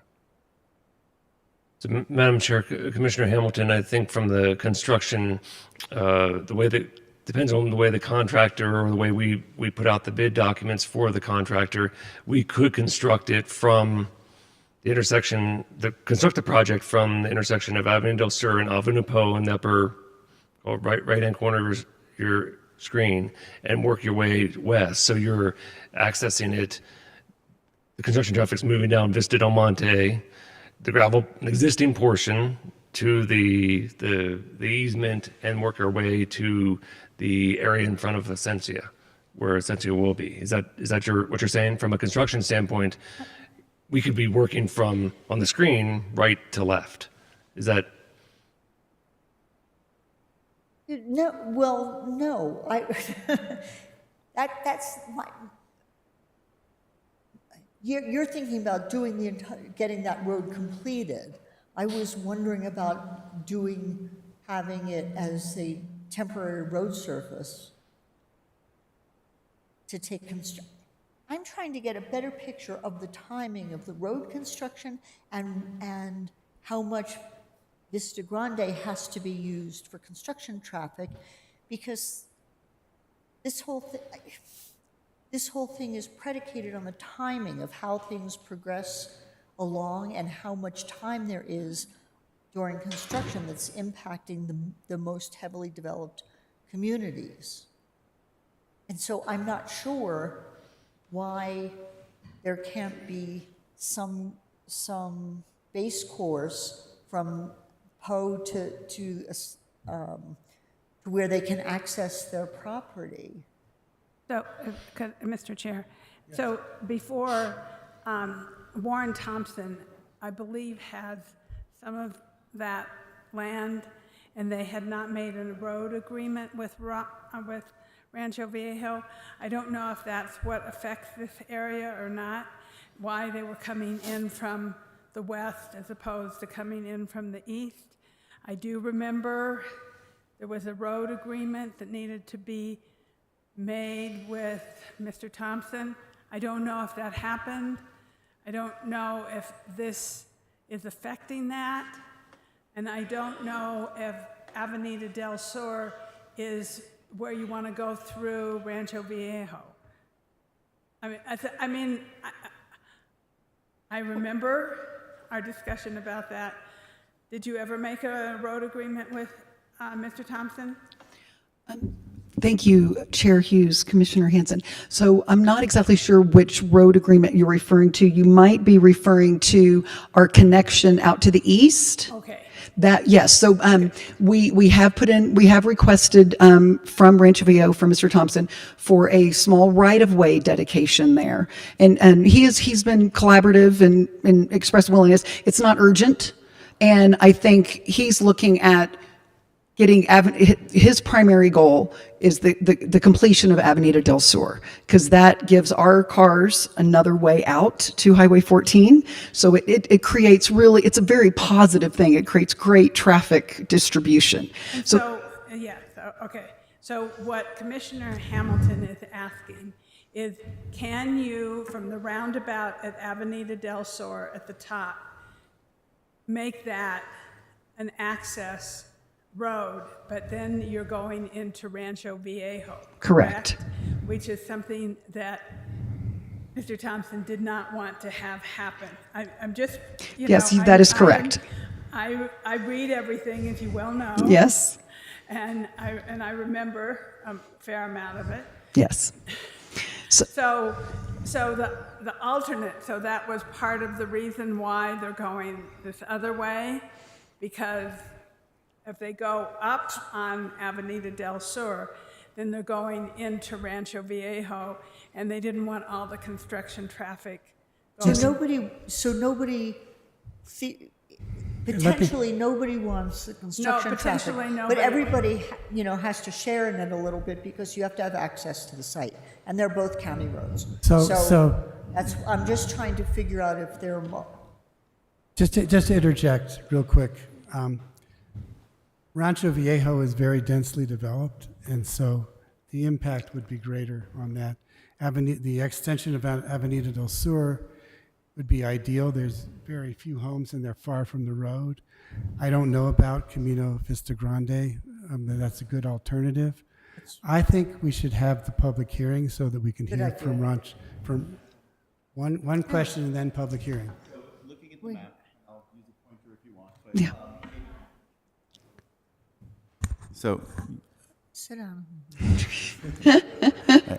So using, I'll point for using you. your pointer. Yes, I will point for you. The upper western corner, right there. Imagine if you just put a little temporary road right there and just ducked into your property. Yeah, that's what the current condition of approval says. And you get out of the way of them building the road, and you come off of the right-of-way of Avenida Vista Grande, and you just come right into one of your access roads right there, and perfect.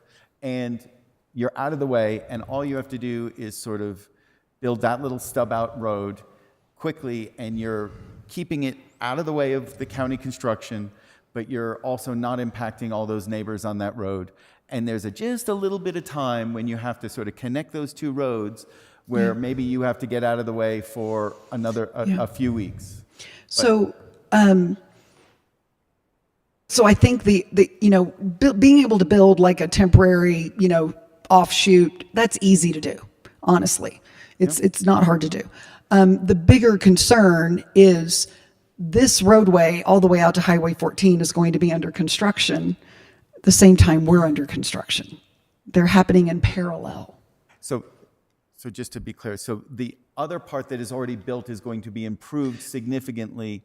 So then I'm going to say, go through Rancho Viejo, right? It's an improved road, or bring all the neighbors here and inform them, because it is unfair for us to make a decision for that without them having really been notified of this. I am sure every single one of them would be here at a public hearing, but let's hear from the public hearing. Sure, absolutely. Maybe they're aware of this, but I'm sure. Absolutely. And so we, utilizing Vista Del Monte, Avenida del Sur Extension roadway, I think we've demonstrated is problematic. So we're said, okay, so what are our options? And you are correct. The two options before us, the two county roads before us, are Camino Vista Grande and the roadways through Rancho Viejo. So obviously we will comply with the wishes of the board. And so I will leave it there and have a seat so we can move on with the public hearing. Let's go ahead and hear from the public, even if there's only a few members. But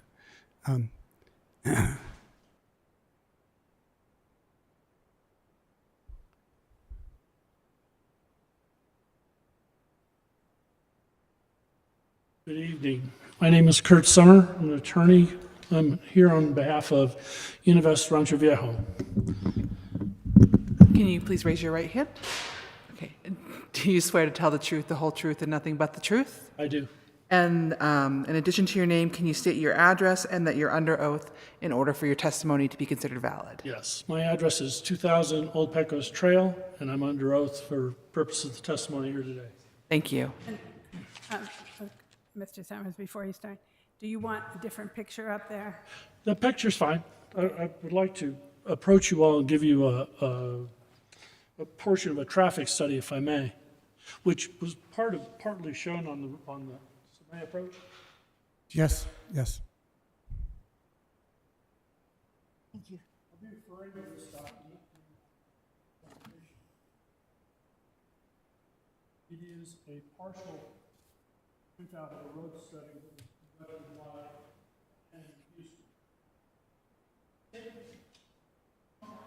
Same company that's consulting for the applicant. So let me begin by saying good evening. Thank you for allowing me to talk to you today. And I want to say that Rancho Viejo, Univest Rancho Viejo is not opposed to the project. That's not why I'm here. Why I'm here is that this commission granted a conditional approval on September 22nd, 2021. And now they want to make changes to this plan. And we think it's going to have an impact on Rancho Viejo. The chair, Higgins, noted that Rancho Viejo is very dense already. It has a lot of density, and the houses in there are already very compact, and there's lots of traffic. What's not being considered, and what was partially discussed by Ms. Jenkins, is there's a road impact onto Rancho Viejo that needs to be taken into account on the front end, not on a segment basis as they go and do their development. Right now, with La Entrada coming online, and with other future developments already planned within Rancho Viejo, the roads are going to be near capacity. When you add Essentia to it, it fails. And so we need to plan for that today, not as the segments come online. And that's why I'm here. I'm here to say, use your foresight and impose a condition on the developer, that the condition that they're going to address the road study that we presented to you here in a moment on the front end, not by a segment, but plan and bond and do the construction now, not when there's a failure. We don't want to have a failure.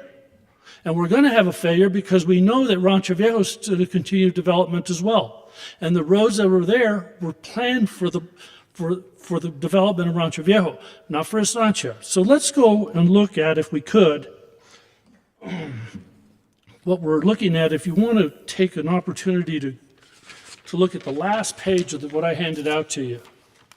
This is the conditional plat for Avenida del Sur. Oh, sure. And did you give a copy to the manager? Do you have a copy, Manager Schaefer? Thank you. So this is a conditional plat. And you'll note that the last segment that's shown up here on this road is not yet dedicated.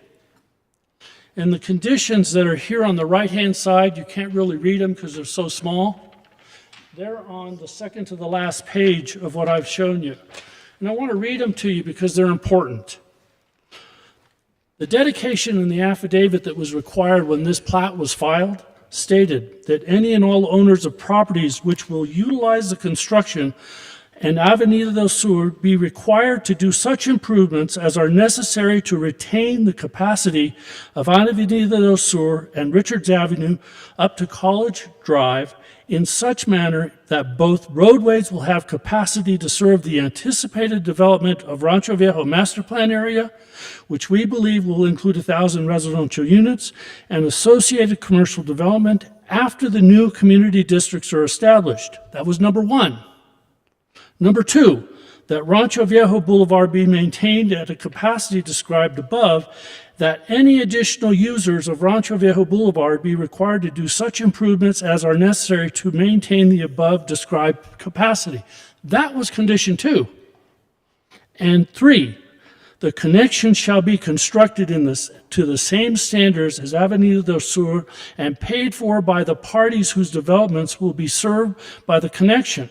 So why I'm here is there's been a change in circumstances. I understand that. The county's now going to do part of this road, and there's going to be a participation by the developer.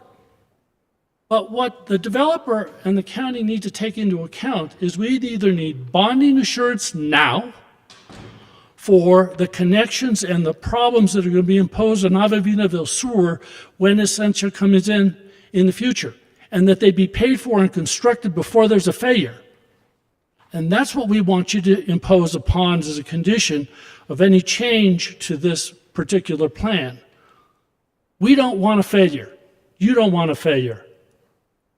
So this traffic study shows, as you go through it, that currently the traffic study shows that development for Rancho Viejo is okay for its development.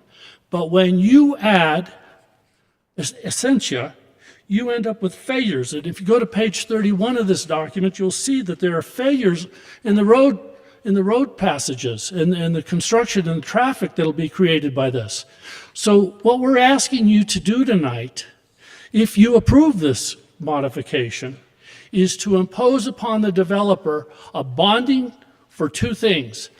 At the corner of Rancho Viejo Boulevard and Avenida del Sur for a turnaround, which is what this is recommending, and I'll read this to you here in a second, and also to recognize that this be paid for today or bonded for and planned for development before the Essentia homes are put in place. So if we look at the last page 36, it says removing the background traffic associated with Essentia development will have minimal impacts to the most intersections in 2028 and 2040 build. The intersection of Avenida del Sur and Rancho Viejo does not warrant a traffic signal and operates well with no geometric changes. This intersection begins to fail under stop control conditions in the 2028 build scenario and warrants a signal at the intersection with additional background traffic associated with Essentia development and the connection of Vista Del Monte. This intersection was also analyzed for a roundabout if the developer and the county determined to install a roundabout instead of a signal at this location. All other unsignalized intersections will continue to operate no worse than LOSC in the AM peak hours and LOSD in the PM peak hours. Recommendations: design and construct a traffic signal or a single-lane roundabout at the intersection of Avenida del Sur and Rancho Viejo Boulevard by the year 2028 to mitigate traffic congestion. Construct the future site access onto Rancho Viejo as a roundabout intersection by 2028 build year. So that needs to be paid for and accounted for today, not down the road. It needs to be imposed upon the developer to pay for to the standards of the county in order to get the extension of Avenida del Sur. And that's why I'm here. I'm asking that you impose these conditions on the development today, that they bond and pay for those roundabouts so that we don't have a failure by the time those houses come online. And I'll stand for any questions. Any questions? Thank you for your time.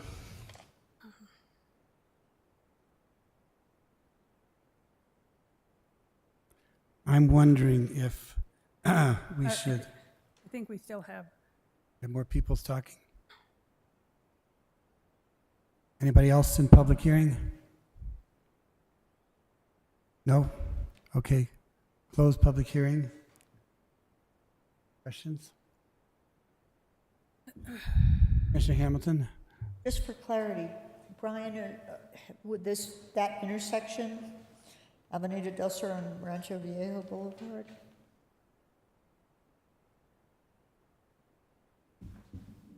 Is that part of the road project the county's doing? No. Mr. Chair, Commissioner Hamilton, no. The intersection of Avenida del Sur and Rancho Viejo Boulevard is called northeast of this site. So if you continue, Oh, I'm sorry, I was thinking of. so it's farther, it's off the map up to towards the ceiling. Yeah, got it. All right, that's right, thank you. That's the next access. Going in that direction, that's the next access to Highway 14. Other questions? Commissioner Green? I feel that this is unfair to the neighbors there to not inform them with this, even if it's speculative. And therefore, I'm going to move to table this with a request. Okay. Before you move to table it, I want to have a little more discussion. Please go ahead then. So, as you well know, Ms. Jenkins, I love roundabouts.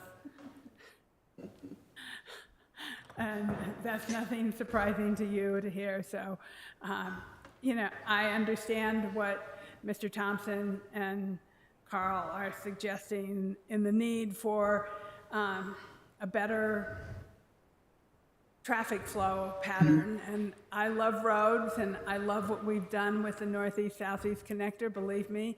20 years I've worked on it. I think it turned out really well, and I want to see the rest of the road network in the community college district be as successful as the Northeast-Southeast connector is becoming. I think that that's a really important statement. I also think that it would be good to inform these neighbors, it's a temporary situation. And may I would love to speak to that. There was a question about timing Yeah. that Commissioner Hamilton, so if I, Right, but, it's a temporary situation. Yes. And notifying them that this is a temporary situation and that you're going to maintain and improve their road along the way, I think is really important to them. I think that doing something like that shows that you're a good developer. And Absolutely. that you're taking them into consideration as people who are going to be impacted for a year. I mean, they're going to be impacted also with this development, but they're not going to be impacted with construction traffic. I know from working on Oshara how important it is to get infrastructure in the ground and done. You know, I mean, I lived through the 2008 recession with Oshara, so I am aware of how important it is to get things moving, and so I'm not opposed to this development either. I just want to see things work harmoniously, and you have a tendency to always come back and ask for a variance or an exception or removing of a condition. And so, you know, like, we're working, we're building the road, you're contributing, which I'm grateful for, and I hope that you will consider contributing and be for these roundabouts that Mr. Summers is suggesting. And that I don't know if I want to table this, but I do want the residents to be informed and noticed and have an opportunity to say how they feel and what they need. You know, so I don't know how that exactly is going to work, but Sure. I want to let you respond, and I want you to respond to Of course. Commissioner Hamilton's. So it is best practice and common practice with my client that prior to commencing any construction project when you're within sort of adjacent to an existing community, that notices are sent out with this is what we're doing, this is kind of the schedule, this is the contact information. If you have any questions, you have concerns, and this is who we are, this is what we're doing, this is our schedule. And so that type of outreach always happens before we turn any dirt on a project.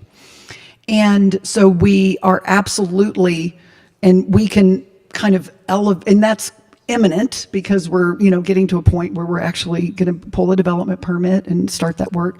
So that is absolutely part of the process. So we would be sending notifications, focusing on all of our neighbors to the west. And as Mr. Snyder pointed out, the county public works is going to be managing a community engagement process relative to the Avenida del Sur extension project, which we are going to participate with him in. So many prepositions. So we're so many. And so we are going to participate in that process in collaboration with Public Works on that community engagement. And absolutely informing the neighbors, this is what it is. And it's really important they know who they can call if something happens and they have a concern. And so that is what we intend to do, and we can elevate that. I could have those letters in the mail tomorrow. Absolutely. We would ask, the timing of this is critical to the success of this project. We would very much ask for a decision this evening, and know that, you know, we will do that. We will copy staff on those communications so they know that they have gone out, whether growth staff as well as Public Works, and we will distribute that so everybody can know that that has occurred. And we are going to be back here I'm thinking probably next summer with our next phase of subdivision. So it's going to be a great opportunity for a check-in in terms of how's the infrastructure going, how are things progressing. So, because we are in design in terms of refining the engineering, and we're just about to kick that process off for our next phase. And we are really excited about delivering homes in Santa Fe County. So we would ask that we could have a decision this evening, because it is a big part of our critical path to moving forward with the project. So my question is, since you want a decision tonight, how about if we just went ahead with the original conditions? Wait till the road is all built, and then build the. I mean, it puts you off a year probably, but or do you want us to table it and go back to negotiating and all that stuff? Those aren't the only two choices, though. What's that? There's other choices too, yes. Yeah. So if we were delayed on that condition, this project is not going to happen in any time soon. We will not be delivering homes. We will not be delivering affordable homes. We have home builders that are standing by. They are ready to deliver quality homes to this community, and they're ready to do it right now. If we are sitting here carrying interest on this property and we can't turn dirt for a year, that could be a project killing situation. And I don't think that's what you want to do. I don't think we want to figure out a way to delay and slow down the delivery of quality homes to this community. I really don't think that's it. I think what we're proposing here is utterly reasonable. It's like we have something really amazing happening right now. We have a really dynamic collaboration between a developer and Santa Fe County to make infrastructure happen. And it just came down to an odd sense of timing that the conceptual plan was approved with certain conditions, and then 2 months later, we had a general obligation bond approved. And the county's like, we're going to build this road right now. Well, that was intended right from the beginning, that we would help you build the road. I mean... Well, we were always going to contribute to the road, correct? Intended. Yeah, we were always going to contribute to the project, for sure. Well, how do you want to address the issue that was brought up about traffic and certain intersections failing, which I think is obviously going to happen when you're all, when you're all completed. So we are, of course, very aware of the potential future issues that may arise at the intersection of Rancho Viejo Boulevard and Avenida del Sur. The results of the traffic study that Mr. Summer was sharing with you assumes 710 households are complete, occupied with their cars on the road. We are years away from that. Yeah, but people will be upset years from now, right? Yeah. So let's just say, for example, we update our traffic study with our next phase. And in that traffic study, we, based upon all the existing cars on the road, the new cars coming in with new Rancho Viejo developments, our development, and let's say we run into an issue at that intersection with our next phase. And at that point, we say, okay, what's the solution? We're going to run into issues. Very possibly. But again, they're talking about it is never really happened where we build these things, especially having developer financial contribution to them, before the cars are on the road that warrant the improvement. That's why we do traffic studies. That's the point of them, is to determine timing and when these improvements are warranted. That is how it's been done Developers build forever. roads all the time. I'm sorry? Developers build roads all the time. Oh, absolutely. No, Wait a minute, absolutely. don't interrupt each other. Yeah, so we have never contested or argued the fact that Essentia is going to be responsible for contributing to roadway improvements off-site as may be warranted as the traffic studies are updated as we progress. We've always known that to be the case. We've never said it wasn't the case. We've never said we won't do it. Absolutely not. But when you obligate phase one of a project to off-site financial contributions and off-site improvements before they're necessary, it makes the economics of the project very difficult. The phase one of a project is always loaded with infrastructure, right? Because you got to make your roadway connections, you got to bring your utilities in. So it's like, oh, and you're going to do this. You don't need it right now, but you're going to do it right now. It's not necessary right now. Not enough cars on the road to warrant it, but we want you to do it in advance. There goes your project doesn't pencil anymore. So that's why it's very important that we're very careful. Yes, the roadway improvements need to be built, 100%. And you have a public works department who reviews these traffic studies and makes sure that these things are done when they need to be done. And we are here and agreeing that that is the case, and it applies to us as well. Okay, Commissioner Green. So there's two different issues here. Oh, sorry. Go ahead. No, so there was two different issues here, and putting them together, they need to be separated. Oh, sorry. So Let's let Commissioner Bustamante go. absolutely. I didn't realize you were next.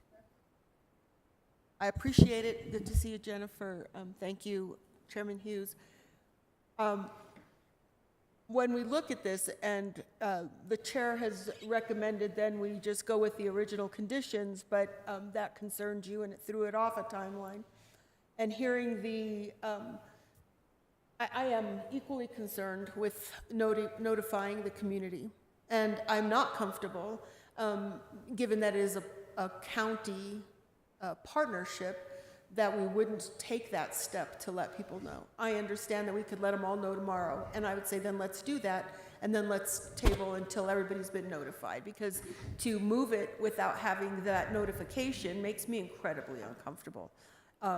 The trust, and I hear it, between community members in the county and what we're gonna do on behalf of those community members is something that I'm really trying to make sure that if we haven't preserved it, if it's already too late, then we can redevelop it. But I want to create trust with the community in whatever our development and approvals are. And this is a partnership.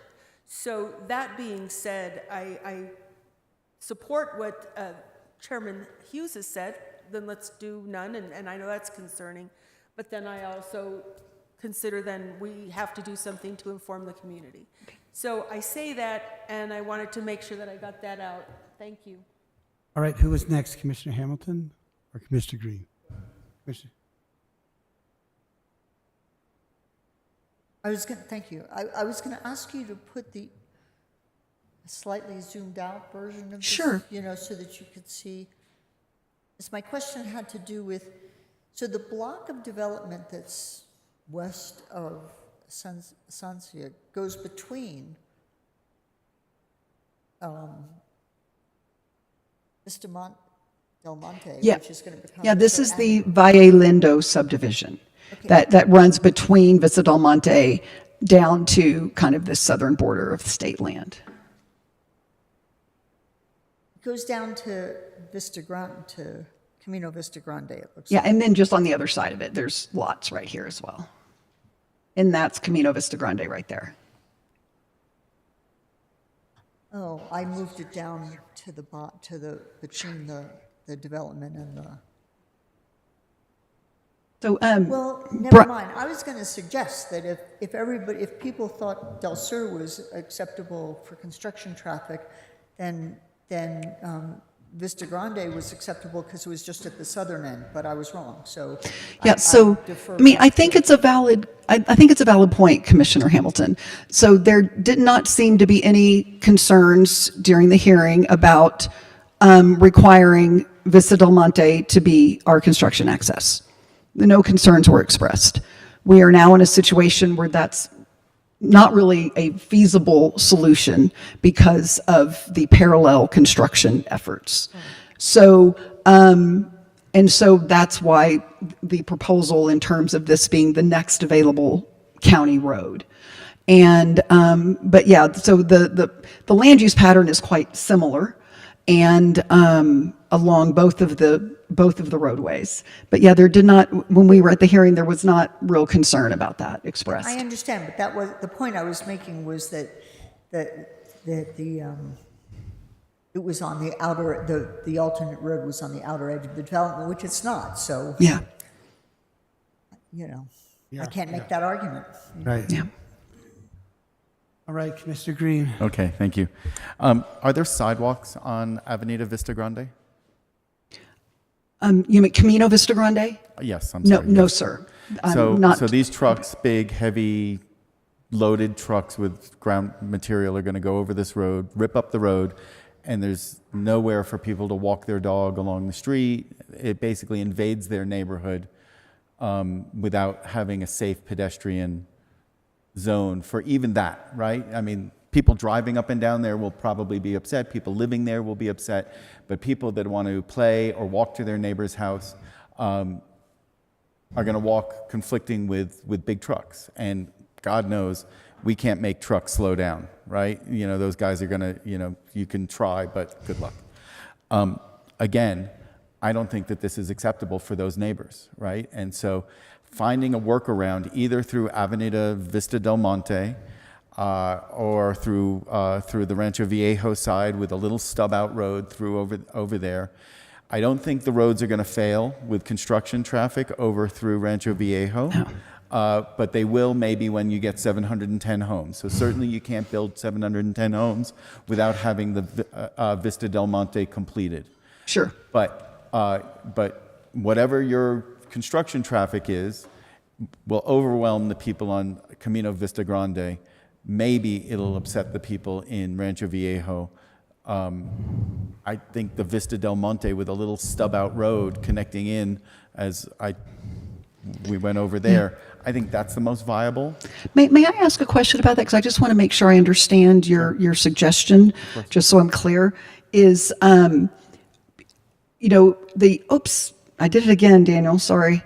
You know, coming in with, you know, a stubbed road, you know, from here, we still have the issue of getting out to Highway 14. Mm-hmm. So that is, I think, the primary issue. It's less about how do we navigate, you know, this area, because we can do that. But it's really about how do we get from here out to here. I just want to make sure I'm clear. I understand that road needs to be improved over time, right? And it would be great to do it all in one fell swoop, but we're trying to cram two things together. And if you're not willing to wait, then that time, cost, and money might be something that you figure out with the county to make it work, right? That road might work for construction, and then in a phased approach, you get the eastern part connected to Rancho Viejo, and then they only have traffic in one direction or whatever it is in the future when we get these things. But for the construction point of this, it has the least impacts on the neighbors. It is a viable road. You can put a little stub out of a little gravel road at the very end of that and do it as a 2 or 3 phase road project. Maybe it's a little more expensive, but it certainly doesn't have angry phone calls to the commissioners that represent this area. Well, I get all You the get 'em angry anyway. phone calls from Rancho Viejo.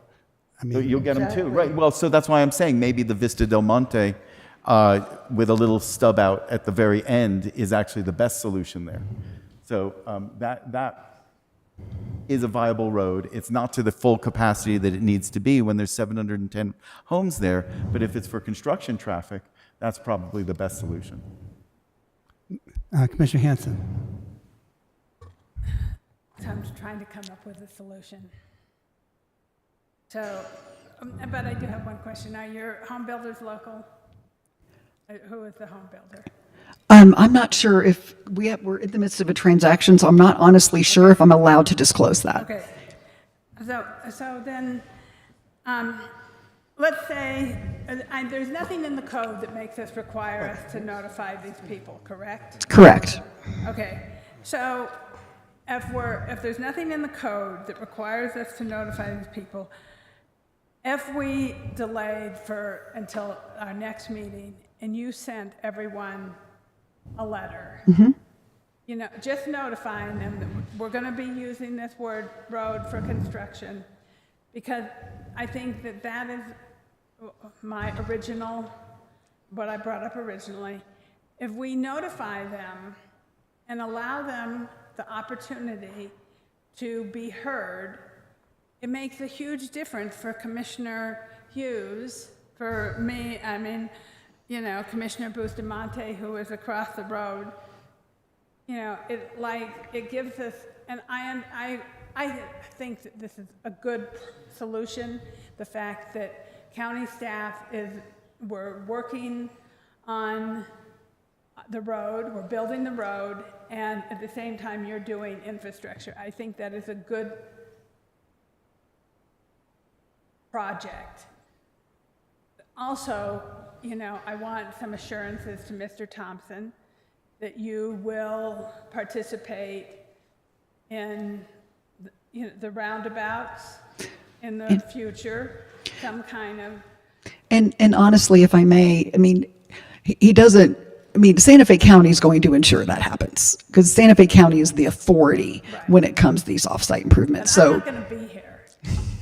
I'm sure you're happy about that. yeah. So I think that it would, if we had, until November 12th, and we, got everyone notified, you send out the letters tomorrow. It's not a requirement, it's not in the code. We're not required to do that, but we are doing the right thing. And we come back and we can make a decision, and we can talk about some of these other items that have been brought up and see what kind of real solution we can come up with.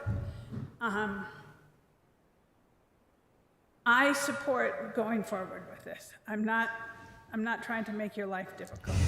I am trying to find a way forward. And, but I hear from the commission that we care about these neighbors along Camino Vista Vista Grande. Camino Vista Grande.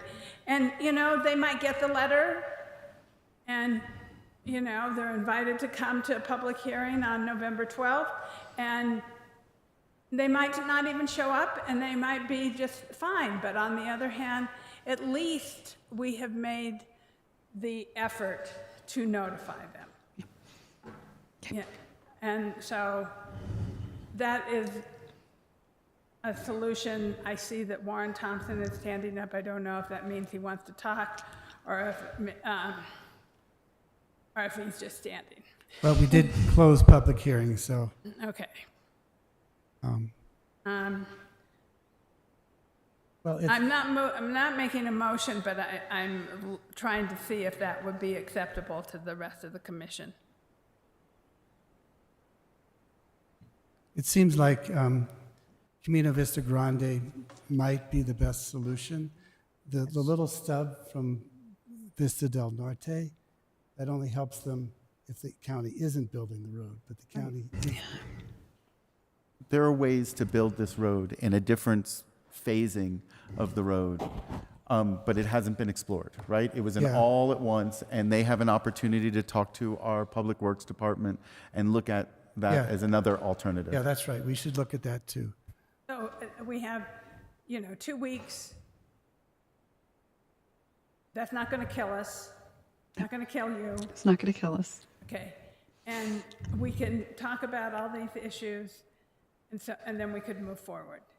So, because I want to find a way to move No, forward. I appreciate that, Commissioner. Thank you. So, I want to ask Manager Schaefer, can we do a recess, or do we table, or do we how would you like us to do this? I would really defer to the county attorney, as I'm just a recovering attorney at this point. Okay, so Jeff? It's probably best suitable to guide you on that. It's hard when Jeff's not sitting there next to you, I'm sorry. Mr. Chair, yes, Mr. Chair, Commissioner Hanson. So I guess there would be two potential options. One would be to table it, or I guess we have closed the public hearing on this, so that is probably not an option at this point. So I'd probably recommend tabling it if the commission desires. And then can we have another public hearing at our next meeting? Yes, I think you could do that, Commissioner Hanson, and we'll just include it as a public hearing. And provided the notices go out to the people as directed by the commissioner, requested by the commission.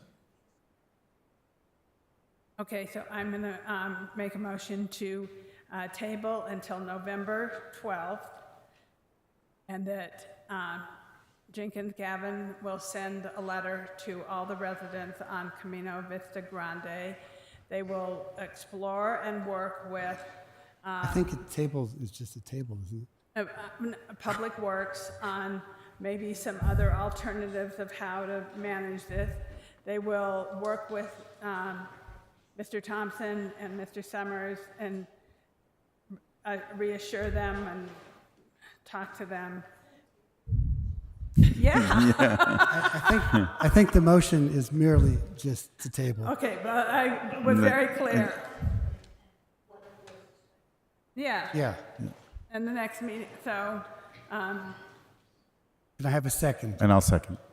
All in favor of a tabling motion, say aye. Aye. Aye.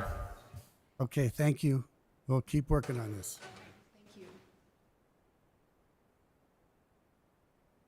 okay, we have some more business We're though. not even done with the meeting. Oh, darn it. Okay, item 9, managers. Matters from the county manager.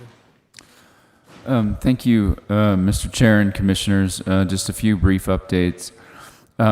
First, I did want to alert the board to the fact that our request to the Federal Home Loan Bank for $2 million in, I believe it was, grant subsidy for the 2 Nueva Sequia projects, the 4% and 9% project, were granted, is my understanding. And again, that just allows us to continue to put together the capital stack on those 2 projects to see them move forward timely. Secondly, I did want to alert the board to the fact that we did pursue and receive approval from the Administrative Office of the courts, matching funds or a 50% cost share on the installation of bullet-resistant film at the Judge Stephen Herrera Judicial Complex. So the Administrative Office of the courts agreed to pick up 50% of that project cost, or $192,000 worth of that project. All told, we've partnered with the Administrative Office of the courts to the tune of $835,000 approximately for security upgrades for the Judge Steve Herrera Judicial Complex. Again, that's a 50% cost share, so we greatly support the legislature's continued funding of that cost share program, which benefits not only Santa Fe County, but counties throughout the state as we strive to meet the increasing cost relative to providing adequate and safe quarters for our district courts. Wanted to also just remind the board and the public that there is a special meeting of the County Canvassing Board scheduled for Friday, November 15th at 2 p.m., at which we will canvass the results of the November 5 general election.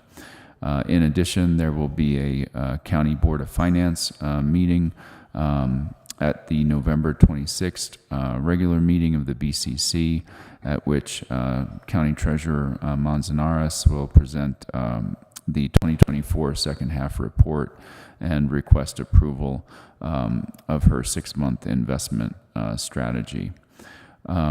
We are actively planning for the 2025 legislative session, including our legislative reception. So Sarah Smith will be reaching out to you relative to potential dates for that reception in December.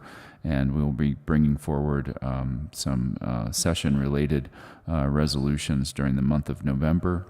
Finally, we are leveraging the work that our communications team is doing with our various podcasts, and those podcasts will begin to be broadcast on KSWV and KDC beginning, I believe, this week, beginning with KSWV. Actually, the first, I think, broadcast was this morning around 8 a.m. So again, our podcasts are now being used to provide content to those radio stations, and we're leveraging the work that goes into them to reach a broader audience. Thank you, Mr. Chair. Thank you, Greg. Matters from the commission. Commissioner Green. Thank you, Madam Chair, Vice Chair. I went today to the broadband and infrastructure summit down at Isla de Pueblo. I hope that we have other folks from Santa Fe County go. The broadband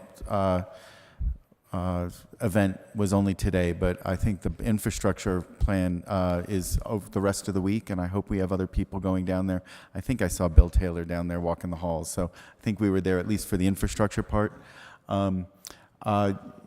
There's some interesting things brewing around the broadband space, and hopefully I'll be able to report some of those sooner than later when they firm up.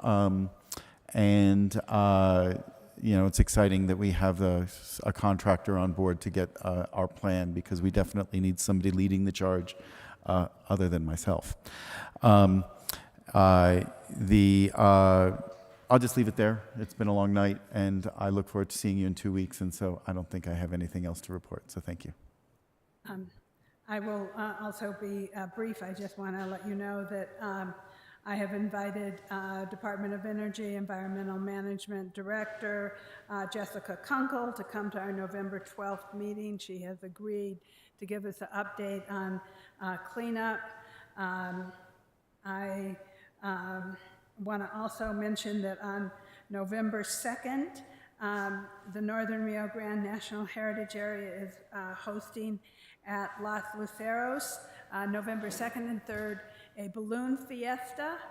And this is a Zobra balloon fiesta will be at Los Luceros. So depending on the wind, they'll be able to go up and down. I also would like to share with you that I have been appointed for the next 4 years to the Northern Rio Grande National Heritage Area as a community member, and which I am excited about because I have invested a lot of my time in that organization. My last coffee and tea under the trees was incredibly exciting. Thank you, Commissioner Green, for coming. Councilor Castro came, and Representative Tara Lujan, so we had a great discussion about multiple issues concerning city, county, and state. And it was a lot of fun, and there was like maybe 20 people there at least, and it was great. And I certainly will miss it when I'm gone. And then Commissioner Green and I were both at the governor's press conference for her litter campaign for breaking bad habits and cleaning up the litter. And I'm sure, at least I hope you've all seen the ads on TV, and that, you know, we're getting a new litter campaign. You know, it's a move on from Tas No Mas. And I had the honor of speaking at a march opposing the electrical power line with the Suzuki Pueblo and Jemez Pueblo leadership. On Friday, we had a fun march from basically the Presbyterian Church to the Guadalupe statue near the NNSA building, and there was about 100 people altogether. It was quite impressive. And I'm sure there's other things that I could discuss, but that's good enough. Good enough. Okay, Commissioner Bustamante. Thank you. I don't have a lot, but I do want to commend the work on the heritage area. Congratulations. I will say that having been there for the heavy lift in getting that organization established in rocky years at the very beginning has made for good foundation for the good work that's continuing to be done. I will say, however, that air balloons do freak out the horses and stuff, so I hope people are sensitive to that on that beautiful day as everybody in their corrals goes crazy. Otherwise, that's all I have. That's all I have. Okay, Commissioner Hamilton. We are going to have a final coffee with the commish in the next few weeks, but we haven't actually nailed down the date, so I will let everybody know as soon as that is established. And I do want to mention we're having a meeting on road safety on Route 14 and the intersection of Shenandoah and Bonanza Creek tomorrow night. And also there's scheduled, and you all know about this, the summit on the housing that Ancorum is producing. And since Ancorum has a lot of money to contribute to housing, I'm very excited about going to that. And that's it. Mr. Chair, can I bring something of community import? All right. Sorry, I forgot to mention, we will be having a community meeting up in Chimayo at the Head Start on Wednesday, November 13th at 5:30 to discuss the repurposing of the Head Start and other community projects that are of interest to the Chimayo area, including potential post office collaborations and other things like the renovation of the Plaza del Cerro up there. So please, for the folks up in Chimayo and lovers of Chimayo, come on up for that meeting, 5:30 on November 13th. Okay, any announcements? Motion to adjourn? Second. All in favor, say aye. Aye. Thank you, everybody. Good night.